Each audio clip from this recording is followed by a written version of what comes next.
it's fun. I'm not so much, I suppose, in the competing lens these days anymore, but I really get a kick out of how the body works. And I love how the body just, it's like the most complicated puzzle you could ever put together. And we are still just barely scraping the surface on it. Multiple credit cards in my name. I went out and got all these, I got a personal loan telling it was to buy a car or something. Oh my God. I sold my car at the time and bought a secondhand shitbox to get the cash from that. I went to a real loan shark company that like 20% interest. Ended up getting 250 grand of combined loans and debt. I was trying to convince, going, hey, can we put everything on red for this one and gamble it? And then it fails, and you're having those conversations like, well, now you need to get a second job to pay this loan off, and you definitely can't start a business now or whatever.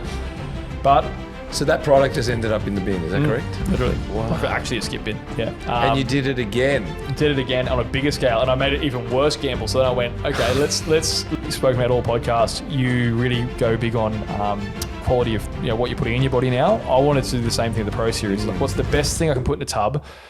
What's for the most discerning athlete, for the person who really cares about what they're going to, what they're going to put in their body. He goes up a kilo and then takes off 15% of body fat during a contest prep. Yes, I know you're going to have to remember that because you did. You went from 99.9 to 101, I think. And this was you competing for NABA, Sydney that time. It was. We're going to talk about it. He competed and won. He talks cardio while doing cardio. Deadlifts are tops. If you're passionate about something, double down on it. It's not doing anything spectacular that builds success. It's doing the basics very well again and again. Rinse and repeat. He knows how to optimize hormones. Optimizing your thyroid function is key. The nutritional info label tells you more than any shiny packaging. Talking about shiny packaging and labels, please help me welcome Primabolics founder, director, CEO and janitor, Will Warren Davies.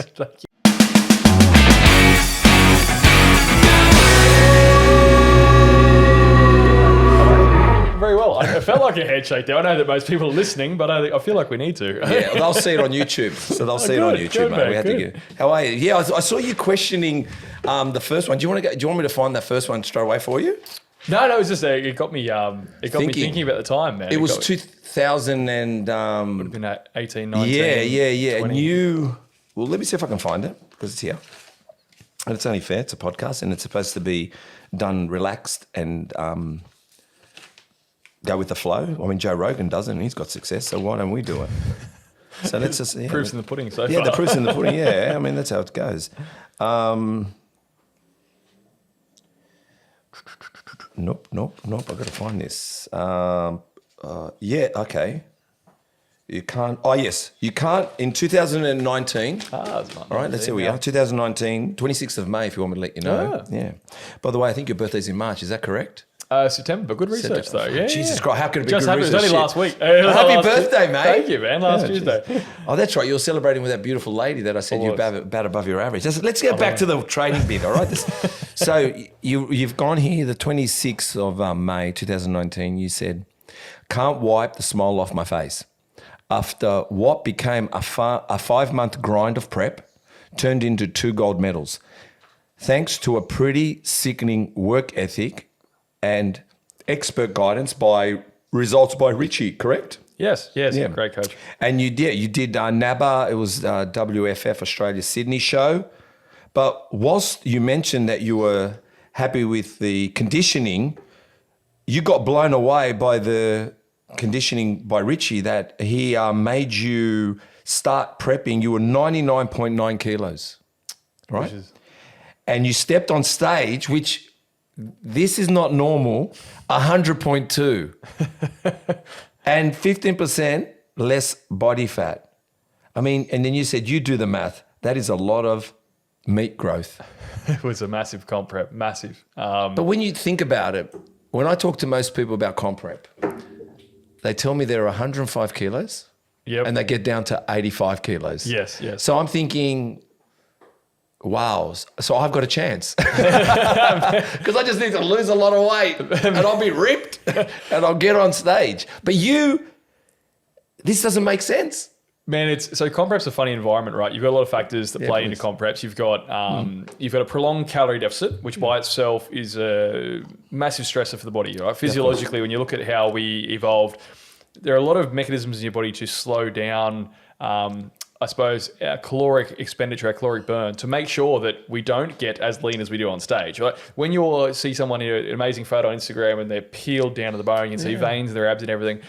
That's them at borderline starvation if you think about us evolutionarily. Wow, yes. Where we would be in nature if we were that lean, we're probably on our deathbed, right? Or we've had significant periods without food. We've probably... So when we look at where we came from and how we evolved, right, we weren't ever really designed to be that lean in nature, which is why it's so fascinating doing comp prep, because you're fighting against your physiology. Your body doesn't want to be that lean, so it starts modulating all these different things. It'll do things like, even without you being conscious of it, it will slow down.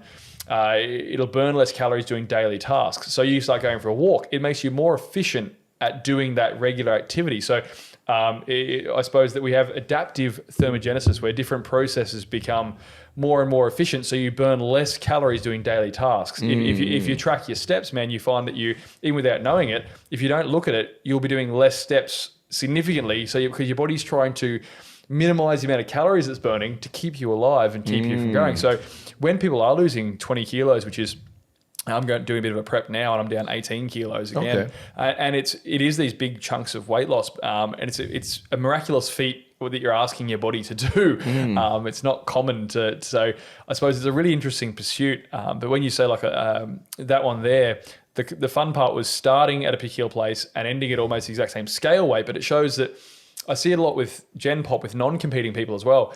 They might have a scale weight that stays exactly the same, but physically they look completely different. And that's they're building muscle whilst losing fat. And we call that recompositioning or recomping, right?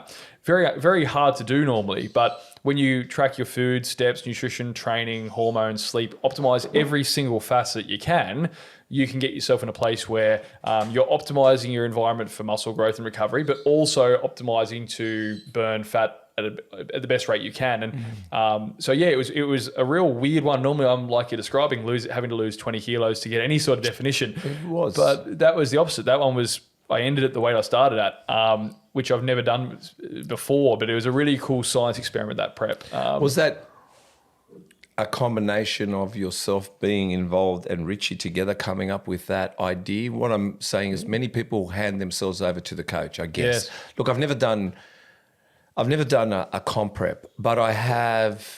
Well, I've recently lost 20 kilos, right? But it took. I knew if I did it too quick, it would compromise muscle. I knew that, right? If I did it too quick, there's going to be a compromise, right? Definitely. And I also knew doing it too quick. I've just seen some people, especially around my age, they can look very withdrawn. Like it actually ages them a bit. You can be quite aged. You can kind of deteriorate quicker for some reason. So it was a long burn for me. Yep. But I have.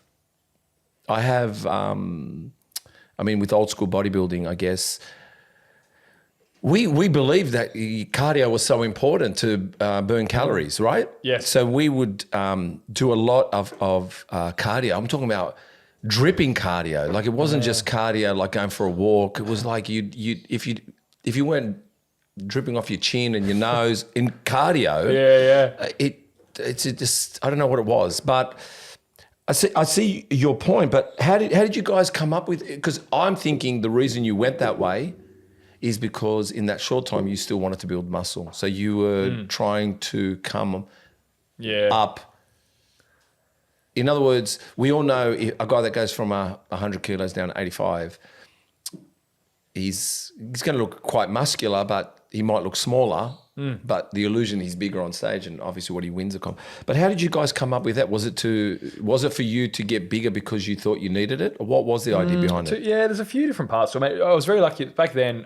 Richie's a very old friend of mine, and it was nice to put my prep under the guidance for someone that I'd known for a long time. Okay. And he's a real freak. His brain's an encyclopedia as well. And so I could rest on going, look, he has a great plan there. But the point of growing into it is if you're 6'2" and when you're on stage, you've got to pack that out, right? So have a full frame at 6'2", it's quite difficult you've got to have a fair bit of meat to really pack out that sort of height. Otherwise you can just look stringy, right? So in that sort of prep, it was about how do we build enough to pack out a frame that height, but also get off a significant amount of body fat at the same time. So there was a focus on the muscle growth part, and that came into nutrient timing a lot. But I got a fair kick out of it because it would be fun to do the check-ins and then be able to chat about it. Like now, for example, I like to outsource coaching, to answer your question before, like what was the plan, right? Yeah. I like to still go into coaches, one, because I learn off everyone. I think Confucius said it, right? He who ceases to learn was never truly a student at all, right? No, I'm very big on being curious and trying to go, what can I learn from anyone I cross paths with? Yeah. And so, like, even now, I'm going under my good friend Adam Cottrell with Cutting Edge Conditioning. He's an awesome coach, right? And it's really cool because each week of check-in, I'll just pick the brain. I'll go, look, this is how we're going this week. This is what I noticed. I had a lot of stress this week, so we held fluid, or you noticed that scale weight fluctuated this amount at this time of the week. What happened there? And it's fun because you get to run your own science experiment. You have to go, okay, what happens if we change the inputs and the outputs, right? What if we increase steps, we decrease stress? What if we do a deload in the gym, but then we have more work stress? What happens there with body fat or with fluid? So it's fun. I'm not so much, I suppose, in the competing lens these days anymore, but I really get a kick out of how the body works. And I love how the body just... It's like the most complicated puzzle you could ever put together, and we are still just barely scraping the surface on it. Hey guys, I just want to say thank you so much to everyone who has subscribed, who is following us on all platforms, but especially here on YouTube. And if you're listening to us on Spotify, please, if you could do us a big favor, which helps us reach more people, get better, bigger, greater. We've already had some great guests anyway. Everyone's been a treat. Hit the subscribe button. Hit the notification bell so you're notified every week a new podcast that is launched. And I just want to say a big thank you. But again, subscribe, hit the notification bell, and enjoy watching Muscle Talks podcasts. It's come a long way. How old are you? 34. Last God, you're so young.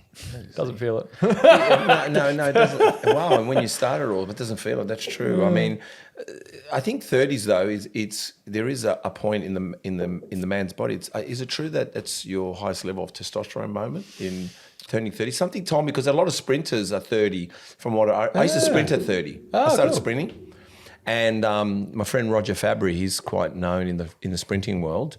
He's done a lot of rugby league players, goes and does NFL players, but. Isn't it there is a point where your body changes when you turn 30? Like, you seem to become more of a man. I don't know what it is. Great question, man. I'm really glad and this is something that I think can speak to a huge audience, right? I hear this a lot with friends that I've gone to school with, right through to people I cross at seminars or public speaking events or whatever. There's a sort of that myth out there that, it all goes south from 30 type thing, or where... It's ironically quite the opposite. But what happens in that age group, if we look at what we're seeing, yes, and you see this in public health data at large more so, but as we go from our early 20s where we're, I suppose, we have less time, more responsibilities, more stress in the format of work and or, parenting responsibilities. So sleep quality is probably pretty crappy too. We're busier with jobs, so nutrition, food obviously gets compromised a lot of the time. People are always on the go, always rushing. They're living on caffeine, we're go.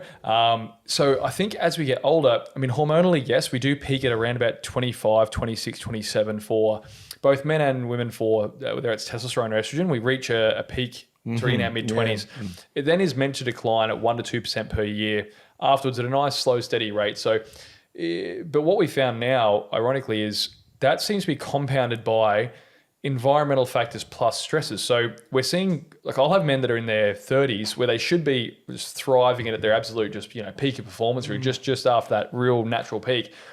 And they have the testosterone of a 60-year-old man, right? And you see this statistically too, where in the average testosterone level now is 40% lower than the guys in the 1960s when they so the mean test level in 1960 was around 750. Now it's 465. Now 465 as a total test level is tragic. That's the testosterone level of what would have been a 60-year-old man back then, right? Yeah, so we're seeing testosterone decline. We're seeing sperm production decline massively. So sperm production's declined a similar amount. Keep going, because I've got... crazy. Look at this. Your first question is declining testosterone levels. That's the first question I've got, is declining testosterone. Keep going. It's massive, man. So the testosterone is this huge question mark. So it was very stress-centric. Stress being a factor. Here we go. Yeah, stress massive factor. An antagonistic relationship between stress and testosterone. Yes. And you mentioned poor sleep quality, alcohol, overeating, overtraining, magnesium deficiency, vitamin D deficiency, cortisol being overly present in the body. Environmental burden is a massive factor. Oh, mate, you got these big words here, mate. What's this one? Xenoestrogenous and phytoestrogen found in soys, BPAs and plastic. But keep going. Let's go. 100%. That's a great one. So this bites right into the core of it, because I love that you started out asking about bodybuilding, that journey, right? Because that plays into manipulating your body and hormones and optimizing everything, right? Yeah. But then, as we know, with a lot of people, the vast majority of the population aren't bodybuilders, and the vast majority of the population struggle a lot with declining health, because I suppose when you think about what hormones are, they're messengers, right? So they inform you, they send messages throughout your body to speed up metabolism, slow down metabolism, increase. They do all the powerful messages, right? But the problem is if they decline and they're suboptimal because of those things that we read off there. So whether it's estrogenic type molecules from plastics, from soys, from our Tupperware, from all these different environmental factors as well, from cosmetics to deodorants to household cleaning chemicals. A lot of these things are containing, dozens and dozens of chemicals that our body has to struggle to break down, detoxify, that can really interrupt hormonal production, hormonal detoxification. So what I guess is happening is, because of the stress, the poor sleep, with alcohol, with people being more sedentary now than they used to be, with people being we're working longer, we're not switching off anymore with phones and emails and texts and calls, and we're really, really under the pump. And when you look at what happens with the body, there's this big pendulum, right? So as we see, as stress goes up, the body's priority system shifts, and it goes, I am all about survival right now. I'm in flight or fight. I need to survive. I don't care if, I suppose right now you're saying you're planning for children. I don't care if you're trying to lose body fat right now. I'm not sure if you're trying to build muscle right now. You're in survival mode. So we're staying in that longer, in a way, you're saying as well. A lot longer. Much longer, right? And I'm comparing it to, I can compare it being 55 and 25. I can compare it completely. But you're right, we're staying in it longer. Yeah, we saw and when you look at stresses, when we spoke on the drive here, ironically, I was late for this podcast. So and you even said before, mate, you spend a lot of your time in stress and in business, it's very common. And it's the biggest handbrake for most people. So when they say, do we go downhill from 30? Is it harder to lose fat afterwards? Not necessarily at all. It's purely that all of the environmental factors, the being more sedentary because we're working, early, it's getting to work early, leaving late, taking that work home with us. We're eating whilst on a computer, not being mindful, digestion's compromised. We're stressed out of our brain because we're living on caffeine instead of having nutritious food. We're too busy to cook, so we're going for quick things on the go, and they're probably very processed and full of things. And then we've also got all these environmental things. And so all this stuff's happening that's working against testosterone or in women hormonal balance, but nothing's in our really environment working for it, right? No. So this balancing beam is super top heavy. All these negative inputs and no positive outputs to balance, right? So with, I suppose, like my body of work that I've devoted most of my life to is trying to educate as many people as possible about how their body works, how it works when it's broken or dysfunctional. Like I see in a lot of people now, you just see the symptoms of really dysregulated hormones, the symptoms of really, really chronically high stress, all playing out massively. And you see it even on like population level data. Like looking at a whole country, you'll see things like metabolic diseases increasing, type 2 diabetes increasing, you'll see obesity increasing, like all these things increase, and they all have they're all downstream though of a decade of sedentary behavior, too much stress, poor eating, poor nutritional quality, environmental burdens, all these things trickle down, and over time it accumulates, and we start noticing people are getting less and less healthy. And so supplement brand wise, it's funny, I'm very much more about trying to get people's health back than I am these days about competing or how my body composition is. I'm trying to go, well, look, I get a kick out of optimizing body comp in my own personal life, but for the average Joe, I think there's a much bigger moral cause there, in that we need to look at people's declining health, the very easily avoidable things that are causing it, and try and make them some tools to fight back against that declining tide. Otherwise we're screwed. If we don't have a catcher's mitt against this humongous environmental burden and stresses and declining quality of health, Well, we're seeing it already now where the public health system's already burdened. There's a rise of lifestyle diseases that didn't exist 40 years ago. So many things. It's all written all over the walls, right? But if you know what to look for. But how do you, or before I say that, so let's quickly segue into your product. I mean, you speak so passionately. I think I'd buy your product without even reading it, only because if I have to just listen to you, and I trust you. Correct, Chris? What do you think? I just buy the way you speak. I'm hoping and I'm thinking, how did you incorporate that? Because you're going to have to let go of some stuff. You can't hold on to everything. I mean, we put everything in plastic containers anyway. Yes. If you know what I'm trying to say, I'm sure if you, So what I mean is, so tell us, in relation to your product, is that also your drive that is your standout compared to most? Because I'm not here to bag anyone. To be honest, I look at my mind. My things change completely in relation to products now, especially in relation to even making money. I think that before, I've always been an advocate to want to sell good product, but it's so easy to fall into the line like, just fuck it. If people just buy anything, no one cares. Just let them buy it. So what is it about you and having what you just said, putting it into your product? Is that what you've done? Is that what you're doing? Is that what you're trying to achieve? Is that basically what you've done here? Yeah, I think that was a very, very big shift in evolution for me as well. As I've gotten older, I've noticed as well, the things that have become more and more important to me are those big underpinning foundational pillars of health, right? And so when I was in my early 20s, everything was comp preps and food and stimulants, and my first products were more sort of pre-workout style products way back when. Yes. I'd naturally gravitate towards those because that was my area of passion and interest, right? And then as I went on, I started realizing the things that everyone was looking at, I suppose, the tracking the steps, tracking the food, very important things, diet, exercise, very important.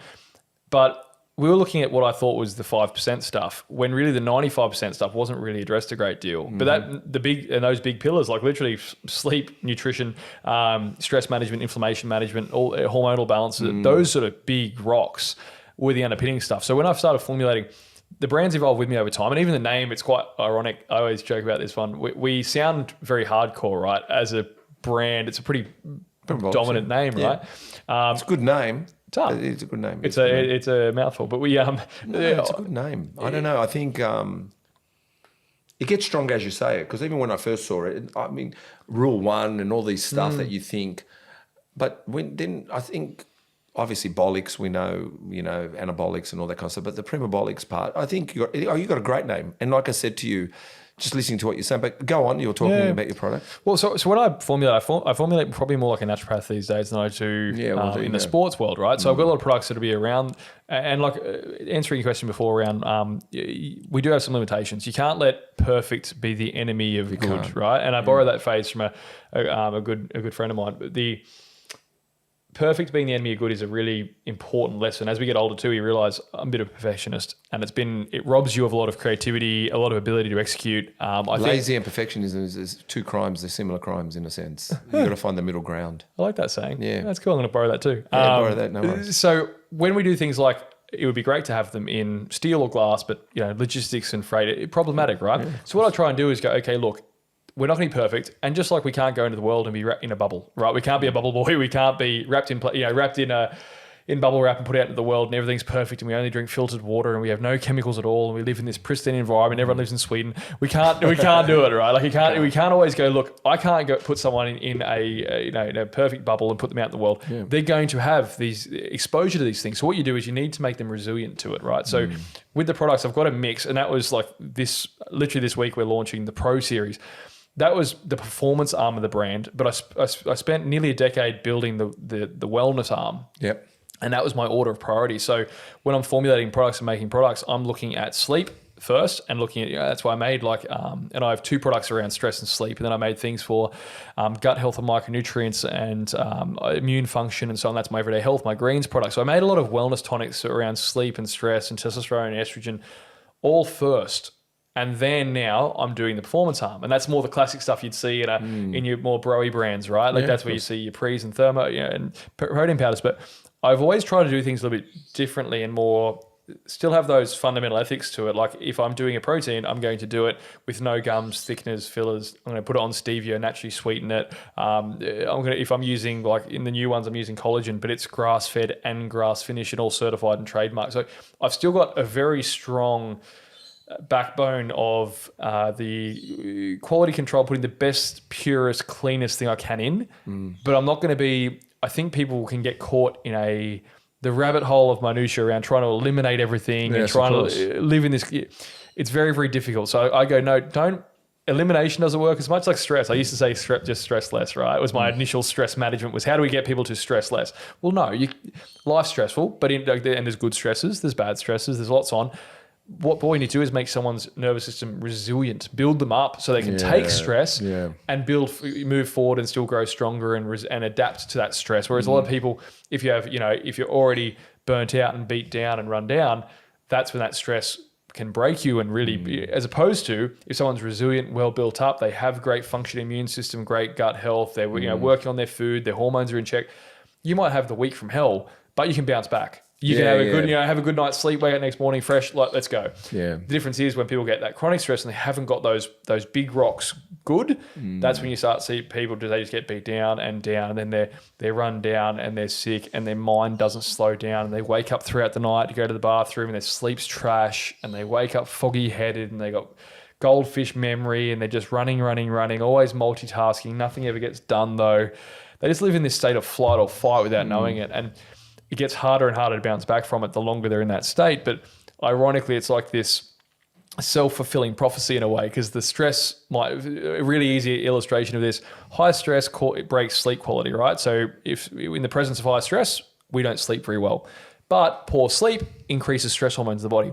So the high stress breaks the sleep, the bad sleep increases the stress. And around and around you go. You create these feedback loops where the body goes, oh, we're stressed, we won't sleep because we're not sleeping, we're stressed. And it just makes yourself more stressed. Then you have worse sleep, more stress again, worse sleep. And people dig themselves holes. Then you throw on shift work and being a mother of 3. And then you throw on 4 coffees a day. Then you throw on that gym workout you couldn't at 6 p.m. at night. And then people have so much that they're juggling, right? So I guess build resilience. Elimination isn't possible, but I can make you more resilient. And so when I make products, I'm going, how do I build someone's big rocks up? And that's how I do. You think as well? Do you think we? I mean, look, we're in the world of social media, right? And I guess what's funny is, I don't think like ever Richard Branson or Elon Musk or Trump or Robert Kiyosaki or Grant Cambone, maybe, I don't know, because you got a quote from Grant Cambone.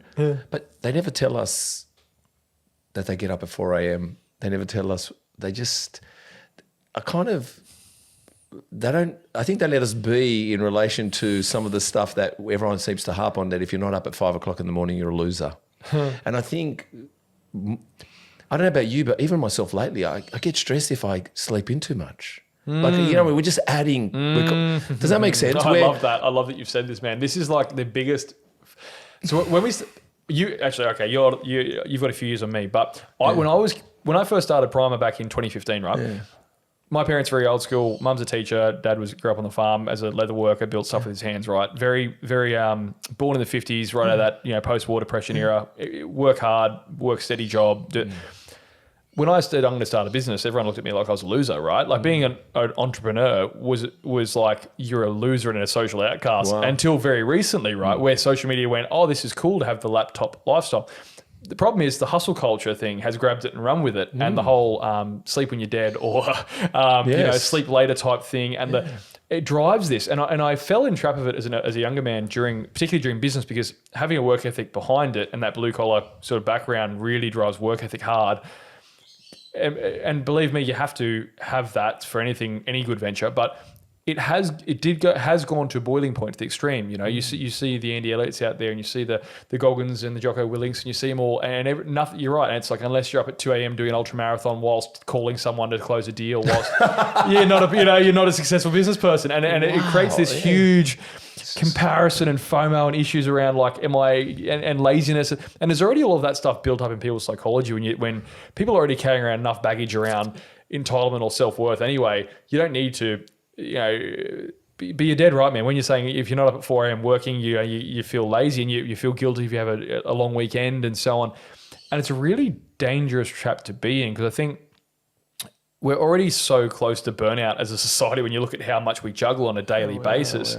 You put on this humongous social influence saying work harder, sleep less, work hard. People are already going work, job, family, kids, gym, training, caffeine, food.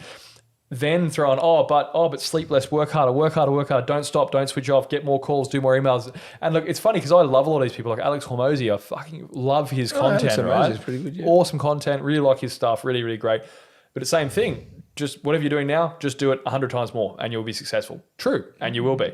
Of course you will. If you do 100 times your output now, it's unreasonable to think you wouldn't be more successful, right? But I just think it's very dangerous now because we don't have enough handbrakes against stress these days. We don't have enough catcher's mitts against how intense life is in modern society. We never lived at this intensity. We never, evolutionarily, human physiology wasn't meant to live at red line all the time. Yes. So it's very dangerous. You've got to have a certain degree of self-awareness and a certain degree of knowledge of how your body will operate and function to be able to know when to push the gas and when to put the brake on. Well, how long does it take to drive to the Gold Coast? From me? Yeah, from here. Yeah. From you. For how long? Yeah, from me about 8-9 hours, yeah. Right, so 8 or 9 hours. And that is driving the speed limit because they've worked it out for you. So that's what, like at 100, 120. Yeah. So in other words, at let's say, should we go 120? Right, 120, it takes you 8 hours. Yep. So to do it in 4 hours, you need to run at 240 kilometres an hour. Yes. You'll do it. Yeah. But you'll blow the motor. Yeah. So no one understands that you can't beat time. You can't beat you can't beat the mathematics in some way. You can, but there's a cost. And the funny thing is, we talk about we're going to talk about food and calories in and calories out. But this is the funniest thing is, how big is your tank in the car? What's the petrol tank? Yeah, 65 litres on mine. 65 litres. So you can't put 70. You can only put 65 litres in there, correct? Yeah. But why have you got 3 choices of petrols if they're all petrol? So fuel, donuts aren't going to be high macro, micronutrients food. So just because people are telling you to eat Snickers because it's under your calories, well, it's just like your car. It's your stomach. It's you're giving it bad fuel because that's why we've got so many different fuels. And that's why race cars run on high octane and run on jet fuel or whatever they're running on to fire better. So it's always, there's a quality of food. It's just not the numbers because the numbers, you're not making the tank bigger. It's the 65 litre tank. Man, if my coach is watching this is so funny. So I've made a big... I'm a very analytical person, right? Don't worry, we've been hated for this. I mean, no, but this is a great comment, right? So this is a really great sort of tangent. Yeah. So one is the whole, I'll wrap up what you said. Yes, doing it at double the pace burns out. It's like when we say flight or fight, the best way I try and describe it to someone, it's like driving around in sports mode, right? Yeah. Fun. You'll get, it feels exciting because you're full of cortisol and adrenaline. You feel like you're on, it's go, your mind's sharp. But you burn a lot of fuel in sports mode, right? Yeah. It's very inefficient, right? You might, so... Tell you about my Evo coming here. Let me tell you, I burned a lot of petrol quickly because I was pushing the speed limit and I watched the petrol tank move quicker. It does, right? And humans are the same, right? So when we're in like peak performance mode, which is flight or fight, man, we are burning through fuel. And that fuel is micronutrients. So we burn through a lot of B vitamins, zinc, magnesium, selenium. We burn through a lot of those. Yeah. And then we also burn through a lot of... So like an energy I've learned is one of the most valuable resources you possibly have. So I think one of the biggest lessons I learned now, I've transitioned from seeing business as a sprint, which was my first 5 years of my mentality. Now I'm more of the opinion of it's a marathon. So how do you manage? It's a 10-year plan, man. It is, man. It was 9 years. You've got to work backwards. You do. It was 9. And do another 10 and come backwards. It was 9 years in August. So now I've realized I'm like, you can't run at the same intensity I did for the first 5-6 years. You burn everything around you. You burn everything in your personal life. You have no social life. You have to... If you don't mind me asking, are you married? About to be. Right. Have you got kids? I do with my previous partner. All right, previous partner. So, yeah. What I'm trying to say to you is when you start implementing these things and you want to be a businessman, it's different when you're single. Oh God, yeah. It's different when you're like, it's just, everyone just thinks it's a one size fits all, and it doesn't. And I think as well, sometimes I work better. Like Chris works better at 2:00 in the morning. Like if we all think we've got a 9 to 5 job, especially in business, we don't. Sometimes I don't touch anything all morning and I've got to relax because I realise I can start working at 2:00 or 5:00 in the afternoon. And sometimes I get a lot of things done. As long as my day feels fulfilled, it's not necessarily 9 to 5. So so wrap up what you were going to say. No, it's cool. I like that. Fulfillment became a bigger thing later on because there's that trap of the achievement trap of always going, I have to do more. But the problem is it's an infinite spectrum. You can always do more. Yeah. So that's a very hard thing to switch off at the end of the day, right? And the tricky part is trying to manage that. So I like the idea of going like fulfillment. And if you can nail down a few big things. So with me, juggling relationships and business is nearly impossible. And I don't think the internet talks about that as a darker side of business ownership, is it has immense pressure and strain on all of your personal relationships around you. For any one successful person in business, they've got a network of people around them who either have been understanding for a very long period of time, but been through hell with them, or have left because they didn't want to put up with their shit anymore with 100%. It, because they're always stressed out, time poor, they're always on their phone, we're always on we're very hard to be around. We've entered an industry that we're not prepared for, and we seem to take it out on partners and people around us because we're not used to it, and they think they should be patient, and they're watching us from a guy that before you were in business, maybe you had time to go out on a Friday night, and then you've knuckled down to run business, and you said, no, I can't go out tonight. We're not going out to dinner. And she's or he or anyone's thinking like, what changed? Everything changed, but we're not evolving as people in business. But in time you do evolve, and then you start realizing, no, tonight I'm going out to dinner with my gorgeous partner, and the phone's switched off. Yes. Where before you'd have your phone on at the beginning because you wanted to achieve something quickly. Yes, and you want to do that. You want to take every call. You don't want to miss any single email. But now I go, it took a long time to put those boundaries in, and because you got to reconcile it in your head. Me ignoring that work call, me ignoring that text or call, that order might not go through that day, or you might miss that opportunity, you might miss that. But over time, when you stack up, when I look back, there's always another order, there's always another opportunity, there's always another thing, and it comes at the time when it's meant to, right? So like I've had many opportunities that come up that have been massive, grand opportunities to run at. But we were already stretched thin. Everyone on the team was burnt out and fried already. We were already running at max capacity. We were already short-staffed, and we were trying to take on a 7-figure project that means I have to work in multiple countries. It's at certain points you've got to be able to choose, and you've got to be very acutely aware of what your values are at that time, because you have to go, what are my priorities right now, right? Because I've been the young single divorce guy trying to run the business at the same time because of said business, and then I've also been on the other side now where I'm having to be extra mindful and present around the relationship because, 5 years in now, it's like you've got to, it gets old. So you've got to put boundaries in, right? You've got to be able to put boundaries in and tell the world, now, even though I'm accessible 24 hours a day, there are times when I can't be accessed, because that's how it was even in our parents' generation, right? Or it was tops. It was, it would have been beautiful, man. I wish I'd gotten more of it. Like I didn't get a phone till I was 15-ish. But I started working at 12, so even the first 3 years working without a phone, to being able to see it, you clock on, clock off, done, right? But people, because they can access you 24 hours a day, they do, and I think that's a real big cause of burnout now. It's very difficult to put down because someone can always contact you through some medium, but so you have to be able to teach others how to treat you. You have to be able to teach when to pick up that call, when it is urgent or when it is important. And then other times when is it more important to have quality time with your partner instead, or go, hey, I'm actually going to switch some time off that to let me recuperate from that crazy, that day was really successful. That's awesome. Close chapter. Great. Phone off. Oh, great. Out of that. I'm now here. I'm present. Yeah. I'm all good. But it took a long time. It takes a lot of discipline because every call is important, and they always will be. And that's really tricky to reconcile in your head, because you get a call with a new client, a new store's ringing you, whatever. But I've just learned after 9 years of there's always that call, there's always that store. Everything's always urgent. Everything feels super crucially important in the moment. But ironically, when I zoom out and look at the time span, that store's still there in the morning. Those staff members are still there the next day. That thing is still there. And a lot of the things we get pressure on ourselves to solve in the here and now, a lot of the time I can't do anything about it anyway till the next day. The warehouse might be closed, the factory's closed, the staff are offline. But we bring it upon ourselves to try and tackle something at 9 p.m. I think when I'm just like listening to what you're saying, and it was kind of like that phone call you made when we spoke when I was driving here, and you wanted to explain yourself to me, but I felt when you were explaining to me, I felt like I get you. I've been in your position, and I fucking hate when people don't understand me. So I'm going to understand you. And that's what we forget. That's why I think sometimes it's hard to have relationships with people, especially sometimes in business. Right now, me and you, we're doing a podcast, and we're going to do some photo shoots later. We'll worry about later. We don't have to worry about it now because we just worry. Like I said, I've learned that let's hope we can keep the harmony going through the day. But if it heightens, we'll deal with it when it heightens. But I'm not going to deal with it now. So I think we've got to learn not to deal with things. And that's what I found with myself is you just...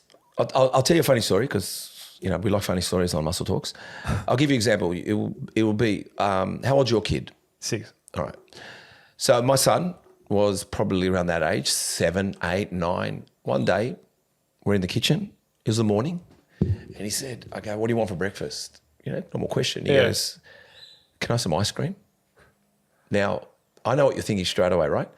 And I did too. And I went, and this is where you got to put the game show music on. When they give you a question and the game show goes, dun, dun, dun, dun, dun, dun, dun. We don't do that enough. You got to get game show music on. You got to have a life of game show music because that game show music lets you come up with the answer. So he said it to me. I went, dun, dun, dun, dun, dun, dun. Music comes on. I went, man, if I was 6, fuck, I'd like ice cream too. I wish my dad said yes. And then, but wait a minute. And then I said, how many times has he asked me? Like, this is the first time. We've got an opportunity here to share a moment. I said, let's have some ice cream, man. And we did. So we had ice cream. And he's never asked again. I mean, he's 18 now. But we sat and ate ice cream for breakfast. What a moment. But that's what I mean. Like, what a moment. I was ready to say, no, one more story. I like sharing stories. I was in Melbourne at the time. And you can see my front here. And there's a wall there. And he's been kicking the soccer ball on that wall for ages, right? Kicking for years. Yep. He rings me, I'm in Melbourne. He goes, oh, Dad, which I love what they do. He goes, I just broke a window, right? And I went, which one? What were you doing? And this was, again, game show music. What I would have got smashed for it, right? And I go, game show music.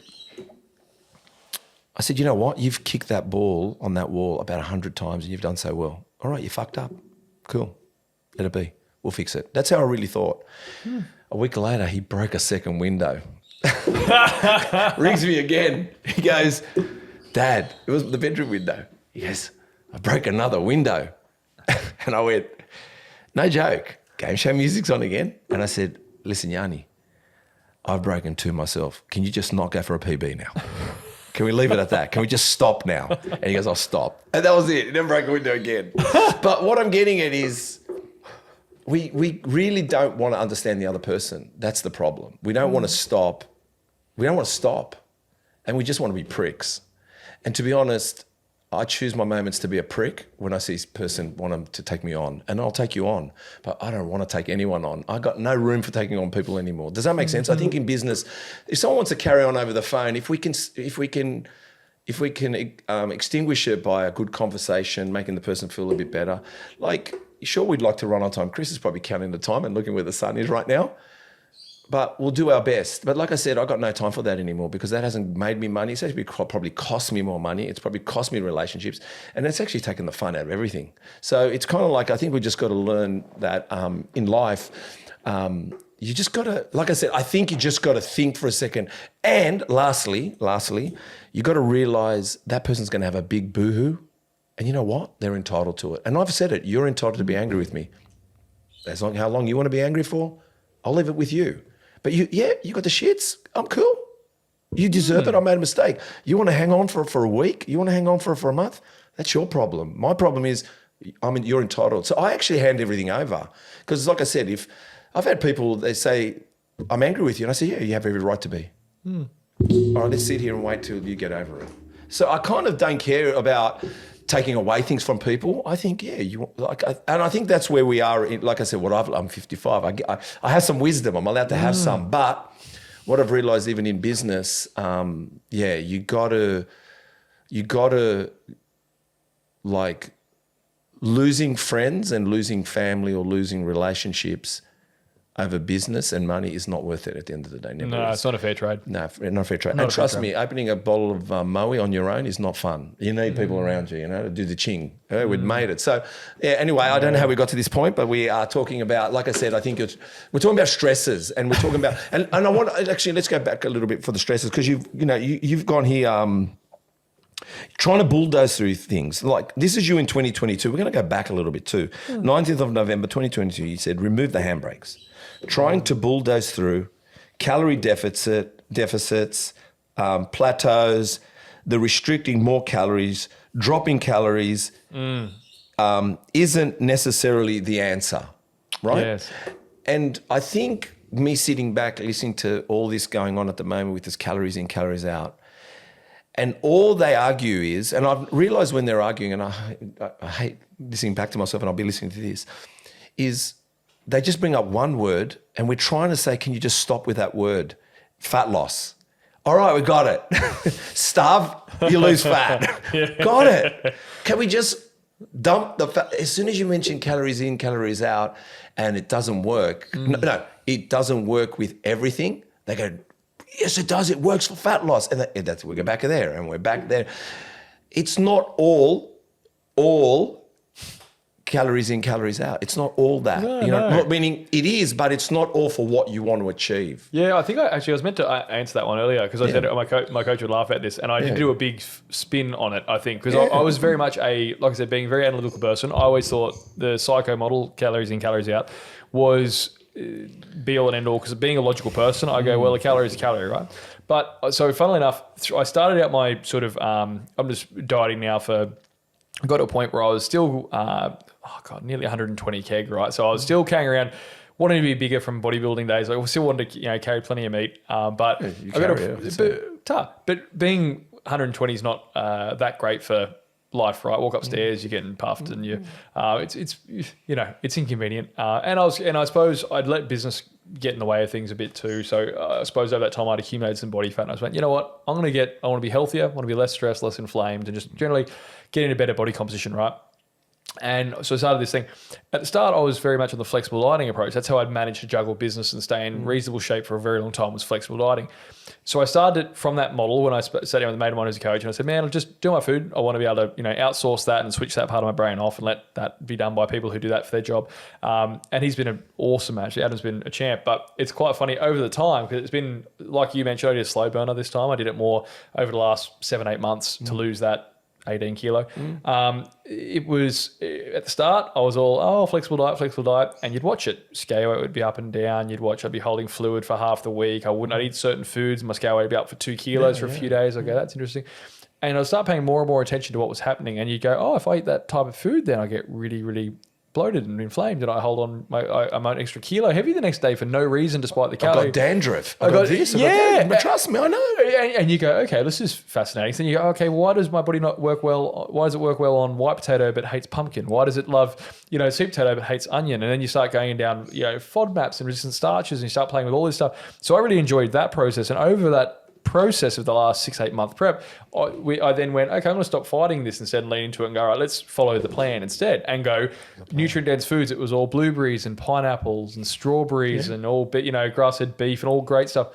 And I watched it. My scale weight went from yo-yoing each day to just flatlined beautifully. And then it would consistently start dropping. I went, what's here? And I could tell I was less inflamed because I was holding much less fluid, and I was things were moving less stubbornly. Injuries were much less. Everything was moving so much smoother. And I went, this is bizarre. But I must admit, I've done a complete backflip on that in recent years.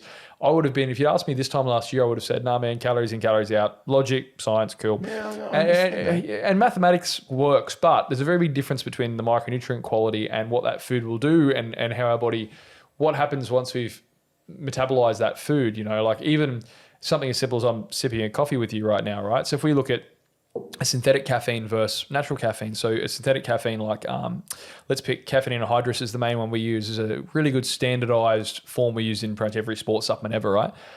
the way that our body deals with a synthetic caffeine, like an anhydrous, well, the difference is that's 1,3,7-trimethylxanthine, so it's a triple methylated. Usually that means absorption's a lot faster as well when we're methylating something, but we've also got to break down those methyl bonds. When we look at how quickly we metabolize a synthetic coffee versus, for example, that cup of coffee, that's going to break down and have lovely compounds like theobromine, right? And instead of it being a methylated bond, it's going to absorb a lot slower and peak in those really nice feel-good things, theophylline too. Those things will help with, brain function too, but you don't get that same spike in stresses. It feels different, right? And same with foods. You can have the highly processed food. You have the thing that's, got everything under the sun that might taste amazing in the time, but there's a really very real difference between micronutrient quality, which is a big thing I've gotten big on in how I formulate supplements too, is micronutrients are massive. So I used to be very macro focused, proteins, fats, carbs, and that was all. And then I've realized now that when I really got results for people was when I started making products that had micronutrients too. If I put in magnesiums and zincs and B vitamins and iodines, seleniums and vitamin Ds, and once you threw those in, people started just having insane results, right? Like if it was a fat loss product, things would start moving. If it was looking at a testosterone boosting product, their libido would be through the roof, their energy was high. And I've done products with and without, so I can, and I've got thousands of people have used both. So I know now I've made a product without micronutrients that was focused on testosterone and with, and the with smokes the anecdotal data from the other one. I've just seen it black and white doing both approaches in the supplemental world, and now seen it personally in my own dieting journey as well. Again, this time around. And I know it from I know it to be true anecdotally personally. I know it to be true micronutrient-wise when I look at how you formulate. And then when you look at food quality as well and what that does in the body, everything has to go through a series of metabolic pathways, right? So we have two forms of metabolism. We have phase 1 and phase 2, right? So phase 1 is where we have these, what we call cytochrome P450 enzymes. So there's 450 enzymes that break down every single thing that comes in your body. They go through and they start breaking things down, and that first phase, that first pass metabolism is step 1. Then you have to grab all those, the next stage, so all those things have been broken down. You then have to grab those, punch them through the liver, and then it has to go through another phase, so phase 2 metabolism, to go through again. It has to sulfate, conjugate, methylate. So all of these processes have to happen to every single thing you put in your body. And when you look at, pick a shampoo bottle, right? I picked up one it was only yesterday, 29 chemicals in it. Yeah. Imagine the burden your body has when you look at, in the average day, what you're exposed to with that 29 chemicals from your shampoo, another 30 in your conditioner. You're putting, wiping down with the Glen 20 on the bench. You've got you've got bleachers in the house. You've got, in terms of your food, you've got 30 ingredients in the back of that muesli bar panel. So you start compounding this, and it becomes very, very clear to see why our body doesn't respond the same when we have all of this noise our body has to break down, deal with, have to put very specific built metabolic pathways to actually, work through all these things we're putting in as inputs. So you can't tell me that the carbohydrates from a potato versus a muesli bar, for example, is the same, because they're just, or from a white bread versus a potato, for example.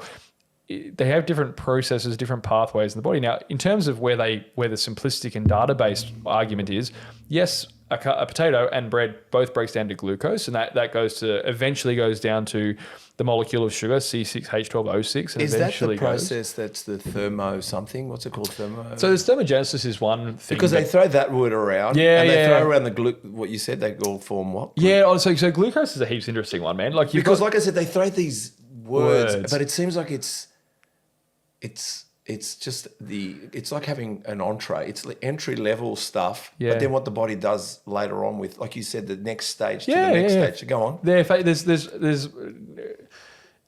I think the best thing I learned from a very, very smart friend of mine who makes me look rather uneducated was he always said if you can explain it to a child, you understand something, right? Because he said if you can't explain it to a child, then you don't understand it yourself. We can all regurgitate the rope learned.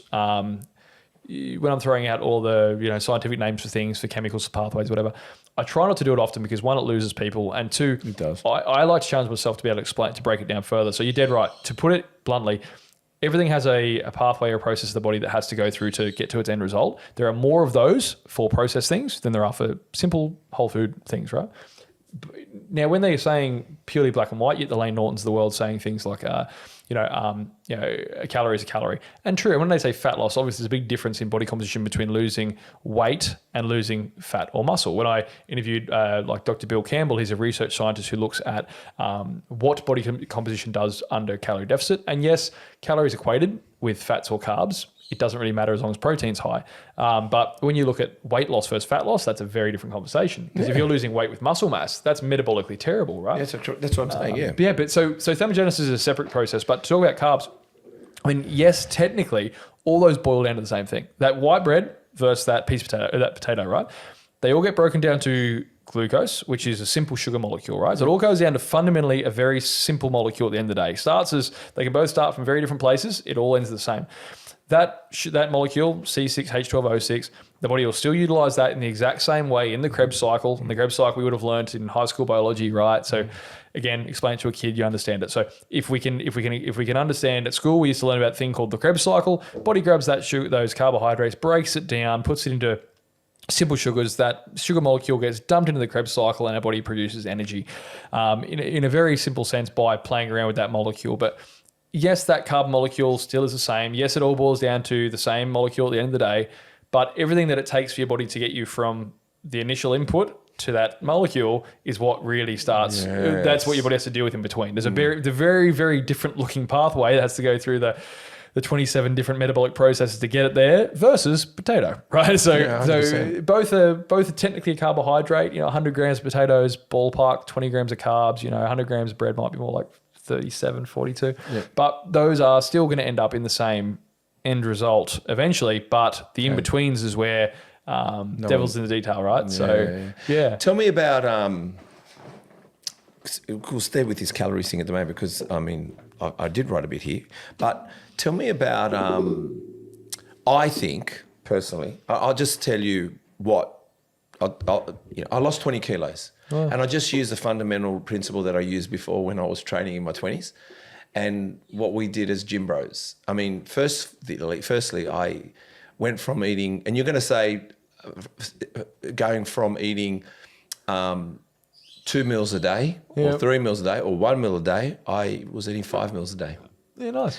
But I was weighing them, but anyone could turn around and say, oh yeah, but if you put it all into one meal, it's the same thing. But it wasn't. It was actually bigger than one meal. If I put 200 grams of rice or 100 grams of rice or 200 grams of protein or 100 grams, times that by 5, that's a big deal. That's a big bowl. Yeah, it is. I don't think I really ate that bowl. But what I found was, and this is what, there is a bit of an argument in this as well, let's just go, frequency.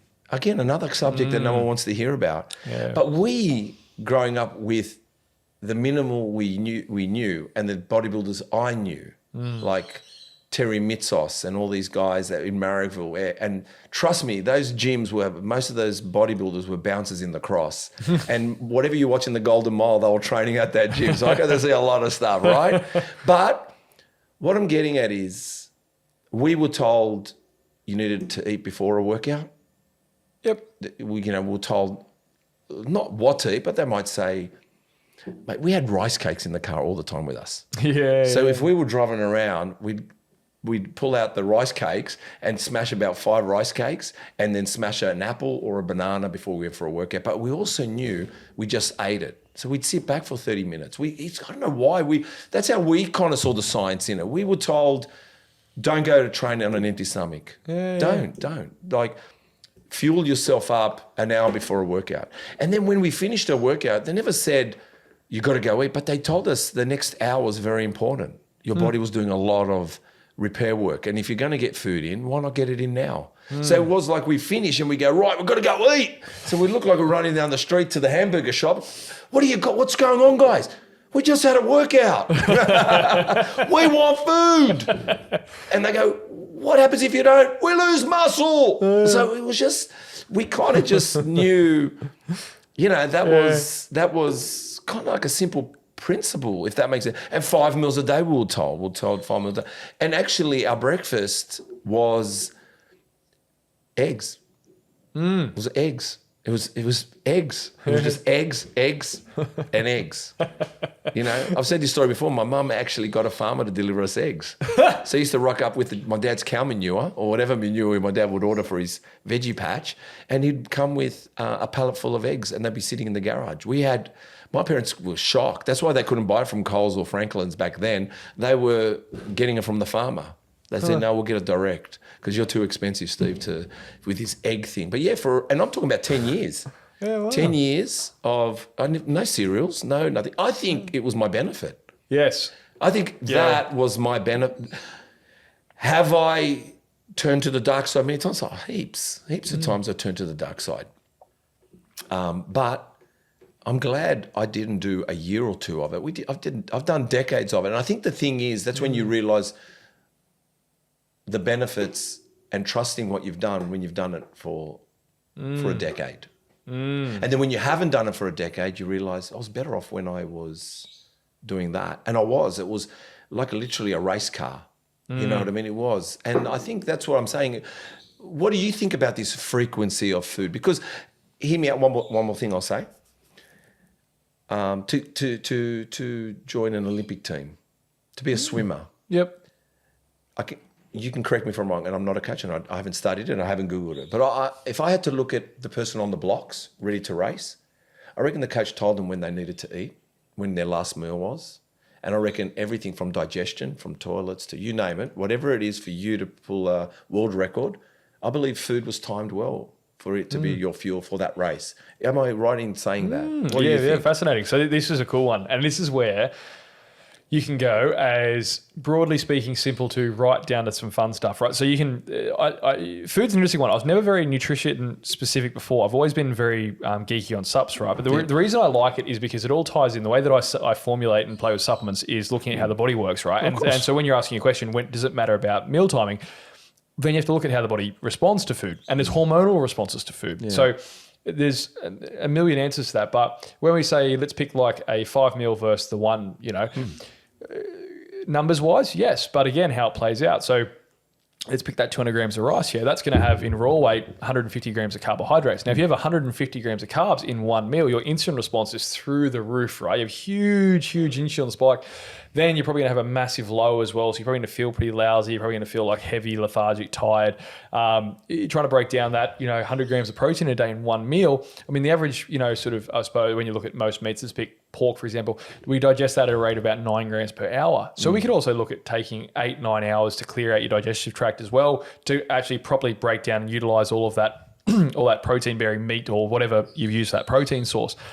Theoretically, you've had that. Theoretically, your body's geared up to take in large volumes of food because, again, when we evolved, we're out in the plains, right, as cavemen hunting and gathering, we didn't have frequent meals. You'd go out and you'd gorge. They'd go out and get a buffalo and eat, pounds and pounds of meat in a sitting and then not eat for 2 days or not eat for a day or maybe not until the next day. So there's this period, but that also comes down to we have a lot of very clever feedback loops in the body to help us speed up or slow down output to make sure we also keep up with food. But that early period of our evolution, those pathways are there, revving up or slowing down our metabolism, speeding up or slowing down our hormonal responses. We're there to take advantage of those, the way that we ate and the way that we had feast or famine, right? And so when we're talking about intermittent fasting, for example, us eating 5 times a day, caloric balance over a day, week, month, year is what's going to dictate what's going to happen to the scales, right? But what happens in the here and now, though, is very important because if we pick carbohydrates are a great one.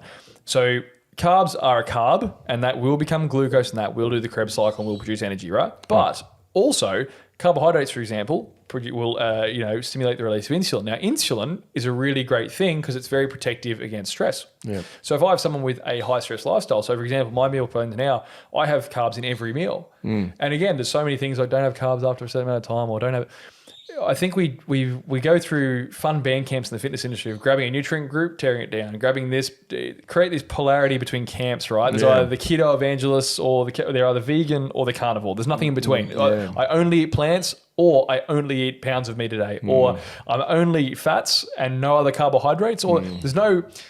because it's not sexy to have balance, right? The answer of just have a good balanced diet with decent balance of macronutrients spaced out nice and even enough so digestion can do its job isn't very sexy. It's not saleable. It's not jingly. It won't create engagement with an audience. So on socials, people want to create a hooky heading and want to say something, right? But in the way the body plays out, the overall calorie balance over a day, week, month, or year will dictate what happens to you. Do you gain weight or lose weight? That's still the fundamental law.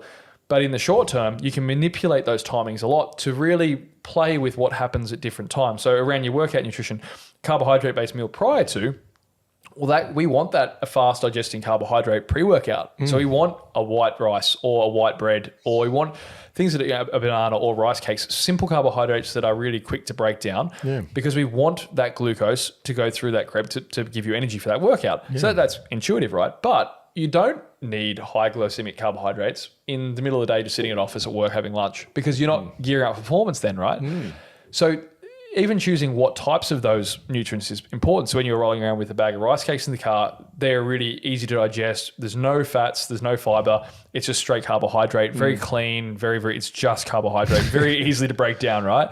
That's perfect pre-workout. But you don't necessarily want to be having high octane, high glycemic load, high GI carbs while you're sitting on the couch chilling because it's just not the right horses for courses, right? So I would say it's important to eat appropriate to what your lifestyle looks like. So frequency is important. Frequency is important. It is. And also manipulating what's in it because like it's why there's no one size fits all with people, which is a prick of an answer because it makes it hard to give any decent recommendation to someone listening in sense of, because it's so individualized, right? So in this person who has, like my lifestyle is entirely different to the next person. The mother of three lifestyle is very different to the shift worker who's very different to the FIFO worker who's very different to the person who's working an office job who's different to the tradie, right? Who's different to so everyone's got very different demands, whether that's, but there are some simple fundamental things, I would say that like in my instance now, had a lot of product launches recently, had a lot going on at work. Like the brand has just been blowing up and it's just been crazy, right? So I make sure I have carbohydrates at equal intervals, smaller amounts, like not massive. It might only be 30 grams of carbohydrates with a meal.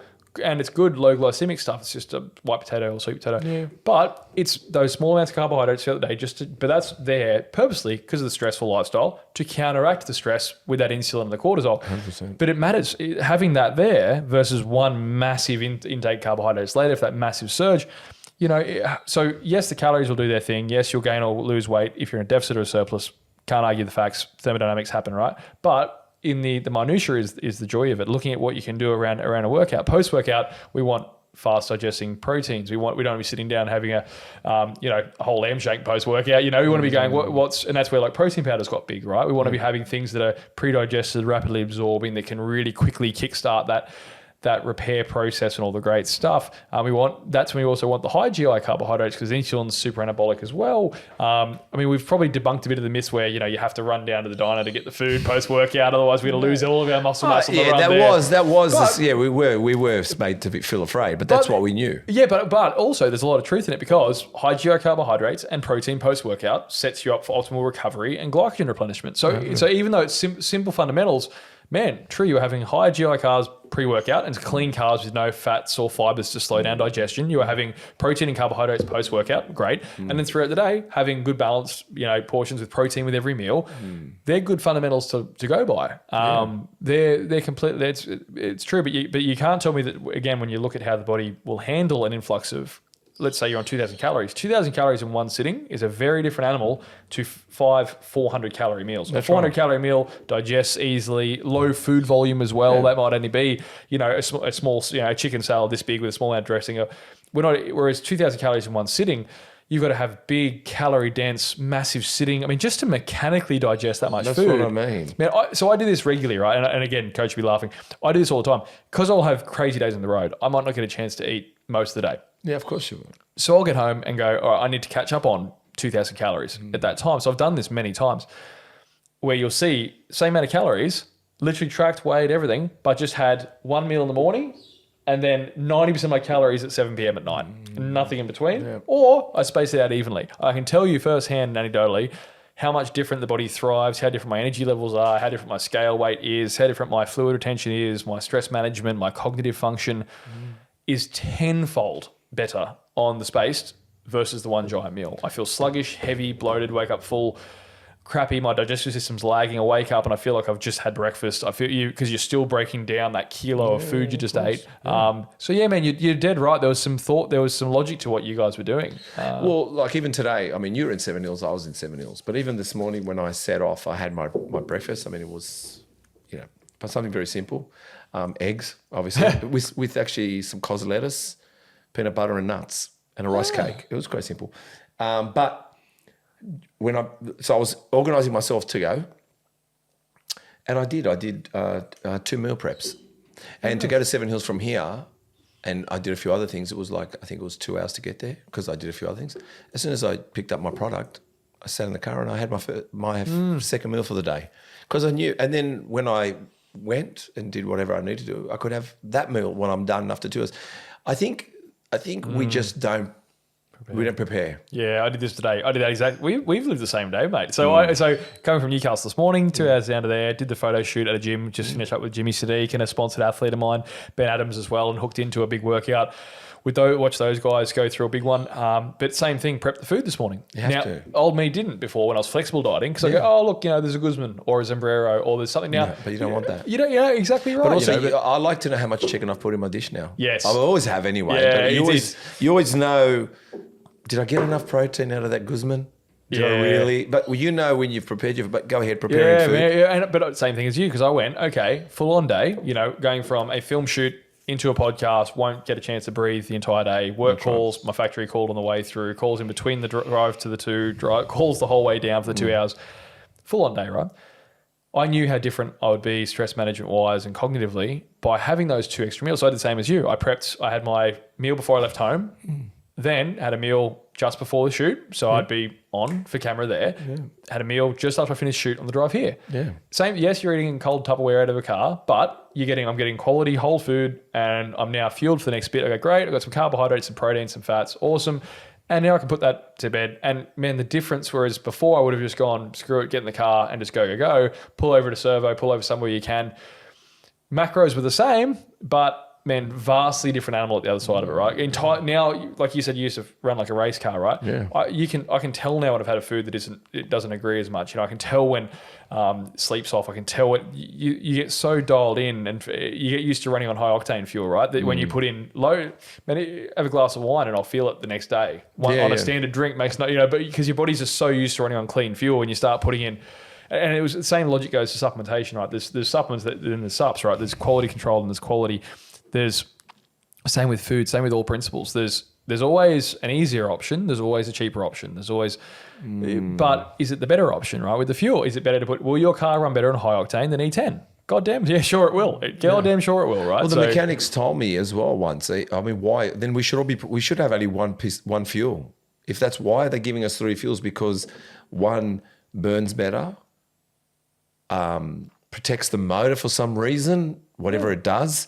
But it's just petrol. It just explodes in the car and it gets the pistons running. But I have seen the difference when I use high 98 compared to E10. I've driven further, but it's the same. It's the same tank. Yeah. I haven't put more fuel in. Yes, it cost me more money, but it has preserved it. And I've trusted the mechanics that have told me.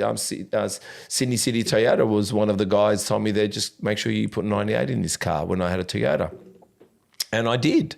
So I think, but the thing is, I think it's always cheaper when you're prepared. Always cheaper. You can buy quality product. Yep. But when you've made it, produced it, prepped, it's cheaper in the end. It is always like getting good supplements, segue into your supplements now quickly as well. Getting good supplements. I mean, like I said, I've done it long enough to know that what wins hands down every time is macro, micro, nutrient dense food. It's never failed me. Yep. What's failed me is, I'll tell you a funny story. At one stage, I got allergic to chili. I did not know. And I don't know if you've ever watched the movie Hitch. Yes. With Will Smith. Yeah. When he had an interaction in his face. My face blew up too. But I didn't know what it was. I was renovating a unit in Potts Point. I was renovating it and I kept thinking, maybe it's bird lice. So I got it spray for bird lice. I never had this before, but what I realised was while I was renovating it, I was going to Woolies around the corner at Potts Point, and I was buying tuna with chili. And I kept eating it, and then all of a sudden I was itchy scalp, skin, lips exploding, and then one day I went, it's the chili. And that was at 40 years old or 35 or whatever. But I can have it now, like mildly. But if I have too much of red chili, it's not good for me anymore. I don't know what it is. It's funny how you can get things like this with, and I see it in health in different ways, where you can have things that might have been detrimental long term, right, or might be not good for you. But if we don't have awareness around that, people don't notice. So I think people are more. Let's pick stress, right? I don't think people are as hard to convince now they're stressed as they used to be. Everyone's pretty stressed now. But go back even 2 years, right?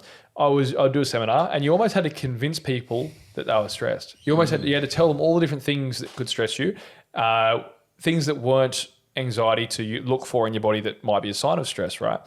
And it was like you spent an hour convincing them all the different things that aren't, because I guess stress is one of those things where people go, am I anxious right now? And anxiety is a symptom of stress, but that isn't stress in and of itself, right? Stress is a physiological process. It's a chemical process.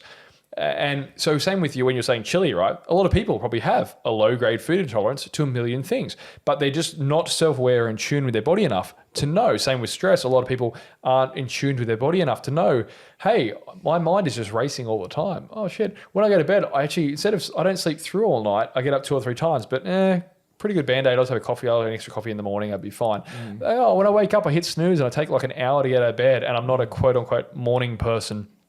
I'm really sluggish and cranky and lethargic till I get a few 100 milligrams of caffeine in me, or I'll go, and I'm always multitasking, doing a million things, but I can never finish any one of them. People you don't join the dots because they're not listening to their body. I think one of the best things about the journey that Primabolics has been is it's taught me over the years to really hone in on those, because especially when you're R&Ding products, I love being my own guinea pig, because you'll try something for stress or for sleep or for cognitive function or for mood or for testosterone or hormone. And I learned early on that one of the best telltales, the symptoms, the writing's on the wall, you just got to know what to look for, right? And so you're dead right, man. A lot of people might have a low-grade food intolerance. Like me, I didn't realize that pumpkin really fucked with me until this prep. And I'm 34, right? And like, man, I've been eating that shit for years. And I like, by all means, not a problem for a lot of people. Great complex carbohydrate, not very calorie dense, so it's good during your diet, good fiber content, so healthy food. But I learned, hey, when I have that, really, really bad digestion, I'm pretty certain I have a food sensitivity to it. And so it's all about getting more and more in tune with your body and learning about what to look for and having awareness around that. Yeah. And with that then allows you to start making better decisions. You go, hey, maybe I shouldn't eat chili now. Or maybe that was always the thing, but there's background noise, right? And then now you're going, oh, this is front of mind. And now I'm actually going, oh, actually you're right. When I do eat spicy meals, I do feel a bit lethargic and bloated and heavy the next day I feel a bit foggy headed, so yeah, it's all awareness, man. Same with stress, same with hormones. Everything happens subtly over time, and there's so much noise and so much going on, we don't always see it. But once you know what to look for, and that's what my seminars are and what I do with a lot of talks or podcasts, I try and just show people, hey, look at these 2 or 3 things and just focus on that for a week and tell me if that's there. And every time they'll shoot you a message a week later, go, fuck man, I had no idea I did this, or oh my God, yeah, that's so me. And you'll do a talk about stress and about how they're feeling tired physically but mentally just can't stop racing, and they're feeling tired but wired, and their sleep's crappy, and they have no libido with the men or women, and how their energy's crappy, and they're living on caffeine, and then they're like, oh, I feel so, like, oh, I feel targeted. But it's sometimes awareness, man, is key. Hi, I'm Yvonne, the founder of Rock Creek. I'm Steve, Muscle Talks podcast. We're thrilled at Rock Creek to announce the fact that we're collaborating with Muscle Talks. We're really excited at the opportunity to present our hemp protein product range of pancake mixes and brownie mixes. We also have a fantastic range of toasted granolas and magnesium. So please come to rockcreek.com.au, go to our online store. And while you're there, type in Muscle Talks 10 to get 10% off. Now go to rockcreek.com.au. I think I like all the subject we brought up, but the most important, I tell you, I'm telling you, very simple. Fundamentally, it's your food. I'll give you a quick example. I was making bolognese recently. I make a good bolognese, by the way. And I decided, I like to experiment. So I said, you know what, with this bolognese, I'm going to put sun-dried tomatoes with it. and I was grabbing sun-dried tomatoes at the supermarket there, and I kind of looked at it, and I really didn't want it, but I said, we'll just go with it, meaning it was with canola oil in it. So I just threw it in because I've got to think about oils at the moment. And I threw it in, and I threw in some olives, pitted calamatas, with just, no oil. And it was just, and I let it reduce, and then I threw the tomato sauce in. And what I found was my skin started to dry, just especially around my calves down there. At night I was really itchy. And this is sun-dried tomatoes, right? And then also I felt bloated. And I'm thinking to myself, what have I changed? And I said, I can't find dry sun-dried tomatoes. Everything's in oil, right? Pretty much. Because I even went to the supermarket in the deli and I said, what oil are you using here? And they read the packet, they go, seed oil. I went, no thanks. What oil is that? Yeah, whatever oil. No, I don't want that. Is it olive oil, or is it just fat, or is it just brine? Can't find it. But I pulled it away and everything went back to normal. So I just made bolognese with Kalamata olives. So what I mean is, and looking at people's body structure at the moment, I go for walks and I just look at people bow-legged, losing height, because gravity is a big pull. Right? So the one thing we're not doing is doing enough core exercises and also doing enough resistance training. I got that. But the food and cell development and ligament development and bone development and muscular development. And I watched my dad go to dementia and I was watching him go to dementia and I was just going like, I can't stop him now, because this guy his diet was Special K at dinner. Because my mum had died, so he's eating special. Well, he goes, what am I going to eat? Yogurt. I mean, you think, all right, great, you're eating yogurt. Good on you, mate. And with heaps of honey, like bread, and crust pizza, by the way. You know what a crust pizza? Shout out to crust pizza. Shout out to crust pizza. You killed my dad. They'll be reposting. Edit that out. No, actually, hook tag it, whatever you call it. Hook bait it. They'll be reposting that one for sure. Fuck, no. But no, crust pizza. But no, he was ordering crust pizza. He liked it, from Belmore. But what I'm getting at is, I'm telling you, it's food. I don't care what anyone says. I don't. You can and good supplementation. There's no denying it. There's, I mean, yourself. If you go to there's a thing called the Good Food Guide, isn't there? And you can actually look at what vitamins have in relation to nutrients. You know what I'm trying to say? Yes. So, and you're right about this. This is a great sort of area, because I mean, I know that as the owner of a supplement brand of a decade, I guess you'd expect me to go down the whole supplements are king road route, but I agree with you in that supplements are just that. They were always made to supplement the areas that you're lacking, right? Diet, exercise, whatever. Those big rocks are always going to be sleep, diet, exercise, right? But and in particular in the food, funny enough, like seed oils, whether you're looking at inflammatory stuff, grains, seeds, that's a whole amazing rabbit hole in itself. But I think getting those fundamentals down there, right? So, and I go even. So I'd say food, awesome. The whole foods, the quality foods with really good micronutrient density. Underpin that with really great quality of sleep. Make sleep a profession. I mean, treat it like it's a fucking job. Take that thing seriously, right? Like, make sure sleep hygiene's great. So we haven't got lights on, stimulus on. We haven't got noises in the background. We're quiet. We're in a dark environment. We're cool as well. We don't want to have mountains of blankets on. We want our body temperature to lower at night. If we've had a stressful day, you want to be using, some adaptogens to help lower some stresses and stuff. Like, really treat stress and sleep management as a really, really crucial part that underpins it, right?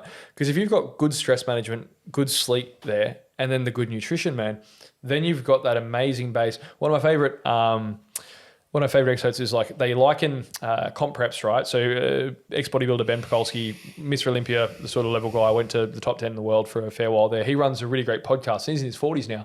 And he was speaking about when he likens a comp prep to climbing Everest, right? And he goes, you're not meant to spend your whole life at base camp. He goes, you spend most of your, 99% of your time outside of his 12-week preps a year was spent building out the foundation of resilience, building out stress, immune system function, building out gut health, looking at all the big rocks, hormone optimization, all of it, so that his body could withstand the intense run to peak, right? To run the run to summit, that intense struggle of the calories, the extra drugs, the insane restrictions, the huge amount of cardio, all of that stresses. His body was well built to handle it, yeah. But I suppose with your thing, those big things are so crucial. So food, I love you went there. The food, the sleep, the stress management, all of those are the cornerstones. And then by all means, where we supplement is very specific to the person. So with a lot of people I find, they might be going, awesome, you're nailing your food and you're nailing your sleep, but you're sucking at your stress and inflammation and your gut's rubbish, right? Or it might be the other way around, maybe food's rubbish and they struggle to get enough protein in their diets, then that's an obvious food piece, right? So throw some protein powders in, hit macros, easy. But then other people are, oh, look, I've got, severe dysbiosis, or I've got Hashimoto's or autoimmune diseases, or I've got really dysfunctional gut issues, I've got low testosterone and I'm depressed. And then you start going, okay, cool, now we need to get specific with that. So we're looking at depression, so we're going, we need to be looking at dopamine and serotonin, we need to look at testosterone as well, and free and total test, and estrogen as well. And you really unpack that person, then you can throw in a billion different things. But it's like I think if those foundations are there, I think a lot of the stuff we see at a societal level with the declining health, with people with having infertility, I mean, fuck, man, it's crazy. By 2050, they think we'll have a 0 sperm count. Fuck, is that should be people should be out on the streets with megaphones going like 0% sperm. So 0 sperm production means the human race ceases to be able to reproduce in 25 years. Like in 2 decades, within by the time I'm 50, by the time I'm 60, humans can't reproduce again because sperm count has reached effectively, we're essentially sterilized. And that's because of the declining testosterone levels, and sperm production follows testosterone. In women, 1 in 7 have PCOS, 1 in 9 have endometriosis. Then we have 85% of women are on birth control and contraceptives as well that are synthetic hormone replacement therapies, all self-administered and all self-supervised, by the way. And we wonder why people have just insanely declining health, and the stress, the environment, the shitty food, the seed oils, the grains, the inflammation, all of it. And it's a cocktail for trash health, right? And so I think, man, it sounds simple, but it's actually a big ask at the moment. It seems for most people to go, hey, get 8 hours sleep, eat whole quality foods for most of your diet, go out and exercise once a day. Seems like it's real basic shit, yeah. But man, they make it complicated. I'll tell you, like I said, it's because Greek yogurt. Because I'm Greek. Do you know the main ingredient for Greek yogurt? Do you know what it is? The main ingredient, besides milk. Do you know what kind of milk it is? No, go ahead. It's sheep. Really? 100%. Sheep milk. There you go. I've learned something today. Huh. And I needed to confirm that with a Greek guy, and I'm Greek, with a Greek guy at the supermarket. I knew him. He owned the Giourgis shop in Marrickville. He sounds super Greek. Yeah, he is. He had the Giourgis shop in Marrickville, and I said, we like to call people like uncle. That's what we call him. I go, Theo, come here. He goes, what's up? I said, hey, you had the Giourgis shop in Marrickville, didn't you? He goes, and that Giourgis shop, mate, I'm telling you now, that bulked me up as well. Trust me, at 25 years old, at 1 o'clock in the morning, I was having a fucking lamb Giourgis, mate, with chips. I didn't think what the fuck these calories were. That was great. Right? Good bulking food. Before I go into the sheep thing, I'm gonna give you what a 25-year-old bodybuilder, not competing, but I'm gonna give you a bodybuilder's weekend. Especially on a Friday night. So we'd go, I was told Chris this, we'd go for a workout. We go, we're going out tonight, boys? We go, we're going out. All right, we're going out. And we go, right, but hey, we've got to get a workout in. So we'd go, Minsos gym, we'd go and we'd annihilate ourselves. I'd say, I need a spot. And he goes, how many are you trying to get out? I said, 8. Mate, he was spotting me for 2. He was literally, I couldn't give him 2 up. But that's how we trained. We just destroyed. But we destroyed for a decade. So it was kind of like a slow build. Anyway, it was a slow build. But this was our Friday night. So we'd hit the gym. Again, we weren't competing. I got it. We weren't competing. Terry was competing. We weren't competing. But we cared. We trained. We'd hit the gym. Then we'd go home and have dinner, right? And then we'd meet up, all dressed up, cologne like crazy, and we'd smash the vodkas. We'd be drinking and dancing, and then it'd be midnight or 2 o'clock in the morning, and if none of us had picked up, which was predominantly the time, the case, we'd be at the cross at the steakhouse. And we'd be at the steakhouse eating steaks at 2 o'clock in the morning, and there'd be other bodybuilders in there. And because we knew it was cheap, $10 steak, so we'd be getting the big tea, but we'd be eating the steak. And then, I don't know, we're hungover. We'd go home, sun's coming up, and we go, do you reckon we can fit in Bondi today? We go, yeah, but we'll get a workout in before it. Yeah. So we'd go home, sleep for 2 hours, be at the gym at 10 o'clock, finish up because it was a long workout, 12 o'clock. We'd go home and we'd just go home to get our gear, and we'd be at Bondi Beach at 2 o'clock in the morning. And then that night we'd do it again on Saturday night. And that was bodybuilding for 10 years. So, but it was, and we kind of grew. We kind of, I don't know, what I mean is it was a lot of fun. Yeah. And we cared about how we look. I'm not saying that anyone should have that practice today. I'm just trying to say to you is you just don't want to take away everyone's fun. It was just fun. I don't know what it was. Very simplistic stuff, but let's go back to the yoga for a second. So if you go now to Superbarn down the road here and you grab the sheep's yogurt, you're going to see there's 2 ingredients. Sheep's milk and what's it called when it's sheep? I think it starts with P or something, like pasture. I don't know. Whatever it is, it's 2 ingredients. It's just sheep and sheep. Just sheep's milk. 100% sheep's milk. Now go and turn over Jalna and have a read. You can read forever if you like. All they're trying to make it is taste like a Greek yogurt. It doesn't come from cows. It's not a cow's. It's Greek yogurt is not cows. But Jalna is $6.50, $7, and sheep's yogurt is $13. Yeah. But sheep's yogurt, turn the pack, because you wrote about shiny labels and better nutritional pack, is 2 ingredients. It's sheep's milk and sheep something. I don't know, like they grab something from the what? Cultures or something, sheep culture. But what I'm getting is that's all it is. Yeah, it's $13. And if I show you my yogurt, yes, I do have a milk-based yogurt because I'm not saying I can't afford things. Sometimes they don't have it there. Sometimes I'm on the run. We'll step away for a moment. But I think you got to always go back to the good products. You do. So this is always got to go back to the good products. This is classic, guys. So I knew the connections you were drawing there because I'm exactly the same with how when I make products, right? So there's always different grades of everything, right? And there's ways to, and a lot of these things are very insanely expensive in the supplement world. Like certain herbs can be thousands of dollars a kilo, right? And a single ingredient, I suppose, might be, like pixinephrine at one point that was $2,000 a kilo, right? Like insanely, like caviar, crazy.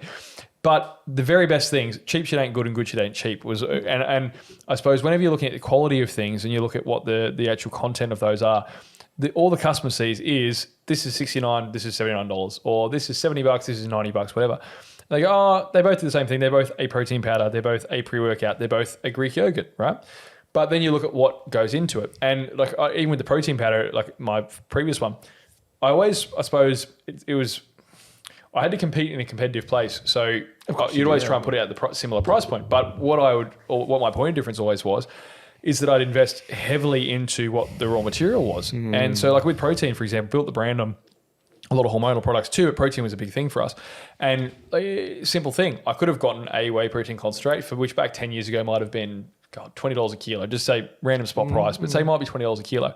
But I did hydrolyzed protein in that as a base, and that thing's like $60 a kilo back then, right? Yeah. But I still marketed it at the same price as my competitors and so on at the time, and just went, I'll make less profit to make a better product, and I know over time that will win out and the brand will grow.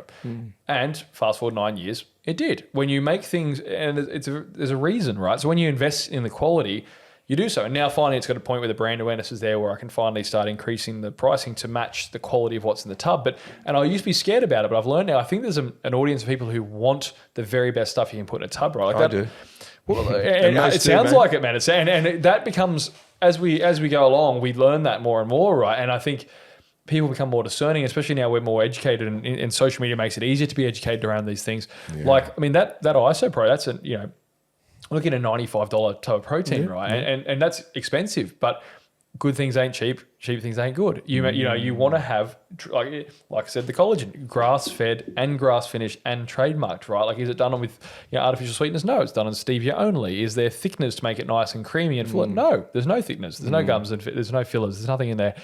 I could make that for a fraction of the cost easily. But by all means, one, people vote with their feet, but two, the moral conflict there. But if you build quality, nothing good can be built without quality as the cornerstone. And I've learned that a million times. And I think I've seen now in the early days when I was building the brand and you're broke and you're bootstrapping it from nothing and you're doing it out of your car and it's brutal, right? Your accountant's screaming at you going, mate, please God, make profit.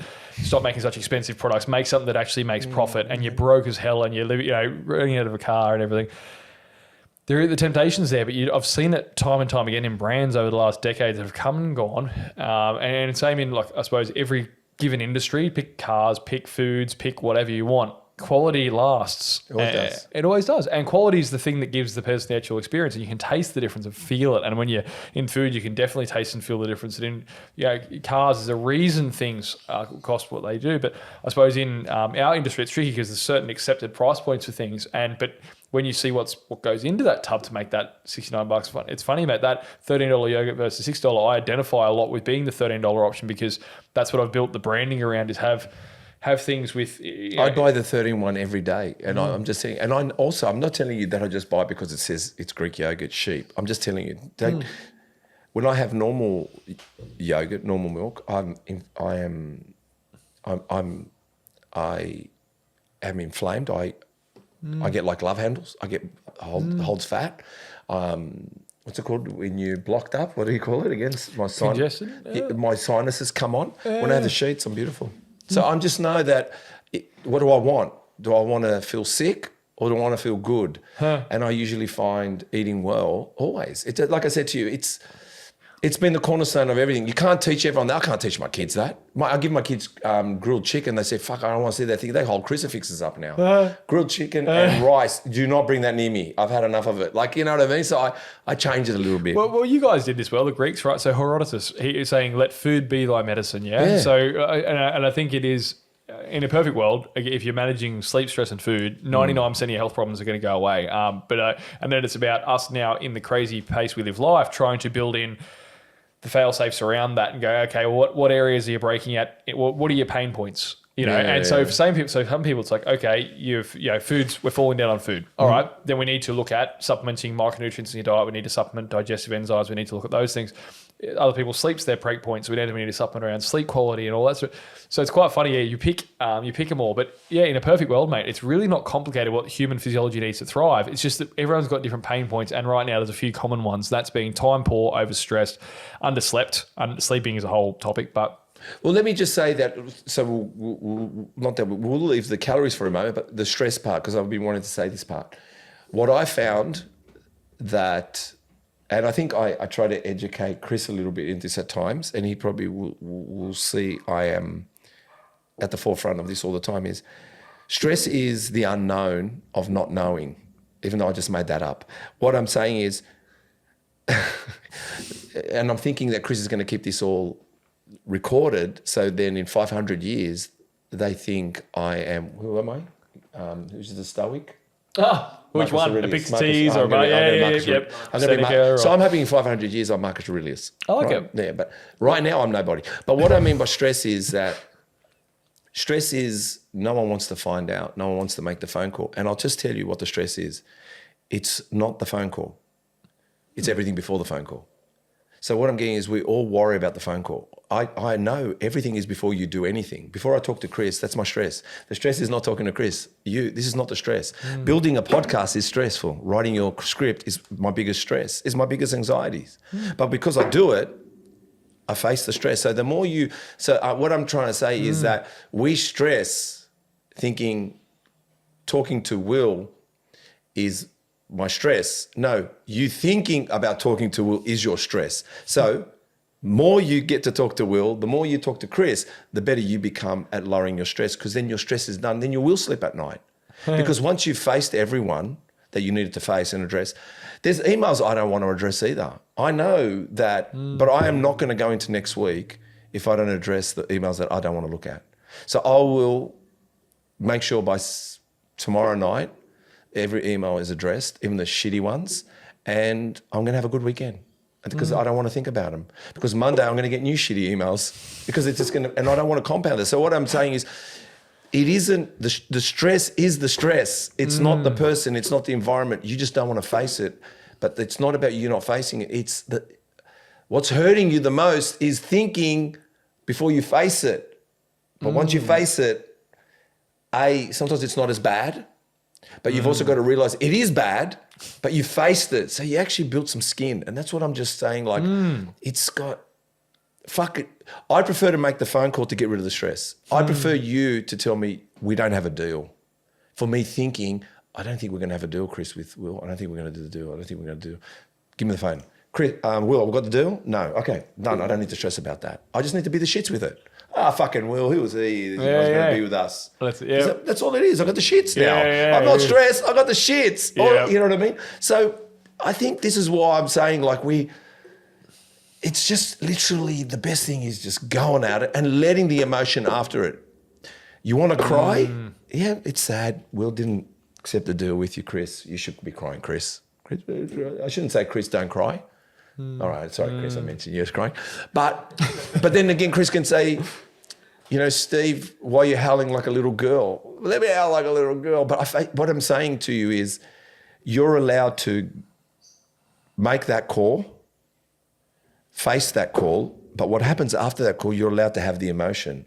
That gave me the shits. That made me happy. That made me sad. That whatever it gives you after it, that's not stress. That's an emotion. Everything before the phone call is the stress. And that's what I'm saying is you talking to your partner,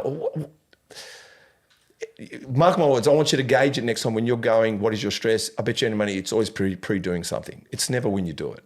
When you do it is the emotion after it. And you can fucking kick the cupboard doors and you can go and get a Slurpee because you're happy, whatever it is. All I'm saying is it's always pre. Stress is pre. Stress is not. Once there's no stress really in it. There's emotions in it. Yep. Yeah? I like that.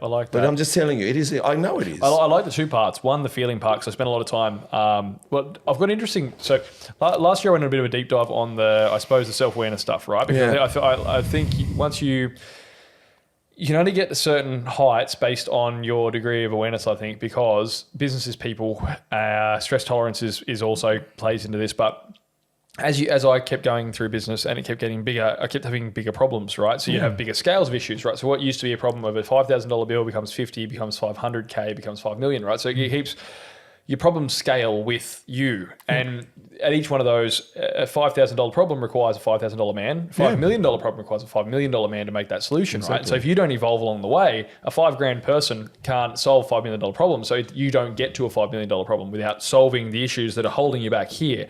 So last year we went on a massive just deep dive with this here and stripped it all right back down to bones and looked at all the subconscious, patterning, all of the inner child work, all of it, right? And really found psychology very, very an interesting topic. But one that's there is the feeling, the emotional piece, because there's two aspects to that I think's a really funny dichotomy in business.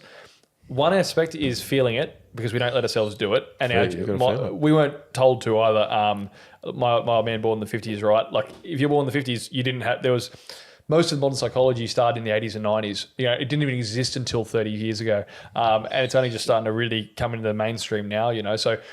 I suppose that whole most of our parents' generation didn't have an ability to even know a language around emotion or what it is or how to unpack it or whatever.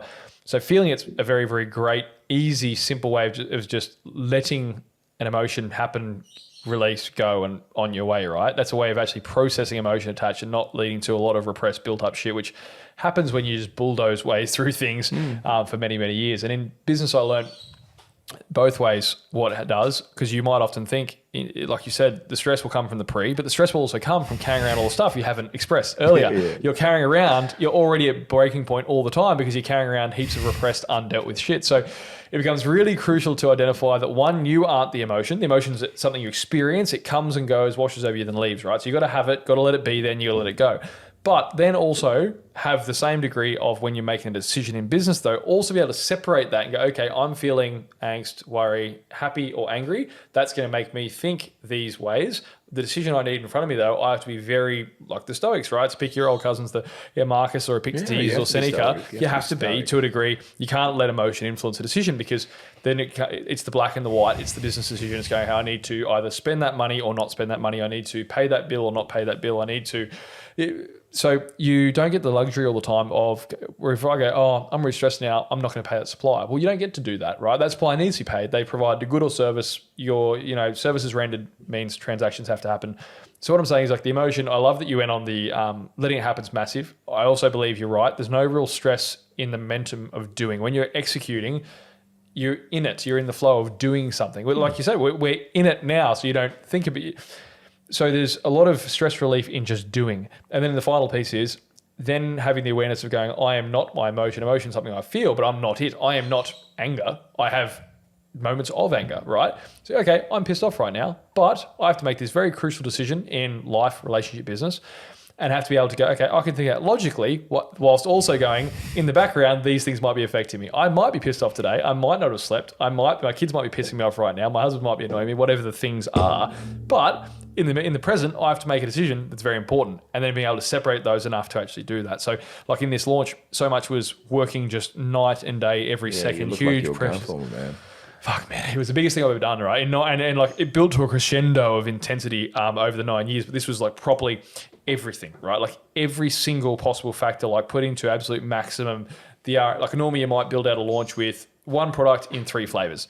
This thing was 3 products in 2 sizes, in 10 flavors in 2 of them. It was R&Ding 42 SKUs at once. Yeah. And you might R&D 3 things. They might have 3 SKUs. This was 42 of them, right? In a time, released all of it in a 4-week window where you might normally do 1 a quarter, right? And then on the background of that, running the company, then also transitioning out hero SKUs and product lines and plugging new ones in, then also trying to run the ship, pay bills, then also going out and doing, staff come and staff resign, then trying to jump in and be a sales rep and an accountant, and then go and be in stores and do a seminar, then wake up the next morning and do. But I can't let that noise clutter the present, right? You have to be able to go, okay, that's all in there. How do I separate? Make a logical decision, then go back to feeling it, let it go later on at a time that's appropriate, go to it and go, okay, cool. All right. Wow, that was hectic. Yeah. Let's go. And then we let it process, let it go, and we move on. But yeah, really awesome, man. I find emotions a really interesting topic. I think that, I don't know, Chris, can you make us another coffee, if that's all right? I think that, just quickly to go with emotions, trust me, I can't tell you where I've been in the last 10 years, but it made me learn a lot of things. But I did see a psychologist, and the one thing I learned, her name was Jenny. The funny thing was, I learned so much by talking to someone who was of a non-biased opinion, right? But one thing I learned was, and a few things said, I'll give you an example. Rituals and habits. Everyone talks about rituals and habits. And I have them. And I've got a vision board over there. I have a vision board, and I have, I read my own affirmations, and I sometimes get on my hands and knees and just do a bit of gratefuls, right? But let's just say I do that. And then, not this, my second psychologist, I moved on, like Ian Thorpe, moved on coaches. Yep, Jenny's gone. But Jenny was great. What I learned by Jenny was, because I said to her, look, I think I reveal a lot on this podcast too much. And that's when I look back, I think, Jesus Christ. That's why our audience connects, though, man. Because I think this is real stuff, right? This is, I suppose, the I love the areas you've gone so far this episode, like talking about the low light reel of business, how it can impact relationships, what relationships can look like during it, and what's worth stressing about, what's not worth stressing about, how to contextualize emotion within the day, I suppose, and within how that fits into the picture of your life and how to have a healthy response to it and so on, man. It might seem like tangents, but man, they're actually quite, broadly speaking, like impactful topics that are not often spoken about. So I think they might seem random, but it's fun to pull them out of this conversation. Well, it is. Well, I'll give you, like I said, when I was seeing a psychologist, this is before everything went wrong, which I thought I was seeing a psychologist say things don't go wrong, but they went wrong. But having said that, I remember saying to her once, this is Jenny, and I'm going to go back to the rituals and habits later. I said to her, because I said, okay, I'm really embarrassed to tell you this. She goes, oh, what is it? I said, I'll say it lightly. I said, I'm kind of like checking out other women. And I was expecting a reaction from her. And she goes, and? I said, I don't think it's a good thing because I'm married. And she goes, have you done anything about it? Have you actioned it? I said, no. She goes, it's just a thought. She goes, but you can turn that thought around, but now that you were aware of it, start taking it out of the equation. And it did, it changed. As soon as I spoke to someone about it and she told me that I didn't do anything bad and I didn't act on it, I went, and then I learned how to discipline that, and I did. And I disciplined it perfectly. So it was like, because we get through those moments, we think the grass is greener on the other side. Yep. And then we really believe it. And then we indulge in it. And then when she told me, have you acted on it? I said, no. She goes, well, you haven't done anything wrong. It's a thought. Because I really felt like I was a bad person. Yeah. And then the other one about rituals and habits, what was her name? I don't remember her name. She said to me, I really love that you do rituals and habits, Steve. That's really cool. She goes, so what happens when you don't do them today? Does that mean nothing's going to go right? Oh, yeah, well, does that mean... She said you've practiced them enough, so you can let them go sometimes. So if you miss a day, it's not the end of the world. Fuck. So I'm gonna reference Hormozy on this one. Right? So Alex Hormozy's content, when they say he answered one time, what's your morning ritual look like? And worth 150 million net worth. Like guy's a freak, done heaps of stuff, right? That, anyway. Not a bad number, right? No, good number. But the interesting part was, he's you'd expect him to go, oh, look, I cold plunge and meditate 3 times, and I look at the sun for 10 minutes, all this stuff, right? But he goes, all of that is just impeding me from the action that I need to be done. Or it also makes me fragile because I can't be, if I rely on doing this sequence. So I was the same. When I first got into the personal work, I believed that if I wasn't journaling every morning, the world went to an end, right? And so I went, okay, well, does that really then just make you less resilient to the given ebbs and flows of life? And so I'd take it out for a while, and then you'd go, put it back in and go, okay, difference and so on. But I think, man, the real key is resilience lies in your ability to, I suppose, maintain that awareness, regardless of, without having the anchors of those rituals that you need to lean on too much. I think we get, and they're trendy things now. So socials takes it and runs with it and goes, if you're not having an ice bath every morning up at 4 a.m, doing a gratitude journal followed by your morning affirmations, you're not going to be successful, whatever. Like Alex says, he always goes, well, the people who are, billionaires you see and go, that's my morning ritual. But that's because they've gotten to a point where they've put in 20 years of hard work, built an empire that allows them to be that wealthy, to give them the time in the morning to do those activities, not the other way around. Doing an ice bath didn't make them wealthy. They were wealthy, so they had time spare, so they did an ice bath. So I think the more things we hinge on, like this all loops beautifully. Tying in a neat little bow. When I said before, I can't protect people, I can't wrap them in bubble wrap, send them out in the world and say, you won't stress, you won't be exposed to seed oils, you won't have crappy foods, you won't, it's crap, right? I can't say, don't drink, don't party, don't do drugs, don't go out and, but what I can do is go, okay, how can I make you resilient to those things? How can I make you, be able to deal with the inflammation response from that bad food better? How can I substitute the micronutrients you lost better? How can I make you resilient to the stress you're going to feel? Because it's guaranteed to happen. You can't eliminate it. So make yourself resilient to it, right? And it's funny, like but that's a really cool segue, and like just looped all together really, really nicely there, where it goes from the whole like awareness piece and separating that one isn't the other thing, and then not being too attached to any one thing to be the cornerstone of like, well, without that, then I fall to pieces, or without that, I can't function. Or we all know what home is. You got to know where home is. Home. We all know where home is. Home is building an ethical product, all right? But you're going to have to rumble with it. We all know home is good food. We all know home.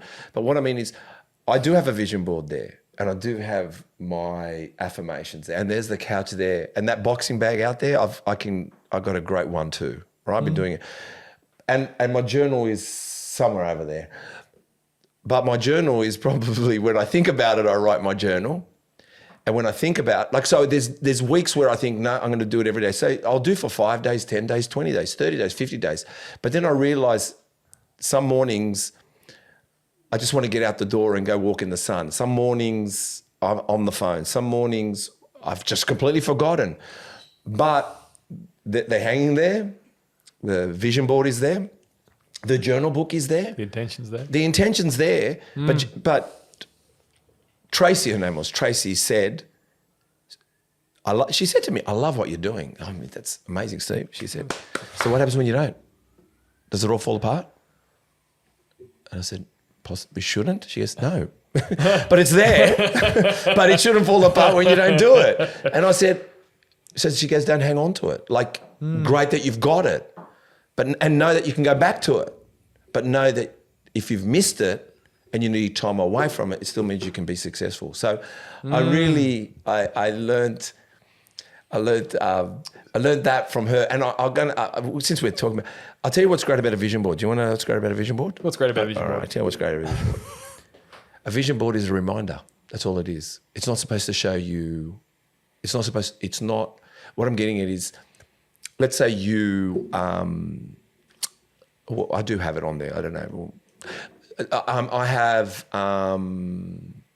pictures on there. Like, let's say a picture of a Ferrari. Yep. Let's say but it's not, it's a Lamborghini on there, but that's not a story. But should I be thinking of Lamborghini every day? Should I? No. I mean, fuck, it's going to take up some of my... And also,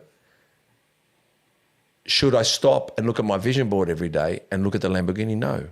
But in passing, maybe through the week, I see a Lamborghini and go, oh yeah, I want a Lamborghini one day.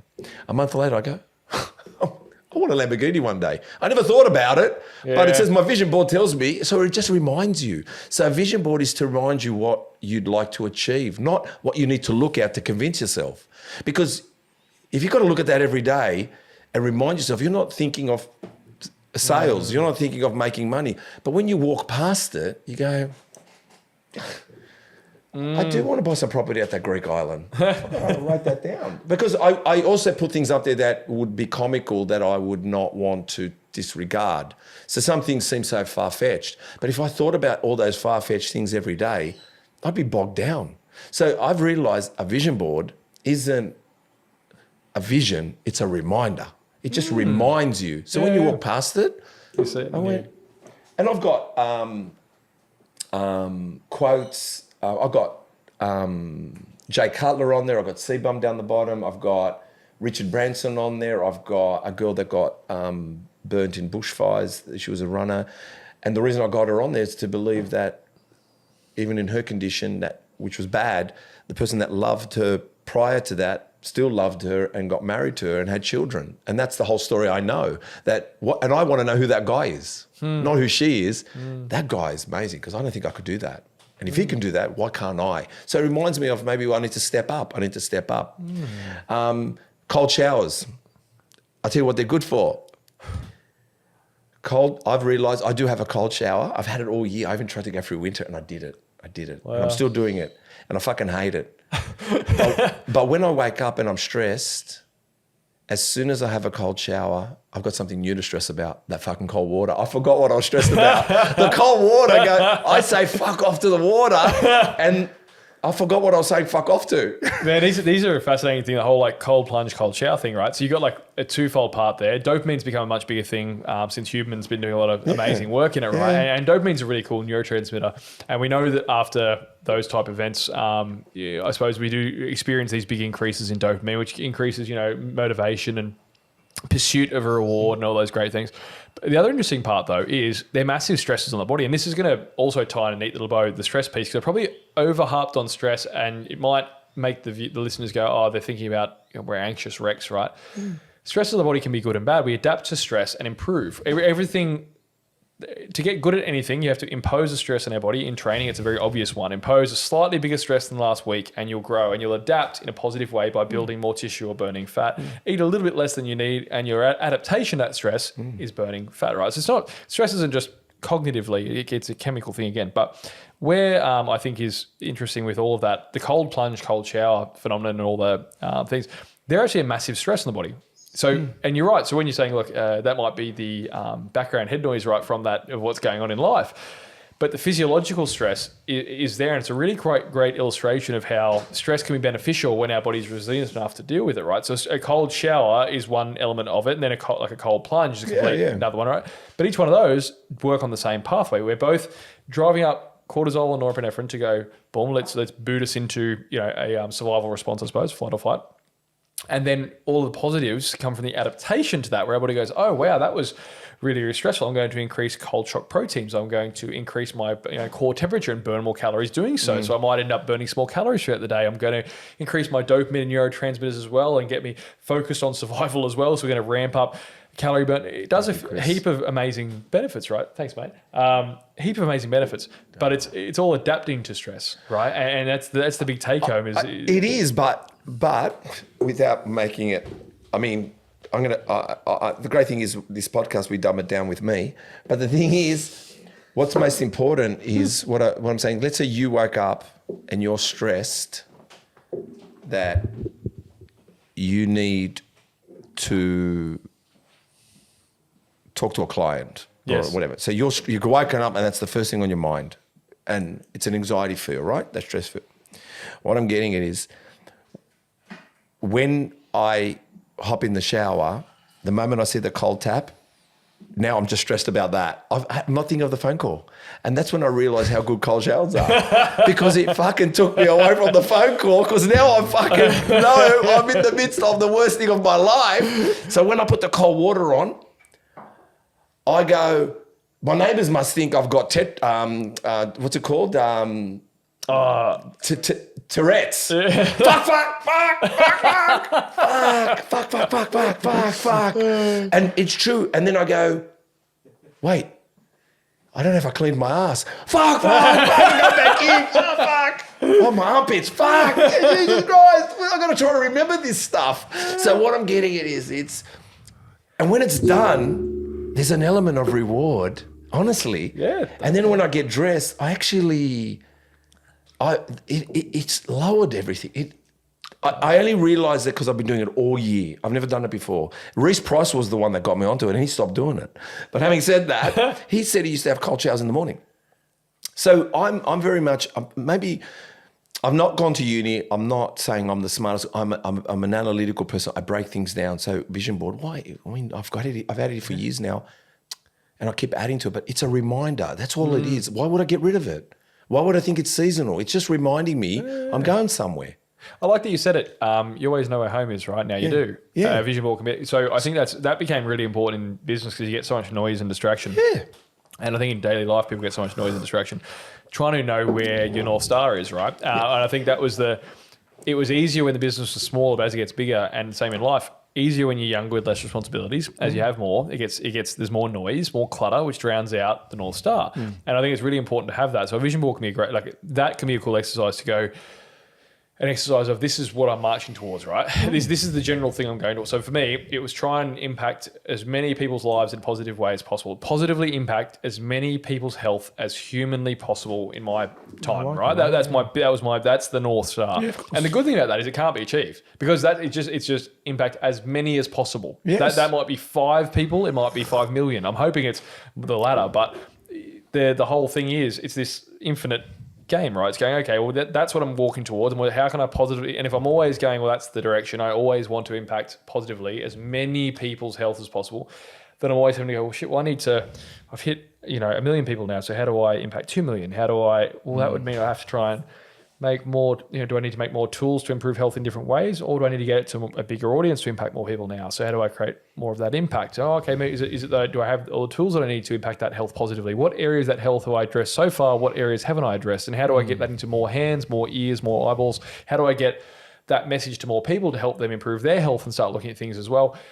And so it becomes this that's the general thing, right? I think what's tricky is that socials has probably made it very much about transactional almost, or it's about getting rich or getting paid or getting whatever it is, but the flashy short-term superficial stuff, the surface level stuff is not an adequate fuel source to sustain you through a decade of grind or through whatever long march it might be towards that eventual, I suppose, North Star. So you need to find a bedrock, whether it's, and put something on your vision board each day you can look at and go, whether it's that Lambo or whatever, at least that's a North Star. You go, okay, because that will necessitate you building something great to go towards, but you've got to go towards something great. But the other thing is I've got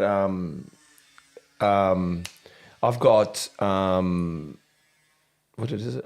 I've got convincing others is a waste of time. Just convince yourself.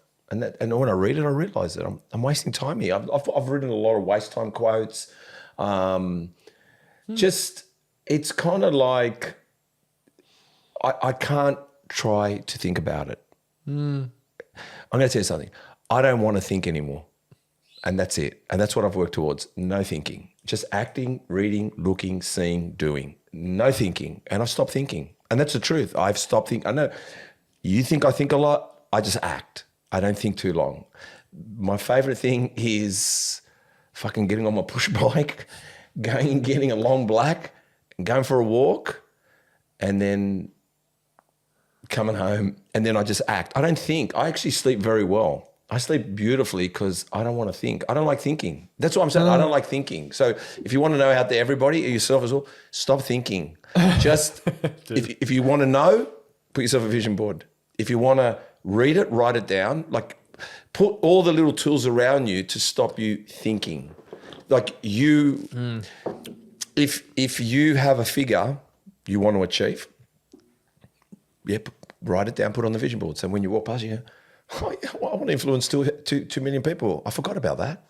Come back. It's because you're not thinking about it. Because if you had to sit there and think about influencing and talking to 2 million people, if I forget this, I'm not going to make it.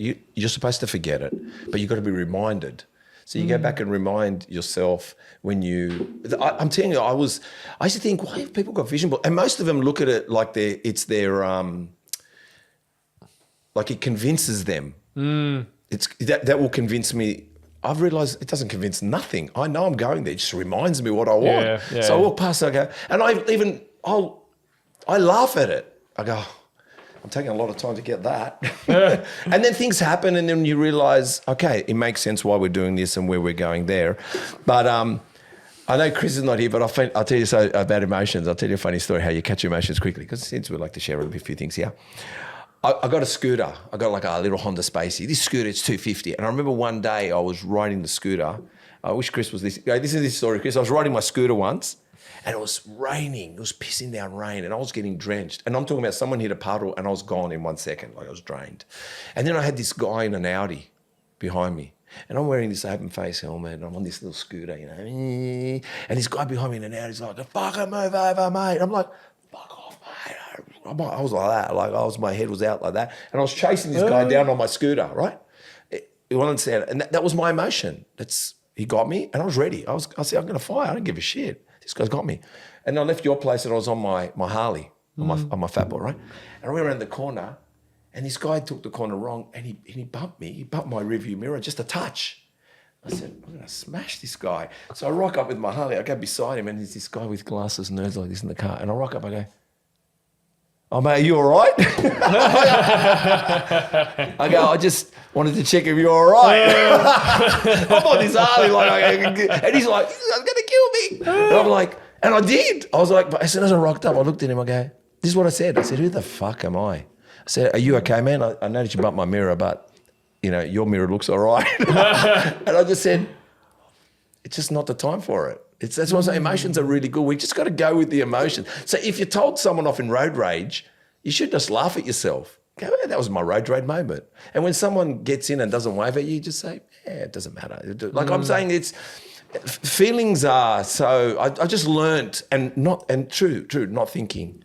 Chris thinks I think a lot. He thinks more than me, but I act a lot. I'm pretty much action all the time. Like phone call made, this is done, that's done, this done, and that's it. I don't want to think. I don't try to think. So, talking about thinking, Tadros has a question for you. Sure. And she's very nice to always ask questions. Yeah. So yeah, we love Char. And she's quite amazing. She's quite an amazing girl. She is. She and really is. She's the more I watch her, the more I think she is a really good thing for bodybuilding.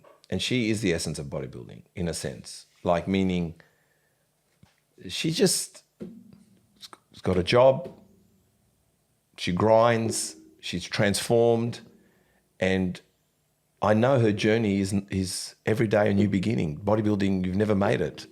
Till you die, you're trying to grow, do something better with bodybuilding. That's the great thing about bodybuilding is you can start at any age, and if you are doing it, you pretty much start every day, like to do it better. So Tadros is really great. So she said, the naysayers are not laughing now What's your proudest moment with Primabolics? I don't know where she got this question. Maybe you know. I do. Thank you, Char. Lovely human being. You're a good human, Char. You've been amazing at supporting the brand too. So Yeah, I'll do she's it as a great. shout out for Char for being an amazing representative of the brand. So I think Can you grab a pen, Chris? Because I need to write the answer so then I can put it on the socials tonight. Thank you. Yep. so. I think one of the proudest moments has probably been in the recent time. So I think at every intersect, you've got two possible paths you can take, right? High road, low road, in a simplistic terms. Recently, I suppose, there's been a few opportunities where you could get down in the mud, or you can take the high road and just do what you do and do it to the best of your ability, right? Just really double down on what your values are, double down on what your ethics are, and really just, there's a time to lean into what you are, right? And I think one of the proudest moments was with this, going through a huge amount of adversity in recent months and really having a lot of scrutiny by the marketplace and going through a period of time where it's been absolutely just turmoil. Managing to come out swinging, I suppose, in a sense of going, I'm just going to double down on what I've always done, know what I'm about, know what my values are, know what I'm doing, and stick to that high ground, right? And the universe has a nice way of rewarding that in a karmic sense, in that you get I suppose, if you do stick to your morals and you don't get down the mud and you follow your moral compass and you just go towards that North Star, impact more people in a positive way, you will inevitably end up with a good result. And that's what's happened here. This is the biggest launch I've ever done by a magnitude of 5 in terms of units moved. 5 times the amount of units I've ever done in a launch in just the protein alone. Then there's done, like I said before, I normally might launch a product in 3 flavors. I call it 3 SKUs, right? 42 SKUs in 4 weeks, where I might launch 40 over 5 years before, right? Like I've done 2 or 3 years worth of brand building in 2 months. Launched in a monstrous fashion, come out with in the biggest, loudest way possible. And I think there's a lot of temptation to, when there's adversity and a lot of, when all eyeballs are on you and the pressure's insurmountable, sometimes you do want to shrink away from it and just go and be quiet and just sit in a dark room and just I suppose, go hermit mode, right, and pull away from the world. I've decided to go the opposite of this one and stick to my guns and know who I am and know what I stand for and what I do. And like the Greek yogurt analogy, right, like know what I put into my products and how I make them. And this has been a really Keep proud going. moment. I'm going to find that quote you said. Keep going. Yeah, and this is, I suppose, the proudest moment because now it's launched and we've had the most successful by a factor of 5 times bigger than we've ever done a launch before. Like, then we're doing a double launch behind that, and the momentum and the amount of people talking about it in the industry and how fantastic it is, and it's impacting people in a positive way already. These things, I'm getting responses back from all these new things we're putting out there, and people are loving it, loving digestions and flavors and the awesome. So it's a really beautiful thing when you when you choose to take a higher ground and choose to trust your gut and stick with your morals and double down on what you're built on and know your own moral fabric, and you back it and go deeper and put everything on the line more than you could ever do. Like, I mean, like every part of you is being put on the line in terms of like mental resources, physical resource, the amount of pressure and stress you're under. They're just, I mean, even like, mate, in just the scale of this thing as well, you saw at the warehouse, hundreds and hundreds of pallets. Yeah, I've seen a lot of your posts lately. All of it, mate. So it's been the biggest scale ever and the biggest punt, I suppose, going, well, you know what? I'm going to see what happens if I really do just double down on what I know works. And it did exactly that. And it has been very proud, sitting back now going, well, you know, look, this is a really nice moral win. And I can hold my head proud going, you know, I've done something special here. And that sort of karma has paid dividends and gone, you know what, we're going to reward you for what you've done and make this the most successful thing you've ever done. And that was where we did the triple protein launch, now the double pre-workout launch behind it, doing 5 launches in a small window, turning adversity into victory, turning, a period of insane, unparalleled stress and anxiety and just immense pressure and scrutiny into our biggest win in the history of a 9-year brand. Yes, it is. Thanks for asking, Char. It is very rewarding now. The amount of work and just sheer blood, sweat, and tears this thing took to pull off is now it's pulled off. I think I was saying to Chris, I think when I said, I think we were talking about when we'd get together, and obviously we're going to be doing something together, and we won't mention it here because you'll be doing some ads with it, and we'll mention it, but it's quite big. I knew what you were going under by looking at your stories. I said, okay, we are down here somewhere in relation to contacting him now. he does not need our phone call, let alone want to talk to us, not because it's about us. It's just this guy is right now In there. the doing. In the doing. And Yeah. then I think and when you say how it works, I think I just said, I'm going to congratulate you or something like that. Yeah, and I think you looked at it like you haven't got back to me, but you actually told me you were busy. So I said, that was really nice. I'm not going to let us skip over that section. So to everyone listening, and you did it again today, which confirms why I know we already get along, because I think there's been a few opportunities like that where I felt bad because you tried to contact me half a dozen times for this podcast, right? We've been trying to put this together for a month now.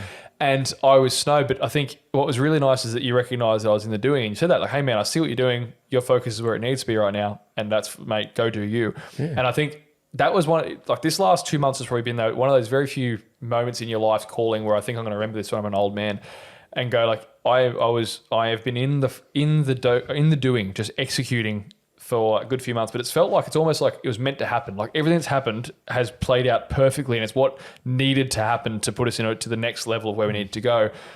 And it's really funny to see that now. And it's funny when the moments of kindness during periods of extreme pressure can stick with you, right? So thank you for expressing that. And today, even I'm running late, man. I'm an hour late. Fuck, that's really going to screw up plans. And again, man, that's fun. Understand, I've been where you are right now, and it doesn't help anything. Great, right? Really awesome perspective. But in this case, man, yeah, that was me. This last few months has been, I feel like the brand reaching its final place. And when I say me doing, man, my team is amazing. Everyone in my team has broken himself in half to get us here as well. Like all of my amazing reps out there as well, and guys who are running the states, they are working around the clock, working weekends. They're driving into different states. They're doing huge days, man. The team, like, they also, like, everyone in the business has taken themselves to breaking point to pull off this vision that I had, which was bigger than our boots by far, but we'd managed to do it. And that's a very special thing that doesn't happen many times in your life. Now I've had a lot of careers and a few things. In my experience, you don't see that intersect of, like, it's almost like, I think it's like destiny calling in a way. You're meant to a higher purpose, and that you're trying to get to that higher purpose. And I think that's what this period has been. It's been like the testing before something great. And I've always seen that in the business journey. Just before every big achievement, it always puts you through a test where it absolutely breaks you, but takes you just before to where you're about to break. Then you make this amazing breakthrough, right? Then, but you feel like you're going to die before it, right? You get to this point where you're like crawling. First you're climbing, then you're limping, then you're crawling, and every inch is hell. And you're just about to break and just about throwing the towel. You're like, fuck, this is stupid. What are we doing? How is this all going? I'm sick of working. I'm sick of it. And you just limp by and then hand over the finish line. And it's just, then amazing things always happen just after that inch, right? And it's happened about 5 times in my business career. I've gone, well, fuck me, no way, that happened. Or I pulled that off, or that opportunity landed. And sometimes it's random. Sometimes we go along and a few weeks later, this hectic opportunity just drops in your lap, like just this giant thank you from the universe, right? Just goes, and in this case, it's cool because it's like, it's happened. It's like we all nearly died. A whole team, I've got like, shout outs to Michael Kennedy, Mickey, my national sales manager, Mick Galley, Corey as well when he was on the team, and Sean, and all my back end support people as well. It's at the warehouse too. Like, how do you work a team like that? How it seems like everyone's rallying together. Can you tell us what makes that happen? What's the secret? I don't want to use one word, but what makes everyone do the extra push, the extra hours, the extra time, and believing in the product? Because I don't think when you work for somebody, it's not always necessarily the bonuses that can come with it. It's you have to believe in it. So what do you think's creating everyone to come together? Is it you've preached it enough to them, or they know the ethos, they know what's going on here? What is it that you think that pushes them? The team. I think everyone doing meaningful work. Viktor Frankl, survived. I think it was Auschwitz after World War II, and wrote the book about meaning of life. And it was, it ended up being the meaning of life is to live a life of meaning. And I think people, to have a good life, you need to be doing something that brings you fulfillment, and you need to build something and work towards something bigger than yourself. And I think what I've been really fortunate about is having people who have come in, and I think, I don't know what it is that's appealed to them, but they've seen something here that's like they're building something bigger than themselves. And it's like we all know. It's like we all know it's going to be bigger than any of us ever thought it was. And it keeps proving that right, because we've doubled in both revenue and size every year for 9 consecutive years. Like literally every year we double, right? Cool, yeah. And for that very rarely happens, but it's money aside. It's not even about money because when you grow double, you're broke all the time because you're always growing so fast. Yeah. But Of course it is that. So, but it's what does it, I think, is to get true meaning out of something and to really be able to have buy-in, because my answer is to have buy-in, right? Be part of the vision. How do you get buy-in? Doing something of meaning and purpose. How do you do that? Doing something fulfilling means you have to do something where you're working towards something bigger than yourself. And all of us, I think, have recognized this thing is a body of work that's bigger than any one of us. I think that's enough meaning and purpose that it's given us all like a canvas or a mission board for that vision board. We're all working towards it. And like everyone from my amazing guy in the sales team, so like Mickey and Gally and Sean and Corey and these guys here have all broken themselves working towards a picture greater than themselves, right? They have the vision of going, we want this brand to be the biggest thing and the greatest thing, and to carry that mission forward of wanting to impact people. They can see what I'm trying to do with the formulas, and they're helping me carry it forward. And when I was like beat down, those guys were jumping in and helping prop me up, and we were carrying the brand forward. And none of it would happen without them. And then at the warehouse, like we were just getting to how do we get our physical product to a person so it can be impacted. Man, Tristan is a fucking legend, and all our and Bo and the guys in the warehouse are really like, those guys are working huge days and working until 7 o'clock at night at the warehouse, and they finish at 4 on their roster, right? But it was they're seeing it when they started 12 months ago. There might have been 20 pallets there. Now there's 200, right? And when they first started, the warehouse was empty, and now we're hiring extra storage, down the road with overflow. And then we've got more pallets rocking up day after day, and we're growing, and there's new products and new people, and we're in more stores, and there's more opportunities. And I think working towards something bigger than yourself is something that gives the human experience relativity and fulfillment and meaning and purpose, because I think that's really the most anyone could ever ask for, is I want to build something big enough that it can house everyone's specific individual mission, right? I want to create a canvas big enough that everyone can paint their own picture on. I want to go, what's the biggest thing, something I can build so big that all my team can go, someone like, I want to be the best salesman in the country. One person's vision might be, I want to be the best version of me and improve my own health and improve my lifestyle. One of them came along, and he used to work at a bloody abattoir for, worked in a depressed job, overweight, terrible, like just poor quality of life, surrounded by poor people in a really bad place, really heavily overweight, flipped it all around. Lost 50 kilos, improved his health massively, got out of that meatpacking plant, came, worked with us, got a great career going, built a life for himself from there. Got out, met people, did things. Man, so many. I've got people who started with nothing, who have themselves been bankrupt, who have rebuilt themselves, and now I've watched them grow from nothing to their potential of. And it's so cool being able to create this big house where everyone can come under it, and grow to be like the best version of themselves within that. And it's like just giving them a vehicle they can all get in and become the best version of themselves within it. So it's not. It's almost like it's an irrelevant thing in a way. It's like it's allowing each person to become their best self, and this is the vehicle for it. Whereas I think in a lot of cases, normally whether it's a place you work at or somewhere you go, you hit a ceiling, or it might only be the vision of the person in front of you is limited, or there's only so far you can go, and then you start that real Groundhog Day thing, or you start that questioning, why am I doing this? If I left tomorrow, would it matter? Would anyone care if I was here or not? Am I just a number here? Am I doing meaningful work that's contributing in any positive way? And so, yeah, man, I think that's why they're bought in, because they're doing work that's bigger than themselves, I think. And I think that's what I've always tried to communicate, is what we're trying to build here is bigger than any of us. And it's... Do you think as well that, because I'm just listening, I know when I had a shop in the city, right? I started the same year Boost Juice started, and I could have franchised mine, but I didn't, right? And I looked like Bruce Juice. I was uniformed. I had never been in businesses. I was a network engineer for HSBC, and before that I was in the mailroom. I just wasn't in an abattoir yet.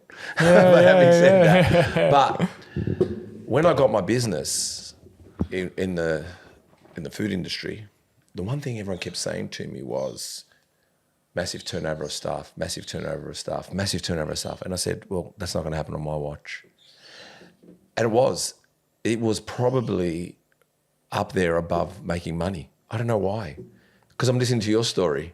It's the people, man. It's the people. And I wanted to prove that the people won't leave. And what I found was, your staff might not like this as well. It wasn't about paying them too much. I'm not saying restricting them. It wasn't about, Oh, it's got nothing to do with the money. Because I'll tell you what happened. I had one lady come to me and go, because staff did leave sometimes. She said to me once, I've been offered a better hourly rate. We were paying cash money back then too. And I said, yeah, okay. All right, I'll tell you what, I'll up it. And that taught me that it just held her for 4 weeks. She wanted out. It wasn't about the money. It's out. It's out. Everyone that I gave responsibility to stayed. And the funny thing is, even when I sold my business, they didn't leave. They were there for years. And some of the customers said, her name was Elaine. She go, Steve never told us to do it like that. Just didn't stop. But it was about handing over responsibilities to people. And what I found was people stayed when they felt like they had value in the business. So, I just had a shop. I don't have your scale, but I can only share you my wisdom and my experience. But I remember once I had, her name was Sovi. She was from Thailand. She goes to me, I said, Sovi, because I used to hand out all the work to everyone. I didn't want to work. I had a business, but I didn't want to work. But I did work. I worked fucking hard. Trust me, I worked hard. But I was working hard not to work hard. It's a full-time job trying to get out of it. Hard to delegate when you know you can do it better. Yeah. But the thing is, I was struggling to delegate, and that's what was hard. So I remember saying to Sovi, I said, look, you look after the fridge, like the Schweppes guy, the Coke guy, just you get that filled up, right? And she'd go to me, the guy came and told me there's a drink here that I should have in the fridge. And she'd show me, and I go, what is it? She goes, this Schweppes, passion fruit and fucking whatever it was. And I said, what do you want to do? She goes, I don't know, what do you want to do? I said, no, you decide. If you want to do it, we'll give it a go. If it's no good, just don't order it. So I said, you have complete ownership to implement whatever you want. Yes. But if it's fucking not working, you stop it. And you can say no to them. And that's how we run it. That's very important, man. So, yes, I think because with responsibility comes ownership. Yes. Ownership comes true. That's the important part too, because I think also to feel like you're making meaningful work, you also want to be able to see that you're shaping what's in front of you, right? And shaping by your own hand. And it's a very different thing when someone's saying, we should have done something X way, or something needs to be, like in that case, a sales rep's coming in and going, hey, here's this shiny new thing. Oh, should we order it, boss? Yes or no? Pass it back down. That person's just become the middleman, right? Like they're literally just a vehicle for that information. But when you put on, what do you think? Stumps them, right? So, and so I see this a lot when people, like, particularly when they're younger and they haven't done any management jobs or anything like that either, or they haven't, had to sign off on anything important or spend the cash themselves or whatever.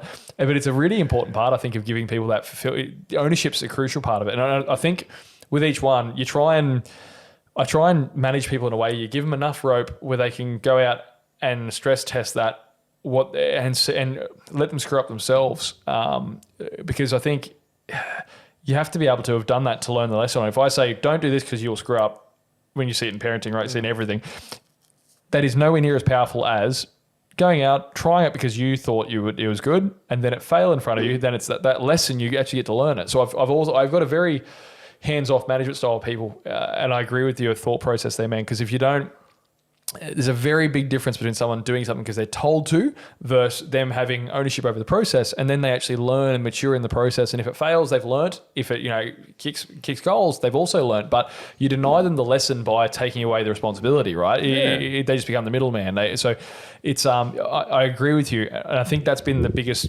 reason my guys, a big part of why my guys have been so, because I try and let every one of them run their own space, and I give them complete reign over it. I was in the warehouse this week packing orders because we were just so buried. You just had to jump in and do it, right? Yeah, you got to do it. But then I let, like, when I'm there, my warehouse manager, Tristan, he's a legend.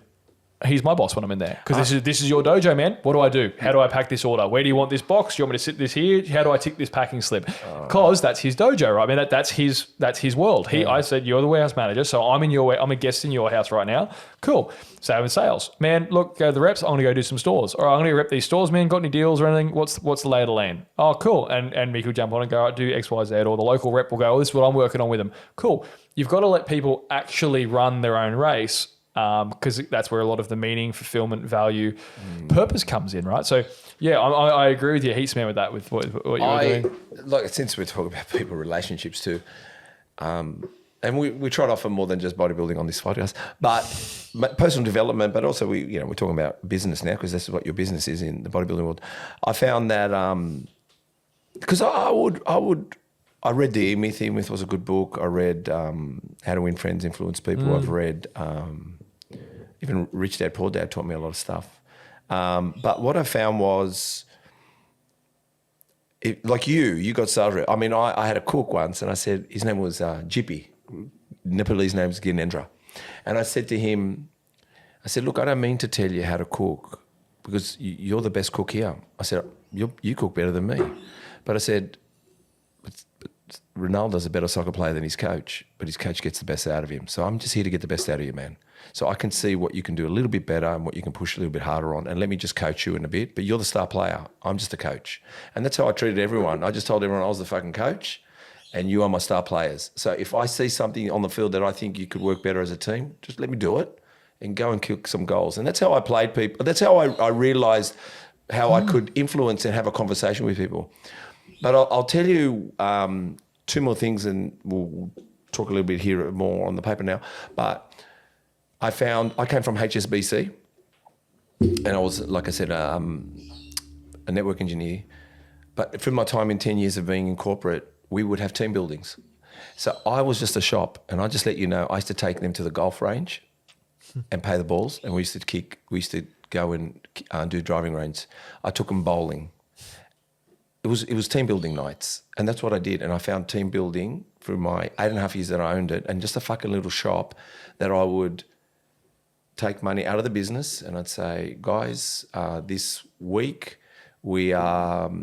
weekend, I'm booking this weekend, everyone available this Saturday, I'm booking out the driving range, and all of us are going to go hit some balls. And usually the ones that didn't get on, I brought them together to hit together, or when they didn't get on, I made them bowl together. So I was kind of like, I was a manipulator. And I am a manipulator. But the thing is, I would do team building, and I would want our business, and as we grew to do, I would always implement team building. Team building is so important. The last thing I used to do, and I learned this from HSBC too. Think about it. These people couldn't speak English, mate. These people were kitchen hands. These people were cash money. These people were studying and paying big dollars in our universities here, right? And I would go, and they would write orders on the back of a brown paper bag, and I would have Excel spreadsheets for them, right? And then when I'd have a meeting, I'd say, guys, we've got a team meeting. Right, but you probably do this anyway. You're quite professional anyway. But I'm just saying, we'd have a team meeting. I go, right, team meeting, guys. It's at the end of this month. Put that time aside. 5 p.m. Wednesday, whatever it was. They go, no worries. A day before the meeting, I'd give everyone the agendas, and they were like, "What the fuck is this guy?" I'd be giving agendas out to the Nepalese, the Thai, the lady from Campbelltown that lives in Housing Commission, Elaine. They go, what the fuck is this agenda shit? Right, I give agendas. I said, this is what we're going to be talking about. And then when we finished the meeting, guess what I gave them the next day? Minutes. They go, what the fuck is that? I go, minutes to our meeting. And I did. I stuck to my guns, and I knew that was me being excellent.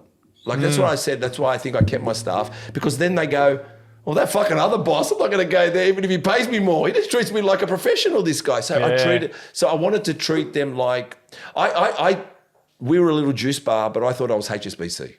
That's how I played it. And that's how I played every game. Every place, everything I do, I play as I'm a corporate or I'm high-end, whatever. But that was what elevated my business and made me stand out, and no one left, because no one wanted to go to the fucking bullshit boss that paid them 20K more, 10K more, but said, fuck, but this guy doesn't take me to the driving range. This guy doesn't do a joint dinner night, or he takes me bowling with the guys and puts on a barbecue, or does a minute's agendas. Man, I was an environmental scientist before I was this, right? So I did 5 years in mining, did my bachelor's degree, and went and did that career field.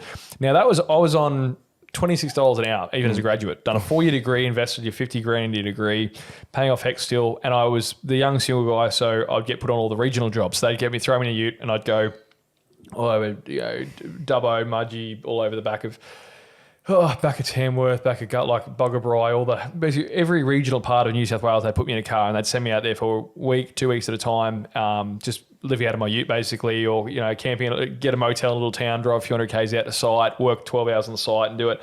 The working conditions, you'd be out in paddocks or you'd be on a mine site and it's either baking hot or freezing cold and it's early mornings and it's late afternoons and you're in little tiny towns, or if not a town, you just literally be out in paddocks all day by yourself. The working conditions were rubbish, right? I mean, I love that shit being a country kid. I was enjoying that. But in terms of what it was, I enjoyed the work because I got to roll around. A lot of that was exploring like air quality, water quality in, active farms. So I got, in my mind, I'm going, hey, I'm getting paid to roll around in a four-wheel drive and go, drive around farms all day. That's bread and butter. Now, if you enjoy the work, even though it's only $20 an hour, despite doing a whole 4-year degree to get that job, perspective, right? Yes. So with person, I would argue it has nothing to do with money on the job because I've had people who have broken themselves for $20 an hour because they love what they're doing in it. And if you just find something that they get fulfillment from, they enjoy what they're doing, man, the money is the last part of the convo because you can have give someone a job they hate, but and pay them exorbitant funds, they're still going to be depressed and miserable. And they've always left. Yes, always, man. They've always left. Like old love who was talking about the few dollars an hour, right? Like it was never about that. She didn't like the job. She was always going to go, money aside or not, right? I just kept it a little bit longer. Yeah, you got to, yeah. So now I just go, I think you're going. Yeah, it is, and you see it. So that's probably another part of the. I'm fortunate enough to have a team that can, I suppose, they must be enjoying what they're doing because must be in alignment somewhere with each of them in some way. They're getting, just like in my early jobs where it was, there were terrible conditions, I suppose terrible pay, but things I enjoyed and I was fulfilled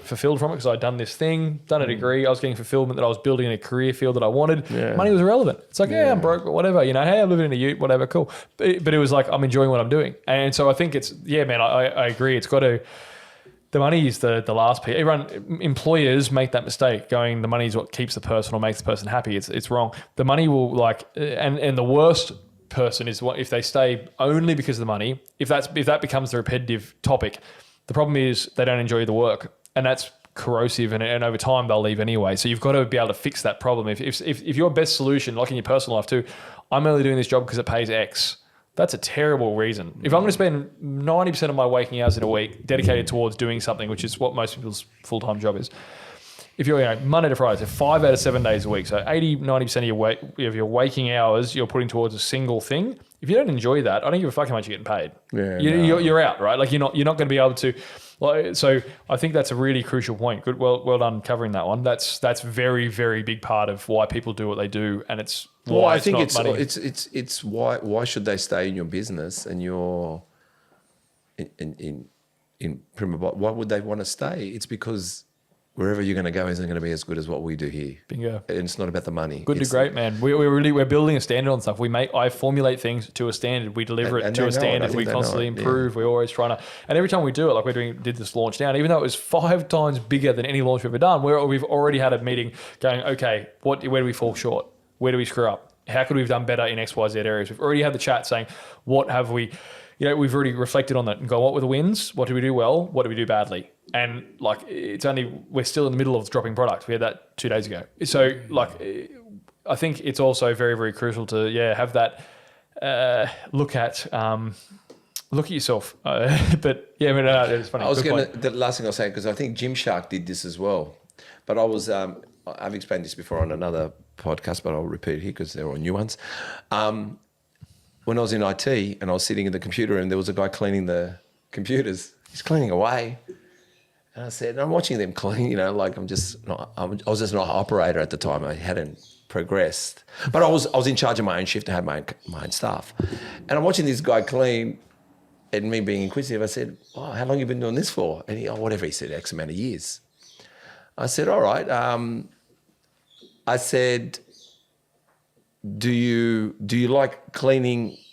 Do you like the job? Do you like cleaning? He goes, yeah. I go, who owns the company? He goes, I do. I go, you do? I said, what are you doing cleaning the computers? He goes, no, I've got someone else who's the CEO. He goes, I don't want to do that job. I'm not good at it. I'm just good at cleaning. But I own the company. but I got my own CEO. And I think Gymshark did that one stage. I love that. That's awesome. They hired a CEO. So I was at where'd I go? I think Gymshark's done that as well. I think Gymshark's the CEO now. Yeah, but I think there was a point when he was growing. Look, I'm sorry if I've got it wrong. And please, it's don't cool. barrage me. But I think you got to know when to. I think you got to learn to swallow your pride or somewhat realize what you're good at to be that coach that owns the business to say, I think you coming in as the CEO of my business, I think you can take us to a new level. And I think that's something maybe I'm bringing it up to let you know. I was shocked. Okay, you're willing to pay he goes, meaning he makes the most money because he owns the business. Yeah. But he gets paid a cleaner's wage and the CEO gets good money. And he's going, no, I prefer he deals better with being a CEO of my company. I was like, and it made me think from that point. I was in my 20s when I heard that, very early 20s. It sticks with you, doesn't it, man? When I was over in Germany last year and went to the FIBO massive fitness expo, right, one of the biggest ones in the world. And there was a guy who ran a US company over there. I bumped into him, and he was at the booth. And a lot of time at those expos, they'll get in ambassadors or athletes or just someone to sort of fill in. There was this guy there in a suit, sort of standing off to the corner. I thought, you look like an interesting guy. I'll chat to you about your products. And he turns out this guy was the founder. And he had built they did something like 150 million turnover, like a monster US company, right? Thousands of employees, huge. And I was like, mate, what does your day look like now? Because he's, in his 50s now, and he built that. It took him 20 years to build that. And so he didn't take a wage for the first 10 years, and he paid himself 40 grand a year for the next 8, right? And I can relate to this because I think everyone needs to hear this. I was the same. With 9 years of business, I only started paying myself wages in like 2 years ago, maybe 2. So the first 7 years, you'd look at it and it'd be like, your tax return at the end of the year would be 28 grand, 34K, 29K. So keep going. I'm going to. Good on you. It's always so the broke part's one. Like one of growing business is often you feed others before you get fed. I was employing sales reps who are on 6-figure packages, and I was on 20 grand a year. But for the greater good, for the bigger cause, right? Big vision thing, yeah. But interestingly, same thing. So I'm at this expo. Having this guy, expecting him to be, an ambassador or an athlete or something, someone who's just, representing the brand or whatever. I got chatting and he was like, I said, you got some really interesting formulas here. He goes, you like them, man? That's cool. I said, yeah, mate, this is a unique use of that. I mean, I can see that you've used this for this. That's cool. He goes, oh, okay. And once he knew what I was talking about, we started engaging. And he's like, and he pulls, and he goes, oh, look, I really like, if you like this product, have a read about it. He hands me this book over and I'm looking through it. I looked at the front and I said, and I looked at his name badge. It's like, Wade, you wrote this book. Oh, but this was written by the founder of the... Oh, snap, you're the guy that owns it, right? I was like, man, so what's your day look like? And he works on the customer service calls. He works on the call center. So the 1-300 number. He owns the fucking thing, same thing, like CEO of a $120 million, massively profitable, humongous company, right? And he goes, man... He goes, I'm in my 50s now. I've had I've got the chateau overlooking the beach. I've got the mansion there. I've got my sports car in the garage. I love rolling down on a Sunday, driving to yoga in my sports car, the rooftop down, all that great, mate. There's only, he goes, after a while you learn, you've got to do what you enjoy doing. He goes, what I actually liked was speaking to the customers, helping them. So he goes, now what I got a real kick out of, what was actually fulfilling for me was speaking to, Susan, the 40-year-old mother of 3 who's having sleep issues and spending half an hour on a phone call talking to her about it. Because he goes, I didn't like the back-end accounting conversations. I didn't like doing that. And he goes, in the early years, you have to do wear all the hats and do all the jobs, shit ones or good ones. As you go up the chain, eventually over time, you afford yourself the luxury of having, to trade the jobs you don't like to take on higher leverage ones, ideally, or you can, hopefully your business is successful. You can hire people to do what you don't want to, and then you can focus and double down on what your strengths are. His strengths were, he related to people. He was a great people person. He was really charismatic. And he was a real wizard with, formulas and how to help people. So he chose, when the business got big enough, after the 20 odd years of building it, he went, now I'm just going to literally be a call chick, right? And I'm going to jump on there and be a 1-300 number. You'll get me, the fucking founder of the brand, on a $120 million company. Someone calls a 1-300 number, they get him. And they'll have no idea, and he gets real fulfillment out of it. And he goes, that's how I'm fulfilled now. And it's interesting, man. Same thing here. I'll go through rotations, right? Where I went earlier in the year, I was I had a lot of people in my sales team. I had, 5 people in every state, 2 in most states, really full on busy, right? And so I'd always been the one in the stores coming, shaking hands, saying, this is what I do, this is why I do it. And this, I was that person in the trenches, doing it all, being in the store, having the interactions, doing the seminars, talking to the people. Then, because I had the sales team, I could step back, and the high leverage task was build more products out, plan the brand, steer the ship rather than be the one rowing with the rowers, right? But it felt so different, and it felt really weird because I'd always been that man who was, the face of doing it, helping the people one-on-one, talking about their health issues, talking about how to help them individually, and learning about their business as well, and all this stuff. And it was such a big transition going to the back end stuff and going, this is to completely opposite going now. I just talk about accounting and spreadsheets and forecasting and stock allocations and ordering and factories and stuff. And I've slowly so now I like being fluid and going in, okay, I like the ability to jump in and do, a week on the road and doing seminars and talks and go to the stores. But I can also pull over the side of the road, pull over a laptop, bump out complex spreadsheets and speak to factories, do ordering and so on. Then I can get to the warehouse, jump out, start packing orders to the boys, get that thing sorted, go home. And I think over time, the goal is build yourself to a point where you can spend more of your time doing what you like and less not. But it's your responsibility to, step one, eat shit for a while until you can build yourself to a station where you can not have to anymore. But people try and skip the eat shit phase and go to I only want to do what I like. They're missing the preceding step of you often have to go through some very, very hard times to get to where you want to be, and then you get to choose what you're going to do with your time. Well, to finish up on the business thing, when I had the shop, Jippy, the Genedra, I could tell you more stories, but he had to go overseas, and I said, I bought a shop. And I said I never want to cook, and I didn't. But I said I did other things, like I cut tomatoes. I chopped carrots. I was a dish pig. I did everything else. I just didn't want to make anything. I didn't want to make pre-mades. I didn't want to make the yogurts. I didn't want to make the salads. I didn't want to make the juices. But I was happy to chop things up and be a dish pig and just pay attention from the dish pig area. Right, that's all I wanted to do. So he went away, and I go, I'm going to jump in and do his job. I just said for 4 weeks I'll do his job. And the first day I ran behind, really far behind. But by the third day I was out. I ate past him, and I excelled at the quality of the food, everything, which gave me then the realisation, or made me realise now I know even more how I can talk to him. So even when he came back, I handed it to him. I said, I don't want it. I said, you cook. But then I said, but then I knew where I could tweak things a little bit better and make things a bit better. But I was so dead set doing PBs. I said, I'm going to do it even quicker, even better, even faster, even cleaner, even nicer, even this and everything. And it was. I mean, then it was just like easy. I was like, it was like nothing, just done. And I felt like I got more control of my business. So sometimes I think you can always stay back, but you don't have control. Sometimes you got to, you jump back in the trenches. You got to jump back in the trenches, get dirty again, get 100%. There. And I think that's how it goes. Cardio. Your cardio video while doing cardio. And what happened during cardio. So fat loss, benefit, calorie burning, fasted or non-fasted. So tell me something. Is fasted or non-fasted cardio, which is better, or is there? Yeah, depending on so look at all factors, right? So when you're looking at fasted cardio, I suppose technically speaking, you have a higher amount of fatty acid oxidation. So you're burning more fat percentage-wise, depending on the intensity. That's important. So as we increase intensity, we start bumping into different energy systems. So I suppose a lot of people go, whether it's fasted or not, influences whether you're burning more fat or not, right? Technically speaking, up until a certain intensity, yes. Now, once you bump through a certain intensity, which is around about 65% of your max heart rate, you start, because your intensity is high, your body starts needing more intensity. It starts relying more on what we call glycolytic energy systems. So ATP, back to that Krebs cycle thing we spoke about with glucose and all that. We rely on that energy system more, which bumps us out of the fat and makes us rely more on burning carbohydrates for a fuel source, more on spent glycogen and so on.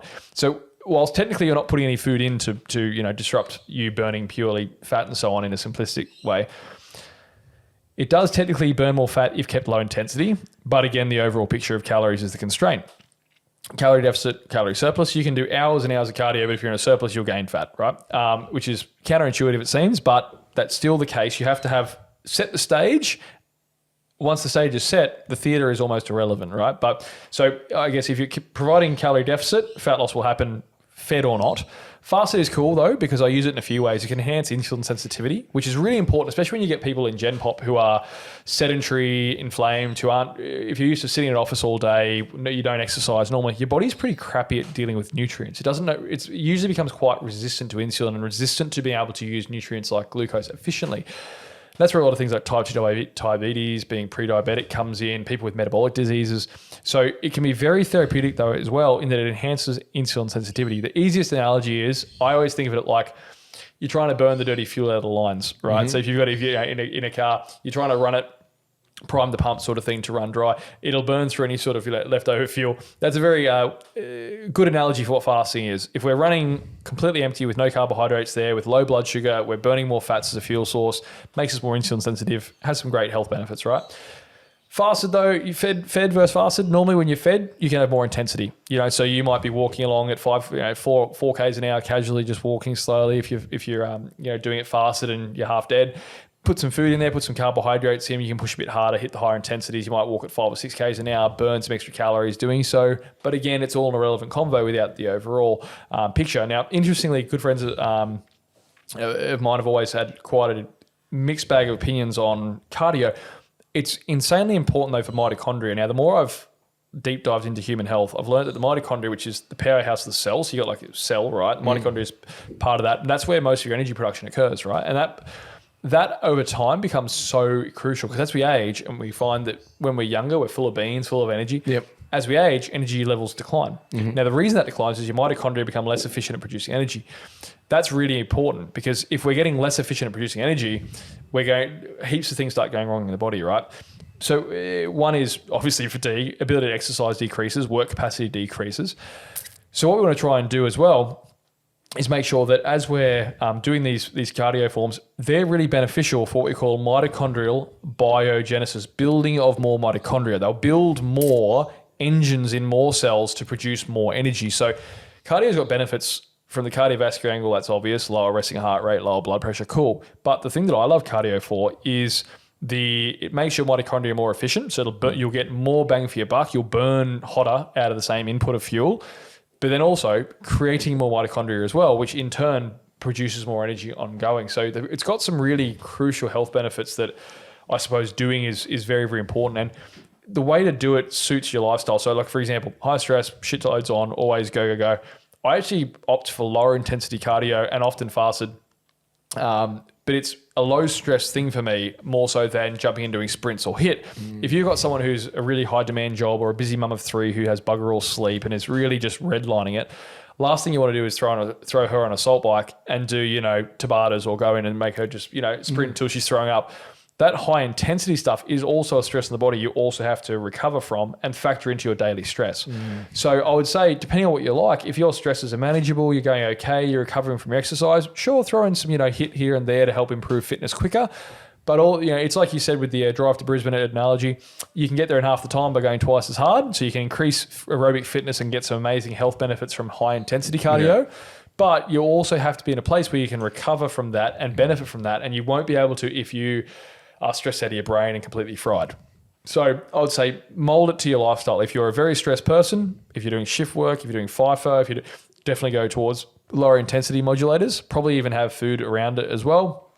If you're managing your stresses fine, you're pretty chill, you're on top of your game, you're all fine, then definitely high intensity stuff's great and will get you there faster. It's like creatine, load versus not, right? Loading will get you there faster, but you'll still get there via the 3 to 5 grams a day. 20 grams a day will get you there in a week and a half versus 4, but you're still going to get there. You're still going to increase health outcomes. You're still going to improve mitochondria. You're still going to do great things. So it's more about what's sustainable. What can you do year round? What can you do consistently 3 days a week? Say, are you going to wake up at 5 a.m. and sprint 3 times a week? Probably not. Maybe you'll do it for a week, maybe do it for a month. Eventually discipline might come along. Alternatively, you might be able to get up though and go for a walk with the dog, for a brisk walk, 45 minutes every morning. Now, over the span of a year, look at the health benefits of walking 7 days a week versus sprinting 3 times. 100%. And risk of injury, risk of blah, blah, increased stress, blah, blah, all the rest of it. So I look at someone holistically and go, what's your life, stress, work, family, relationship, gym, all of it looking like? Are you in a calorie deficit? Are you not? Are you in a surplus?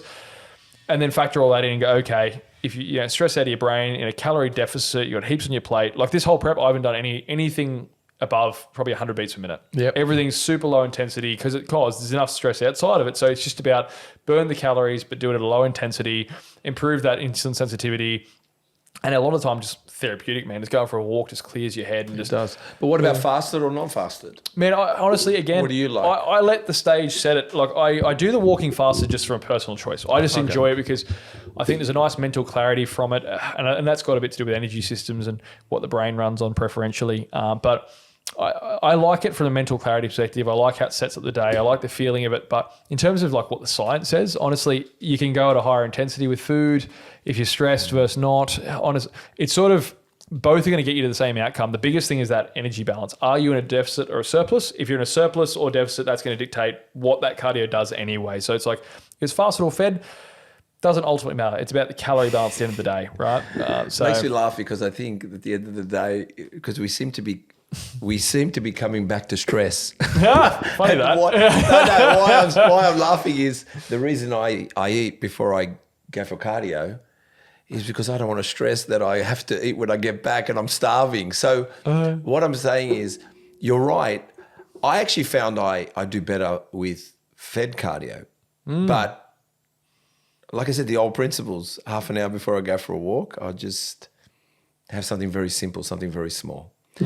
Like I call it pre-workout. A pre-workout, I like that. Pre-workout. So I do. And what I found is on that walk, I get home and I'm not ravaged wanting to attack food. I've got no stress. Yeah. And then I eat. And then I actually eat because I've gone for the walk. So I've kind of had 2 meals. The walk's probably gone for, it's a long walk. It goes for about an hour because I go down the beach, I get a coffee and then I go for a long walk and come back.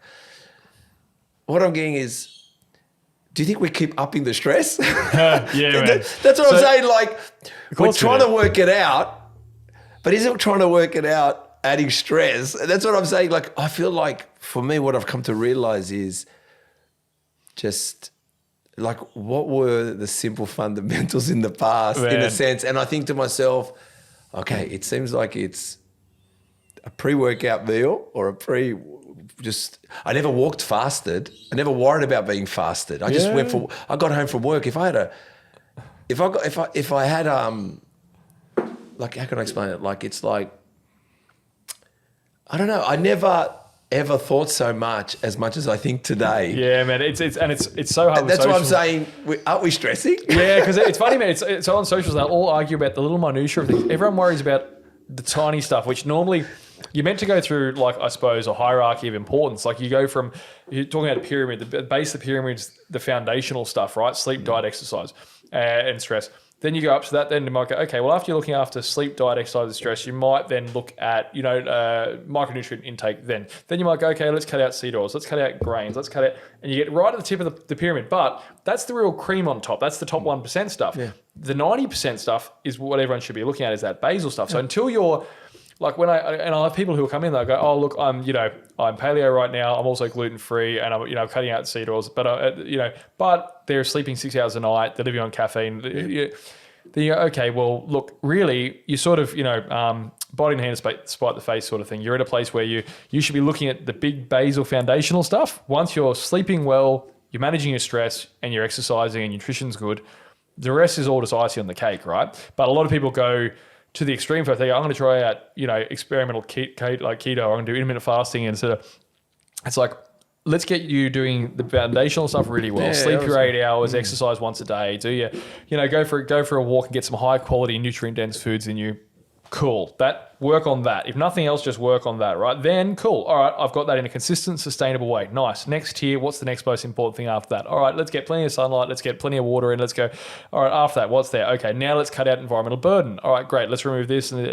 But a lot of people go the other way around. They do the pyramid upside down, and they're going to go, like, they're worrying about, I suppose, like BPAs right before but their sleep's trash and their stress is through the roof, and they're living. So it's kind of like what you said. You said we can. Is it better to do 7 days moderate cardio or 3 days a week hitting it hard? But what I'm saying is it trying to hold on for dear life, I'm going to do it fasted for the rest of the year, or just go, I just want to fucking walk. Yeah. So let me just walk, man. I just want to fucking walk, and I just want it to not feel like I fucked up today. I've got to eat. I ate before I walk, guys. Who do I call? Who do I call? Who do I went for a walk, not fasted. Man, So what I'm trying to say is I'm kind of like looking at things at the moment going, and I said to Chris many times, I go, I didn't think so much when I went for a walk. I didn't know about fasted enough. I just went for walks, and I went for brisk walks, and I did believe it helped me. I did believe it helped me lose weight. Maybe it doesn't. I don't know, but I believed it, and I was quite ripped, and I had a six-pack. And what I'm getting is, and I did train hard, but I did eat before I went to the gym, and I did race an hour later, and I did smash a protein shake straight away when I finished the gym. I got a protein shake in me. If I was ever going to miss anything out, I got a fucking protein shake down. It didn't matter. I prefer to not go, well, no, after a workout, I've got to wait 3 hours because it's going to do my metabolic rate, and I'll ruin that. Give me 6 weeks later, and I'm seeing a counsellor because I ate in between. Like I'm trying to reduce to just go to the gym, get a six-pack back, get those teardrops back in my legs, smash myself up. I want to look better in my 50s, and I'm going to smash up my 60s. But if you're going to tell me I've got to do that, I already know I'm going to fail. Yes, and that's what most people get. So they get wrapped around the ankles with trying to do all these things, right? And it's like paralysis by analysis. It's like, don't let perfect be the enemy of good again, right? Like, if you can't make it perfect, that stops most people from doing it at all. They go, oh fuck, I can't. They'll try and eat keto for a day and have a slice of bread and go, oh fuck, it's all ruined, so I just won't diet now at all. And it's like, well, if you just eating a balanced diet for a while and cut out some of that junk food, chocolate, and alcohol, you're probably going to have 99% better results than doing an extreme. So I think, like, when you wrote down that quote before, the people try and bulldoze their way to fat loss or bulldoze their way to results by doing more.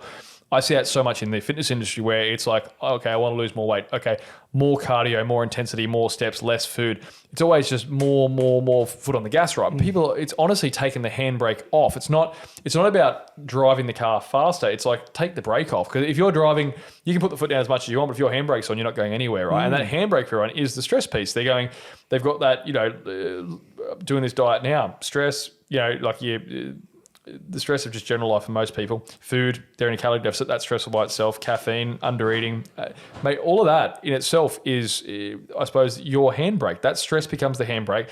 Cortisol will block fatty acid oxidation, makes you run on glucose. It inhibits your metabolic rate too. It'll down-regulate metabolic rate. It also makes us burn muscle and store fat. It's the worst thing ever for us metabolically, for our body composition, for everything. But we're going, every time we want to lose, but it's like more. It's like, but more is just adding to that pile of stress, which is just making it harder and harder. So it's counterintuitive. But most of the time when I've got Gen Pop people in a room at a seminar, they're going, I'm doing 15,000 steps a day and training 7 days a week, and I'm eating 1,200 calories, and I'm doing this, but I can't lose weight. It's like, all right, eat some food, train 3 days, not 7. Let's get you sleeping 8 hours a night. And all of a sudden they lose kilos and kilos and kilos. It's because you took that handbrake off. Like, they just redlining all the time. Their body's going, I'm in complete and utter survival mode right now. My metabolism's through the floor. I've got no libido, no energy. I'm irritable. I'm anxious. My mood's a yo-yo. I'm not sleeping. I'm up till midnight scrolling. I can't switch my head off.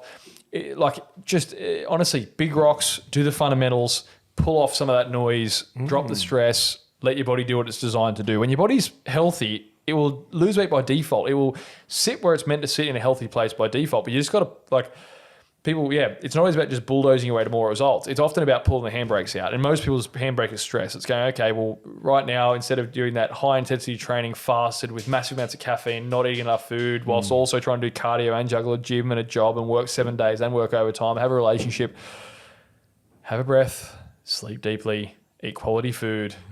I've been very fortunate in my career that I've managed to interview some really absolute freaks of nature in their field, right? Like research scientists at universities in Stanford and over in the US, and people who are chemists and naturopaths and people with degrees that boggle the mind, right? And it's fascinating how simplistic their answers are. And you ask them, man. They are simple. They are. And these are people who could bury you in the literature behind why it could be complicated, right? They could. And the fitness industry is funny with that because everyone throws out the given buzzword at the time or a certain pseudo-scientific term. But man, when you speak to people who are actually PhDs, academics, who are writing the studies. I was interviewing Bill Campbell and he was writing the next paper on fat loss, he was literally like publishing the papers that others quote. He was writing the stuff that others will go on later on and refer to, and he was about to publish it whilst at the podcast. Still, man, the most simple, basic shit. And that guy is a fucking freak, right? Like he has forgotten more than most people have learned in the first place. But when you ask the question, man, what's your special fat loss hacks? And you expect this, let's get going. Let's be something really like some amazing cutting edge new technique we don't know about. Like, do I hold my breath whilst having a cold plunge, whilst having 3 shots of coffee? No, they come back to these really basic answers: sleep, nutrition, sleep, diet, exercise, right? Stress management. Like honestly, it's 3 or 4 things, and it's simple answers, and it blows you away because you're like, they could completely bury you in academia and throw amazing literature and recite all this stuff. But honestly, the more I learn about the complexities, the more you realize the beauty is in the simplicity. Nail the basics, nail the fundamentals. Those are the important things. Big rocks before little rocks. And yeah, I'm just saying, like, no, I agree with you because it is simple answers. I saw a naturopath. No, I was at a shop, a naturopath was there, and I just said, I got no energy and I'm eating so well, and I don't know what, and she goes to me, what were you eating when you did feel good? And I said, I was enjoying just tuna and rice. She goes, go back to tuna and rice. we want a complicated answer, don't we? It's simple. I said, I'm having, the chai seed. I don't know what I was having, and lettuce and whatever. She goes, so what were you enjoying when things were good?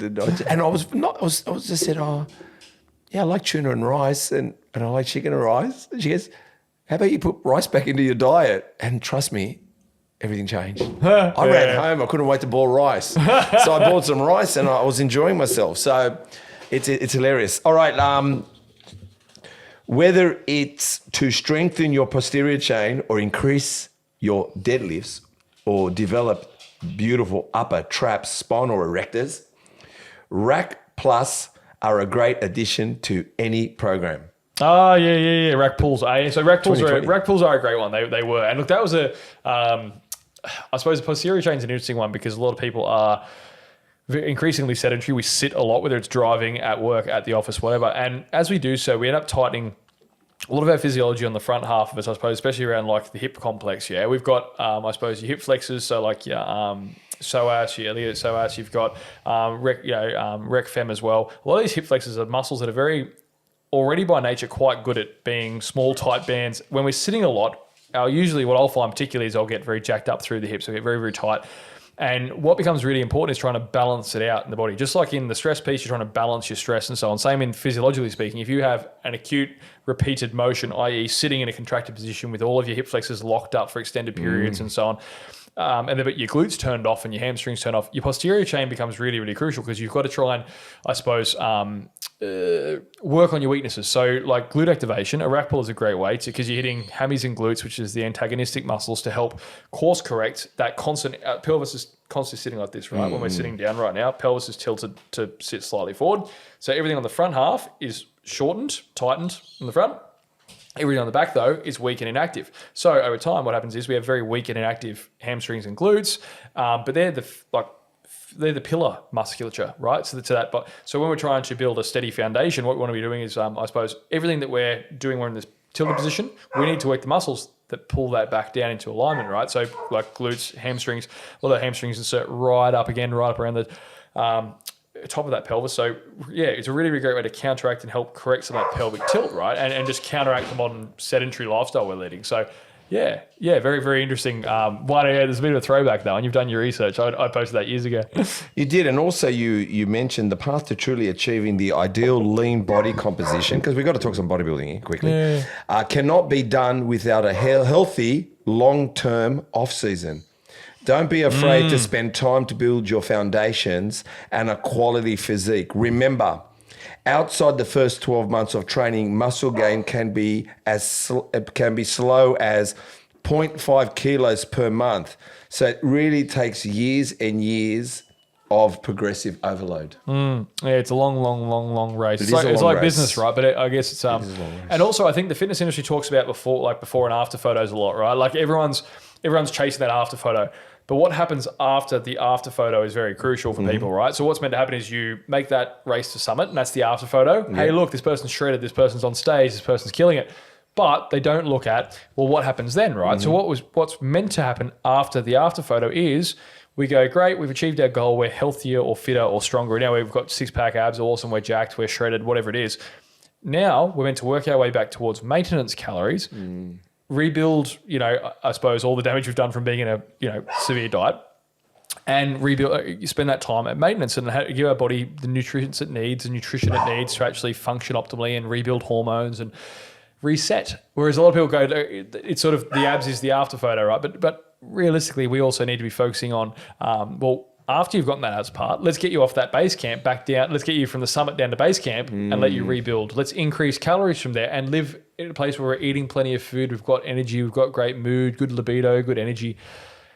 So I think the after photo is really important. And I think that one there is saying, especially it's true now, that was years ago, true now as well than it was then, because so many people are focused on being shredded year round because socials were always on camera at some point. That never happened back in the day, right? So everyone's so focused on always looking as lean and peeled. Everyone's in calorie deficits all the time. But a deficit by default, we're not giving our body enough calories to function optimally. So hormones get dysregulated in men, testosterone lowers in women, estrogen gets dysregulated, fertility can be compromised, cycle frequency or regularity can get impacted. We find stress increases in the body. All of this, wreaks havoc on our basal metabolic rate decreases. So we need to then get to our goal, but then be very personal and restore ourselves. So I've done a 9-month diet now. I lost that 20 kilos, but now it's time. Now I'm back to maintenance. I've reversed dieted back. Now I'm going to sit at maintenance, and I'll sit here for months. So hell, if it was a 6-month diet, I'll sit here for 6 months because then it's about rebuilding yourself after that. Put yourself through, the peak to summit, bring yourself down to base camp and rebuild. So, yeah. Okay. And tell us, tell us about growing up. Where did you grow up, and were you, obviously it sounds like you were quite an intelligent kid. But sporty aspirations. What did you want to do when you were growing up? Where'd you grow up? Man, that's an interesting one. So I grew up on a farm, and I guess the closest regional towns where I went to school. And interesting, man, I've done a million different careers and a million different jobs before this, but I guess it was always the interest was training and stuff around it. But no, I wasn't at all. I loved learning. My mum's a teacher, and I've always been really passionate about education. And since I've gotten into this, I spent my spare time last year building an academy to train people on supplementation and spread knowledge. So learning's always been a big thing of mine, but not sporting. I was never the athletic kid. I was very overweight in school, ironically, and never really the active one, not the sporty one, but I loved learning. So when I found something I loved, like a friend of mine who was a bodybuilder at the time introduced me into weight training. I used to do pretty basic stuff, push-ups out at the farm. I'd go for a run. I was in the army for 4 years. A lot of running, a lot more push-ups, a lot more sit-ups. Basic stuff though, right? Body weight, pull-ups. Bought a barbell at Big W at the time and did curls and stuff. That was about as far as I got. Went to join the gym at 21 and a mate of mine was a bodybuilder and he took me straight into the world then. And being a bodybuilder, classic thing, protein shake post-workout, pre-workout beforehand. Because I loved learning, I started going, well, why do we take these things? What do they do? Why do I feel this way when I take a pre-workout? And because I hadn't come up from the whole jockey broy area, I hadn't come up from a sporty angle. It wasn't like, oh, I am sporty, so I take a protein powder. I came from the angle of, why do people take this? What does this do for them? What does that do in the body? And then I was doing uni all throughout that time. I just finished my degree at 21, so I had 4 years in Bachelor of Science learning how to read about how things work and how the body works. So when I came into supplements and stuff, I went, instead of going up from the angle of like, we use protein powders because I've always been sporty. It's like, oh no, this is all very new stuff, and I'm a very curious person. I'm going to learn why do people use them? Why do I feel a certain way when I take this? How does that work in the body when you take it? Oh, that thing does that. Oh, but how does it do it? Oh, only if you take this dose. What dose do you need? Oh, what do the studies say? Because I can read literature because of the going through uni. So yeah, it was a really funny way of going through that. So I guess I've had a really complicated, long background story. I was in mining and military. I did government work. I've been hospitality. I've done every single job ever under the sun. But I think the common theme was the education and learning part. And approaching this whole industry from a complete left of field thing, not coming at it from the young sporty person who was always in it. I was left of field. When did you shift to business? When did the bodybuilding, and then you went? Did you think you could do it better? Like what I mean, because you must have. I mean, many just say, what was it that got you into business? And also, you could have gone any way, any area in relation to your expertise and your science and your studies and your background and created anything you wanted to, really. But what made you want to hit the gym bros? Well, because I suppose. So at 21, I'd started training, and I was just around that time. There was a lot of very heavily marketed stuff in the industry then, and there was a lot of big American brands back around that era. But when you looked at, they were very good at marketing. But when you looked at the formulas, because again, I started like, instead of going, oh, cool, flashy tub, I'd go, oh, but what's in that? Okay, what's that dose? What's that do? And so once you started doing that to the big, heavily marketed American giant brands, you'd start realizing they were very good at marketing, but nothing was clinically dosed. Nothing was, the active ingredients weren't put in there. There was very few ingredients. It was all proprietary blended back then. So they weren't even disclosing what the dosages were. So I suppose I saw this problem of like, I'm like, well, now I know what things help the body do X, Y, Z outcome. I can't find that there's nothing like that on the shelf. So I started making my own and I'd buy straight raw amino acids and start tinkering and playing with my own things. And, I'd be like, well, this, to elicit an increase in blood flow, I need to look at this ingredient. Oh, nothing has that in it. Oh, I better buy that as a straight raw amino acid and take that at the dose the study says. I would do that, take it and go, oh, snap, we've got an amazing pump today at gym. That's awesome. What else works? Oh, I want hydration. Oh, okay, I'm going to look at these things. Is there anything for that in there? Oh, no, there's not.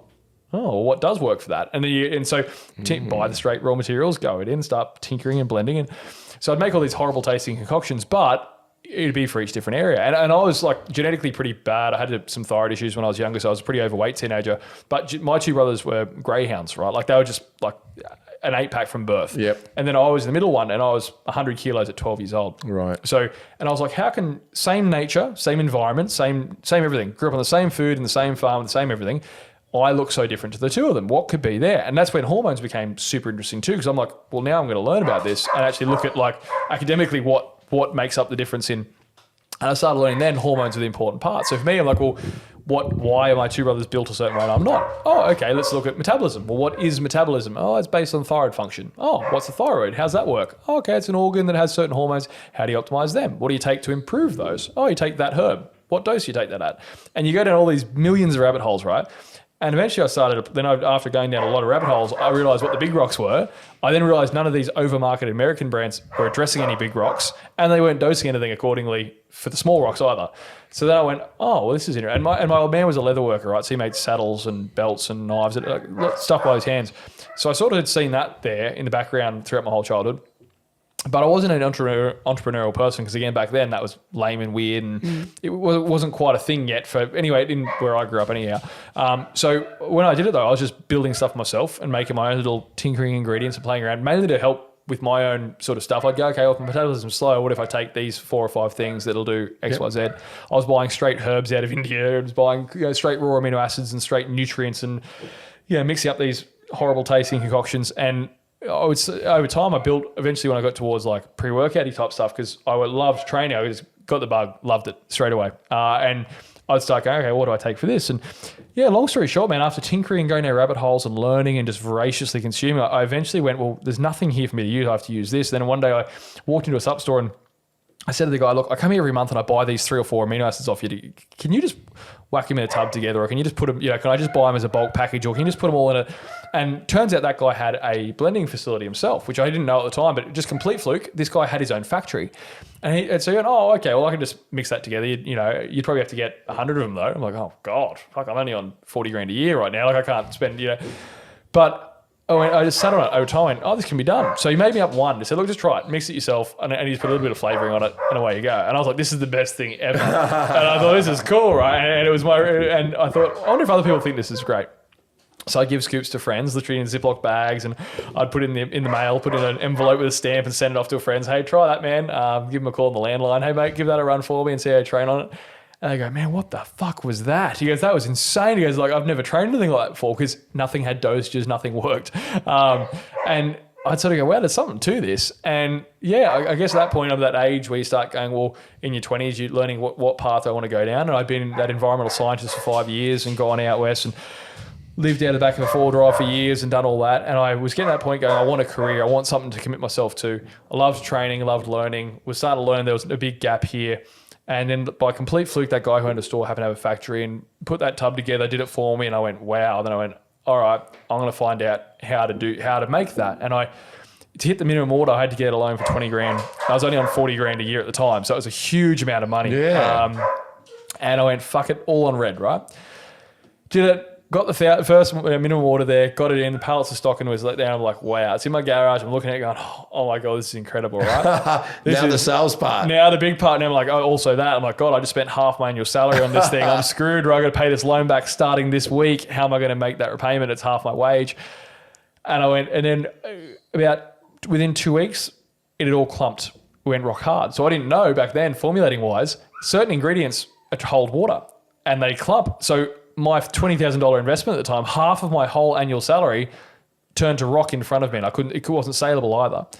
So I'm sitting there with a pallet of rocks, basically, clumped stock, dead, and that was me nearly throwing in the towel because that was half of the salary in one thing. Of course you would. I mean, this is a perfect story. Keep going. Yeah, it was like, so that all went rock hard, and I went, fuck, no way. So I went back to the drawing board. I'm like, is this really what I want to do? Am I really going to do this? I've taken my shot, and it's mucked up, right? And I met with a mate at the time, and we were both, I met through mining and stuff like that. And he was going, man, look, just take a punch at it. He was pushing me. He's like, he was starting his own little thing at the time as well. And he's like, man, just fucking have a go. He's like, you can't work for someone else your whole life. Have a go. And I'd watched my old man be self-employed his whole life. He worked, for himself on the farm at home, making stuff by hand, and he was his own boss. We were broke at times growing up. And then there were times when you have lots of orders coming in when money was easier, but at least he did it on his own terms. Yeah. The man never owned a mobile phone, refused to learn it. He goes, I don't want people to contact me. Bugger, I won't get one. And he still has it now. Now doesn't have a phone, right? He goes, he doesn't, if he wants to answer the phone, he answers it. If he wants to take an order, he takes it. Or if he doesn't, he doesn't. But sovereignty, right? Owned his time, worked on his own terms, was his own boss his whole life. And I think that really bled onto me without me even knowing it as a younger person. So putting all that together was a bit of a perfect storm for creating, I suppose, wanting to work for on your own terms, run your own life, work towards something bigger as well at that age group as well, seeing the gap in the market, knowing I can make something that can work. But that clumping was just gut wrenching because my partner at the time, I was trying to convince, going, hey, can we put everything on red for this one and gamble it, and then it fails, and you're having those conversations like, well, now you need to get a second job to pay this loan off, and you definitely can't start a business now or whatever.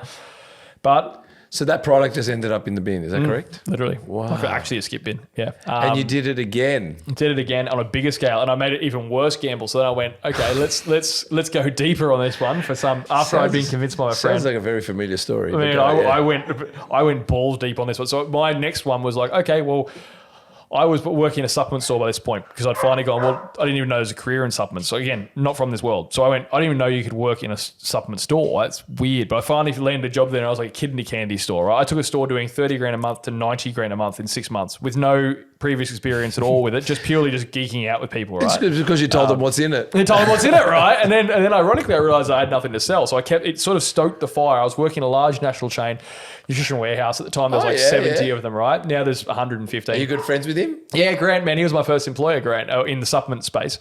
And I interviewed him on my podcast. It was a really nice full circle thing, right? And he was amazing, huge business, 100 and something stores, massive, right? He's in New Zealand now. Yeah, New Zealand too. And we set up shop over there in June too. So it was a nice, we were both setting up over there at the same time. It was cool. But interestingly enough, I went, okay, I was working there and I got to a point where the brand was, I decided to plunge again, get more product. I knew how to make it stable this time so it didn't clump. And I had some friends of mine who had similar interests to me who had started their own stores. And I went, okay, well, would you buy this off me? Like if I make it for $20, would you buy it for 25 or something? Oh yeah, cool. And I'd do that, right? And I got to a point where I had 5 or 6 friends that were, that end up in stores. And then I go, oh, if I, then I'd go, what if I drive a few hours inland, I could find another one of these guys and I could show something to them, build up a bit of proof of concept. I'm working at this full-time job at Nutrition Warehouse, and then on the side, building up these 5, then 6, then 7 little stores and friends of mine. And just did you get it into Nutritional Warehouse straight away, or did you wait? It got to a point where it was a bit of so what did it? I determined it was a bit of a conflict of interest because I was trying to build this store Monday to Friday. I was going, I'm building this store I'm meant to be the manager of this store, building this thing up. But then on weekends, I'm building my own brand in the competitors, doing promotions at my competitors' stores in my same town. So it was a real blurry thing. And it got to a point where I'm like, this is getting a bit awkward. I'm going to bow out and have some integrity about it. I'll just ring my boss, Grant, and say, look, mate, I love this job. Thank you so much, man. But I actually think it's a conflict of interest, me having a brand and supporting your competition whilst trying to work for you and getting paid to do it. And he goes, man, I actually really respect that. He's like, you know what? He goes, mate, what do you make? And I showed him. He's like, fuck it, I'll put it on the website then. Now, at this point, I went, hang on. I'm on the website of, at that point, a 70-store chain. This isn't just a pipe dream anymore. I got a glimpse of like, this could actually be a thing. And I went, what if I put this all on red? So I went out and went, I'm going to go out and beg, borrow and steal for every cent I could. I got multiple credit cards in my name. I went out and got all these, I got personal loan telling it was for to buy a car or something. My God. I sold my car at the time and bought a secondhand shipbox to get the cash from that. I went to a real loan shark company that like 20% interest. Ended up getting 250 grand of combined loans and debt. Sunk it all into product because I went, once that I'd done this website thing, I did that for a few months. And another condition to do that website was I had to write 2 original articles that had no information anywhere else on the internet. They'd be completely original for SEO purposes for them. They call them Fit Talk articles for the Nutrition Warehouse website as an exchange. I had to write 2 full peer-reviewed articles a week on completely original content for a year. So I had to write 104 articles for these guys, all independently published as well, to be kept on the website.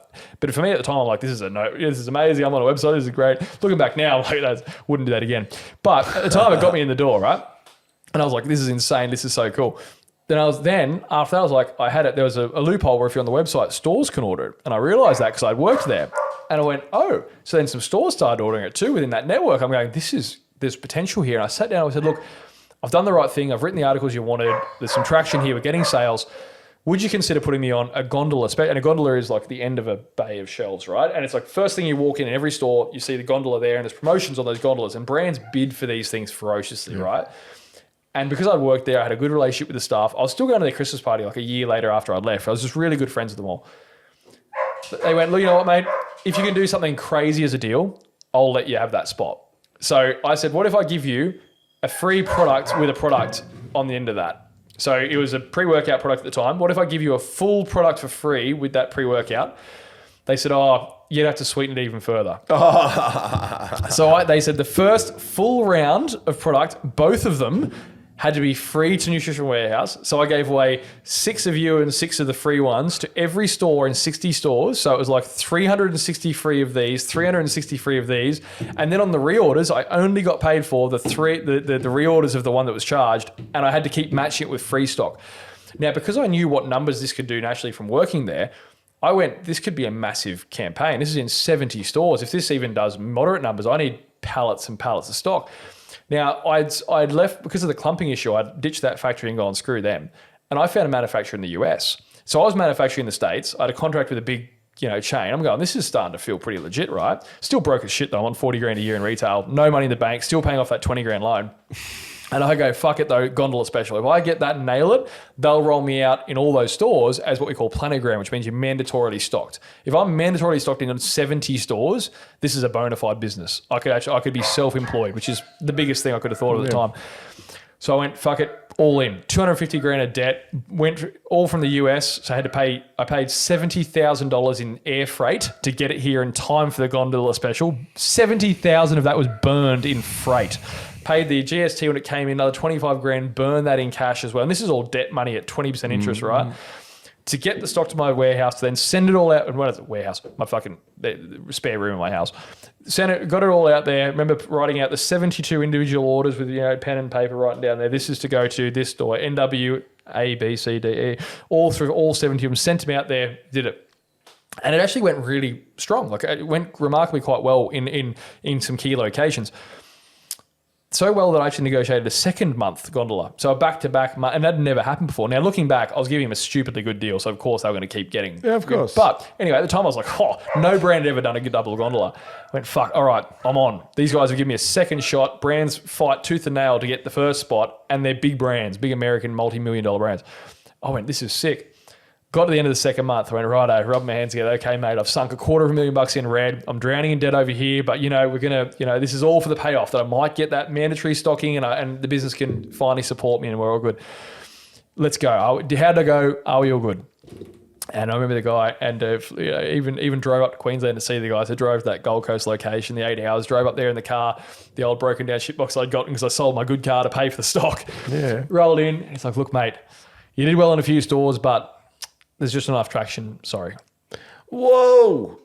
And I'm there with 250 grand in the red from day one on a startup, stock back at the warehouse that I can't sell now because I planned. And because I'd given away most of it for free at this store, all of the surrounding stores had seen that and gone, well, I can't sell it because customers have been for 2 months straight getting it for free down the road, so they won't take it. And I just went, oh, fuck, I am rooted. And it taught me some powerful lessons that. And it, again, nearly broke me because I went, I'm $250,000 in red. I've got no income now because they're not buying any more stock. The other stores are basically going to drop me because the product that I've got just got bastardized heavily in that heavily discounted model. Yeah. I'm really screwed. And I had to very quickly, I learned a powerful lesson of one, the big corporate giants not caring about the little guys type thing. That was part one. Made peace with it since. Me and Gran had a laugh about it. All cool now. But in the scheme of things, it burnt me. And for years, I had to then, it put me in a place where I was so broke and so strapped and everything was under so much pressure. Man, that thing tore me in half, right? So for the next 5 years, it took me 3 or 4 years to trade out of that because the business was growing. Eventually, I went, well, the big guys fucked me. I'm going to little guys. So I got in the car and drove to every little country town with every little ma and pa store with a single owner operator who was passionate and loved it. I went, I'm gonna do work with you, and I'm gonna tell you why this is the best thing ever. This is my mission statement. I reckon we could do good things together. And I did that, and I'd get in the car and drive to another town. Hey mate, this is what I do, and I did it again and again for like 5 years, trying to service that debt. And something about that, me just the broke kid coming into the store with a tub and just going, I'm gonna explore. This is what I'm doing this and explaining it. Must have resonated because people kept, they wanted to be part of it. And I got to this point where it was building traction. But ironically, when you sell stock, you have to replace stock.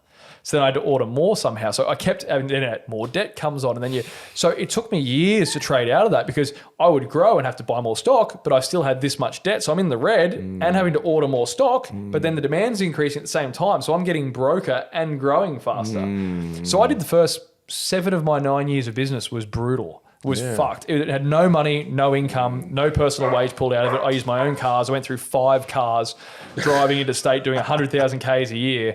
I burned through 5 personal vehicles that I'd buy at whatever I could afford at the time, run it in the ground, write it off, start again, next car, write it off. And went through 5 personal vehicles, using my own phones, my own everything. Like I had nothing to be put through the business because I had no money. So you can't do the whole write it off on tax. There was no money. So did it all. It was my own box packer. I'd drive up and do a drive interstate, land a new store, Orange, 5 hours inland. If he placed an order, I'd drive back to my house to pack the order to get it to him. Or I just put stock in the ute and I just wouldn't come home for a few weeks and I'd just stay on the road and go to a store. Do you want to order it? Yes. Well, I have 6 in the car. Do you want those? Sure.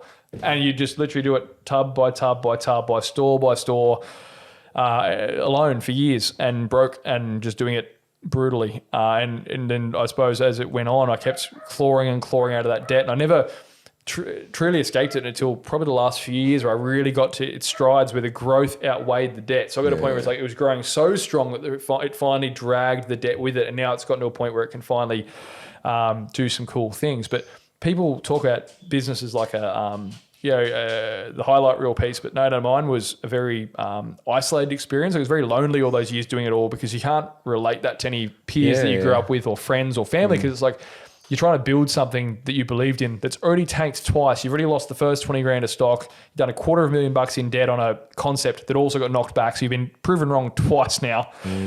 Now you've got to work full time to service that debt, but you can't pay yourself that full time. So you're broke as shit. You have no money and the business has no money. And you have to go, you're just like desperately trying to grow it at a pace to try and get some money in the door, to try and pay a bill, to live to the next week, to try and I lived in that state for literally 5 or 6 years in that just going, waiting for a debt collector to call the next week or waiting for a loan shark to call or a credit card bill to fall due, or you'd have no stock in your warehouse and someone to call you with an order and you have to ring the factory to place the order, but you haven't got any money to pay them and you hope they're going to try and release it on credit. And they'll just have that conversation every 2 or 3 weeks, mate, if you don't pay it, I'm not sending you stock. So I've got nothing to sell to pay my bills. So I'd rob some money from over here to pay them, but then I'd owe them. And I juggled for years and years and years. I know that feeling. To a point where I finally went to a point where okay, I'm going to hire someone to pack boxes for me. But man, fuck, even before that, we had someone to pack boxes. We committed at a point because I was at the time married, got divorced because just all this environment is not conducive. and not matched, but main thing, this environment is not suitable to any logical person would just go, this is fucked, right? But that all fell apart. So I'm getting divorced there. The house that I was in at the time, we had to sell. So then that thing got sold. But in a weird fluke, it sold in like 3 weeks. Now, the problem is all my stock was there in the garage. And being self-employed with no income, with huge amounts of debt, I couldn't get a rental. So the only place we could get to was a mate's friend's house that we rented for cash privately, and basically moved in, and it was like this, it basically had a garage which we put all the tubs in. That was our mini warehouse we put in the garage. And inside the house, it was me and another 2 mates who were both doing a similar thing, young, broke, trying to start businesses. And we had a room much like this. It was square right in the lounge room. Threw out all the TV. We didn't have any TVs, didn't have anything it was literally like a table like this, and we had laptops around all 4 sides. We drilled whiteboards into every wall so we could like think tank just any ideas we wanted.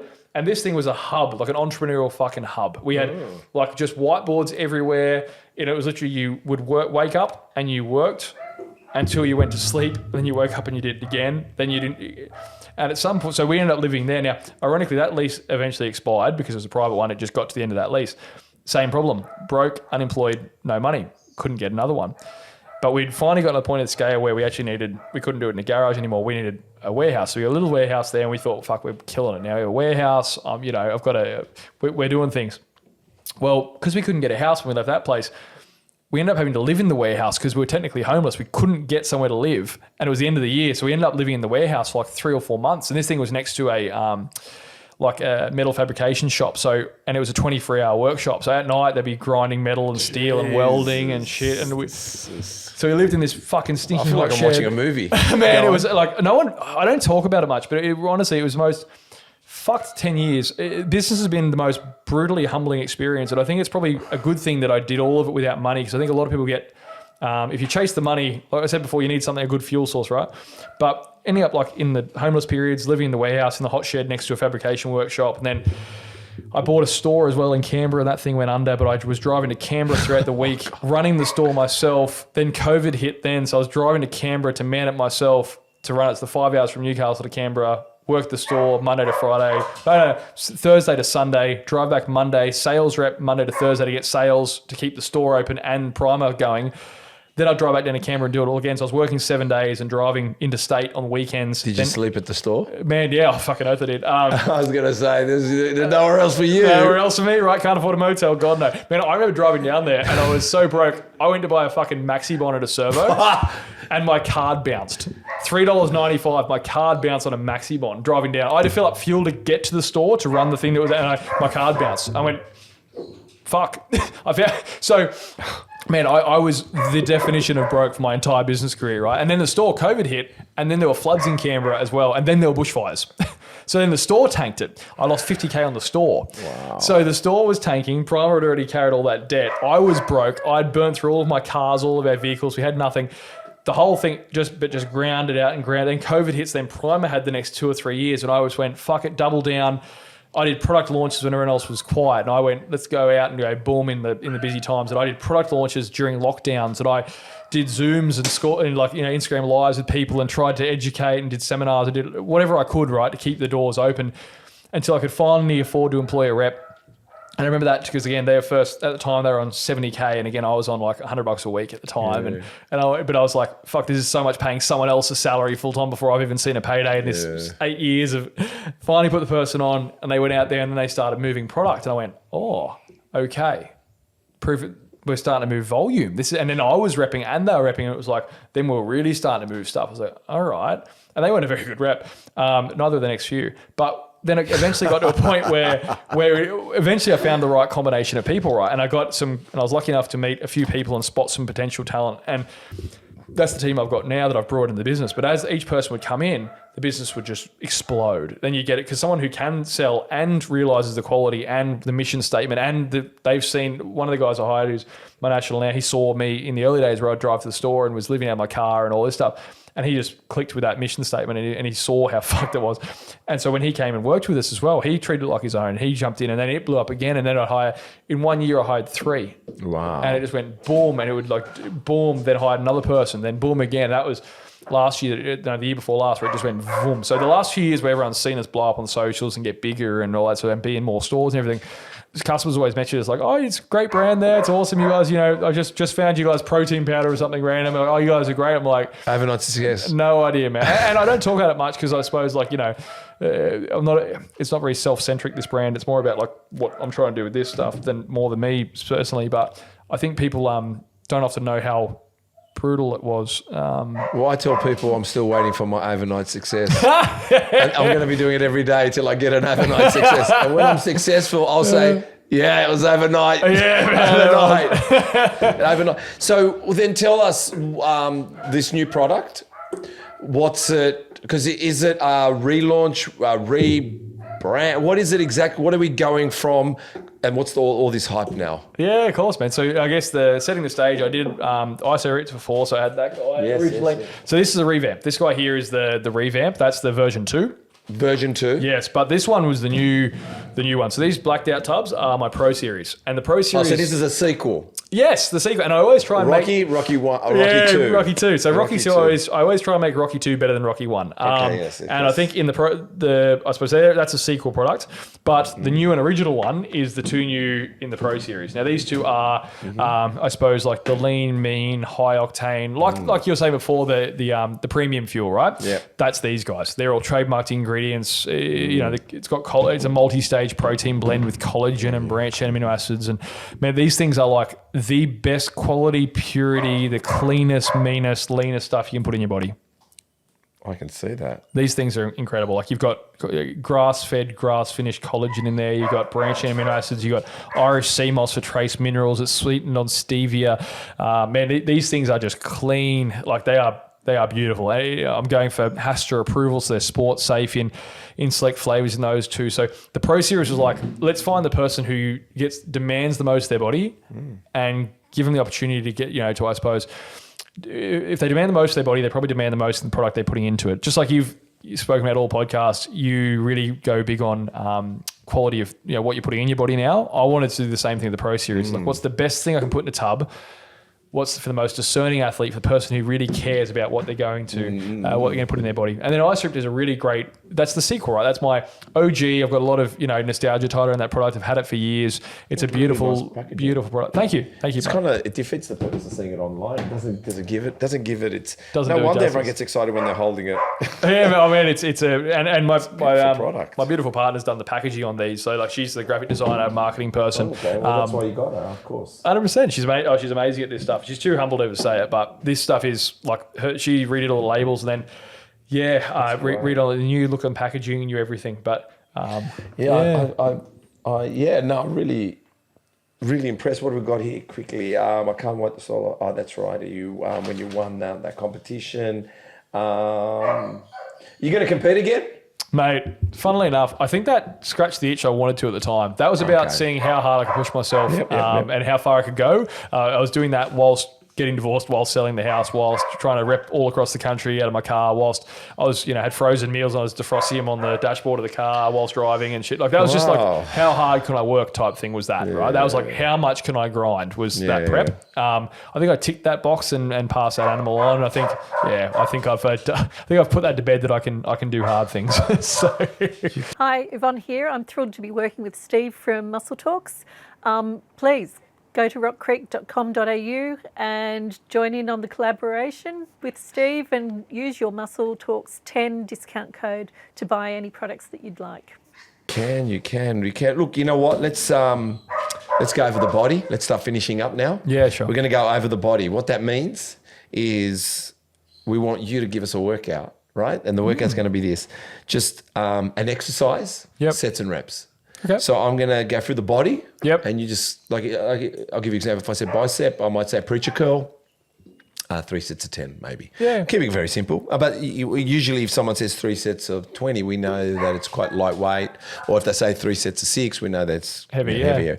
So traps, do you train traps? No, funnily enough, man. And I found this because I suppose they got hit indirectly by a lot of other things. But when I was during comp prep years, and I was always big fan of very heavy barbell shrugs. So I'd always do, 3 to even 5 sets, but I'd go quite low rep. It'd be 5 to 7, but heavy. So I'd work up to shrugs that used to be like 5-6 plates a side, like really just bone crushingly heavy shrugs where it'd just be up and just trying to hold and down, and they worked really, really well. It's only I had a really dicky shoulder for a few years, and that having that really jacked up upper traps just kept playing with it. So I stopped doing it for a while, and I guess I just haven't come back around to it. But yeah, heavy barbell shrugs was a great one back when I was really hitting traps consistently.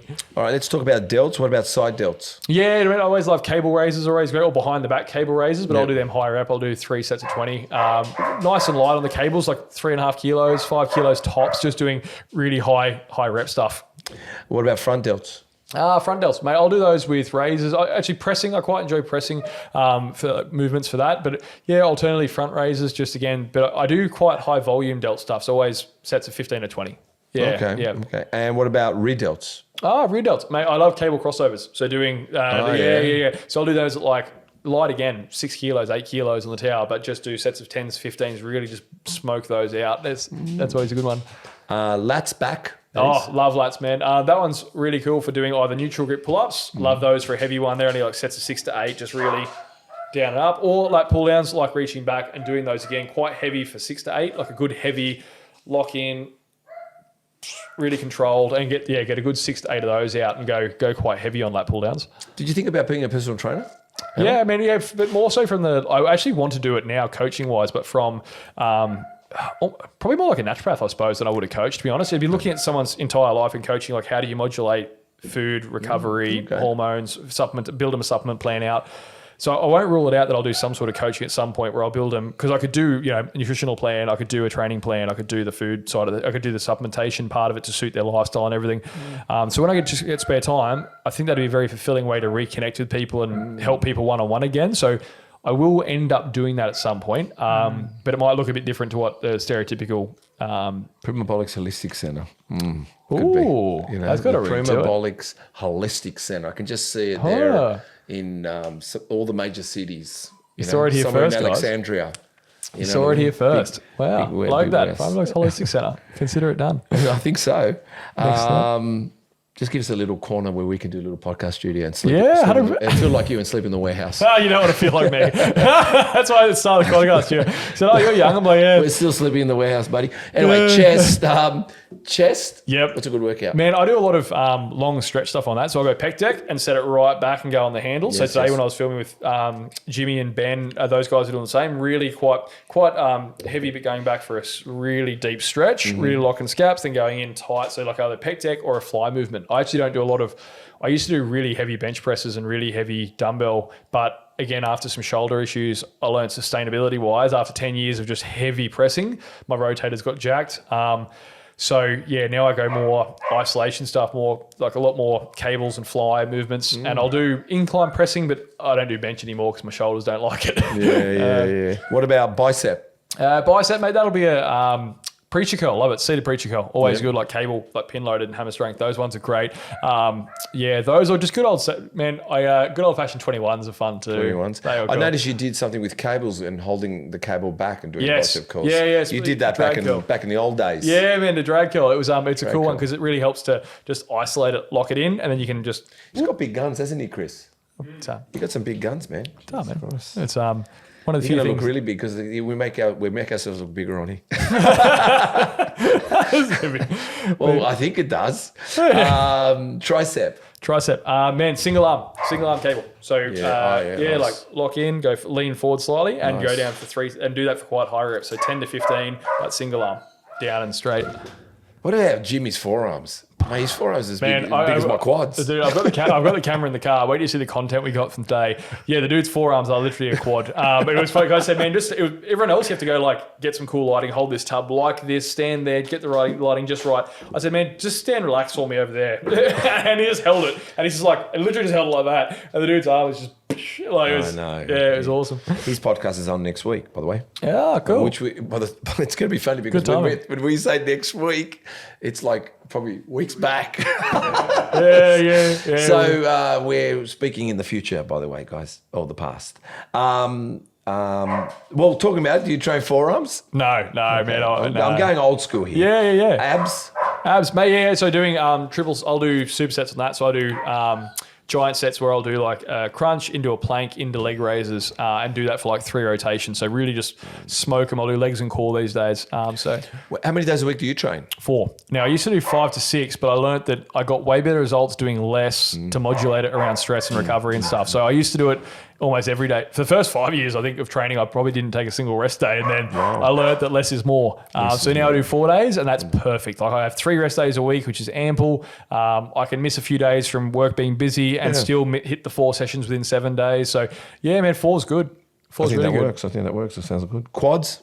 Mate, I love legs. For years, all I did for legs, the whole workout was squat for like an hour. That's all I did. I would just get under a bar and I would just squat. Then I'd do back squats. Then I'd do front squats. Squats are good though.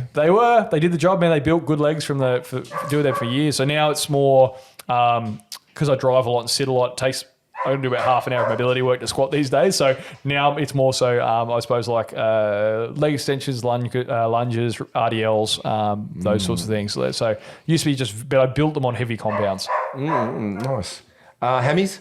Hammies, single leg hammy curl, hammer strength machine. Love that one. Like plate loaded single leg hammy curl, doing 3 sets of 15. Lying down or standing?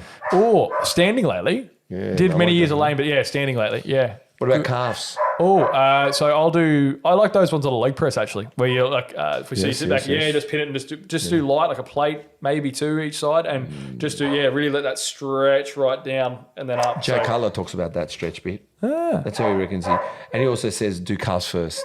So, and I took his principle, and they've worked actually. I do, if it's a calf day is involved, calf is the first exercise. Nothing gets touched.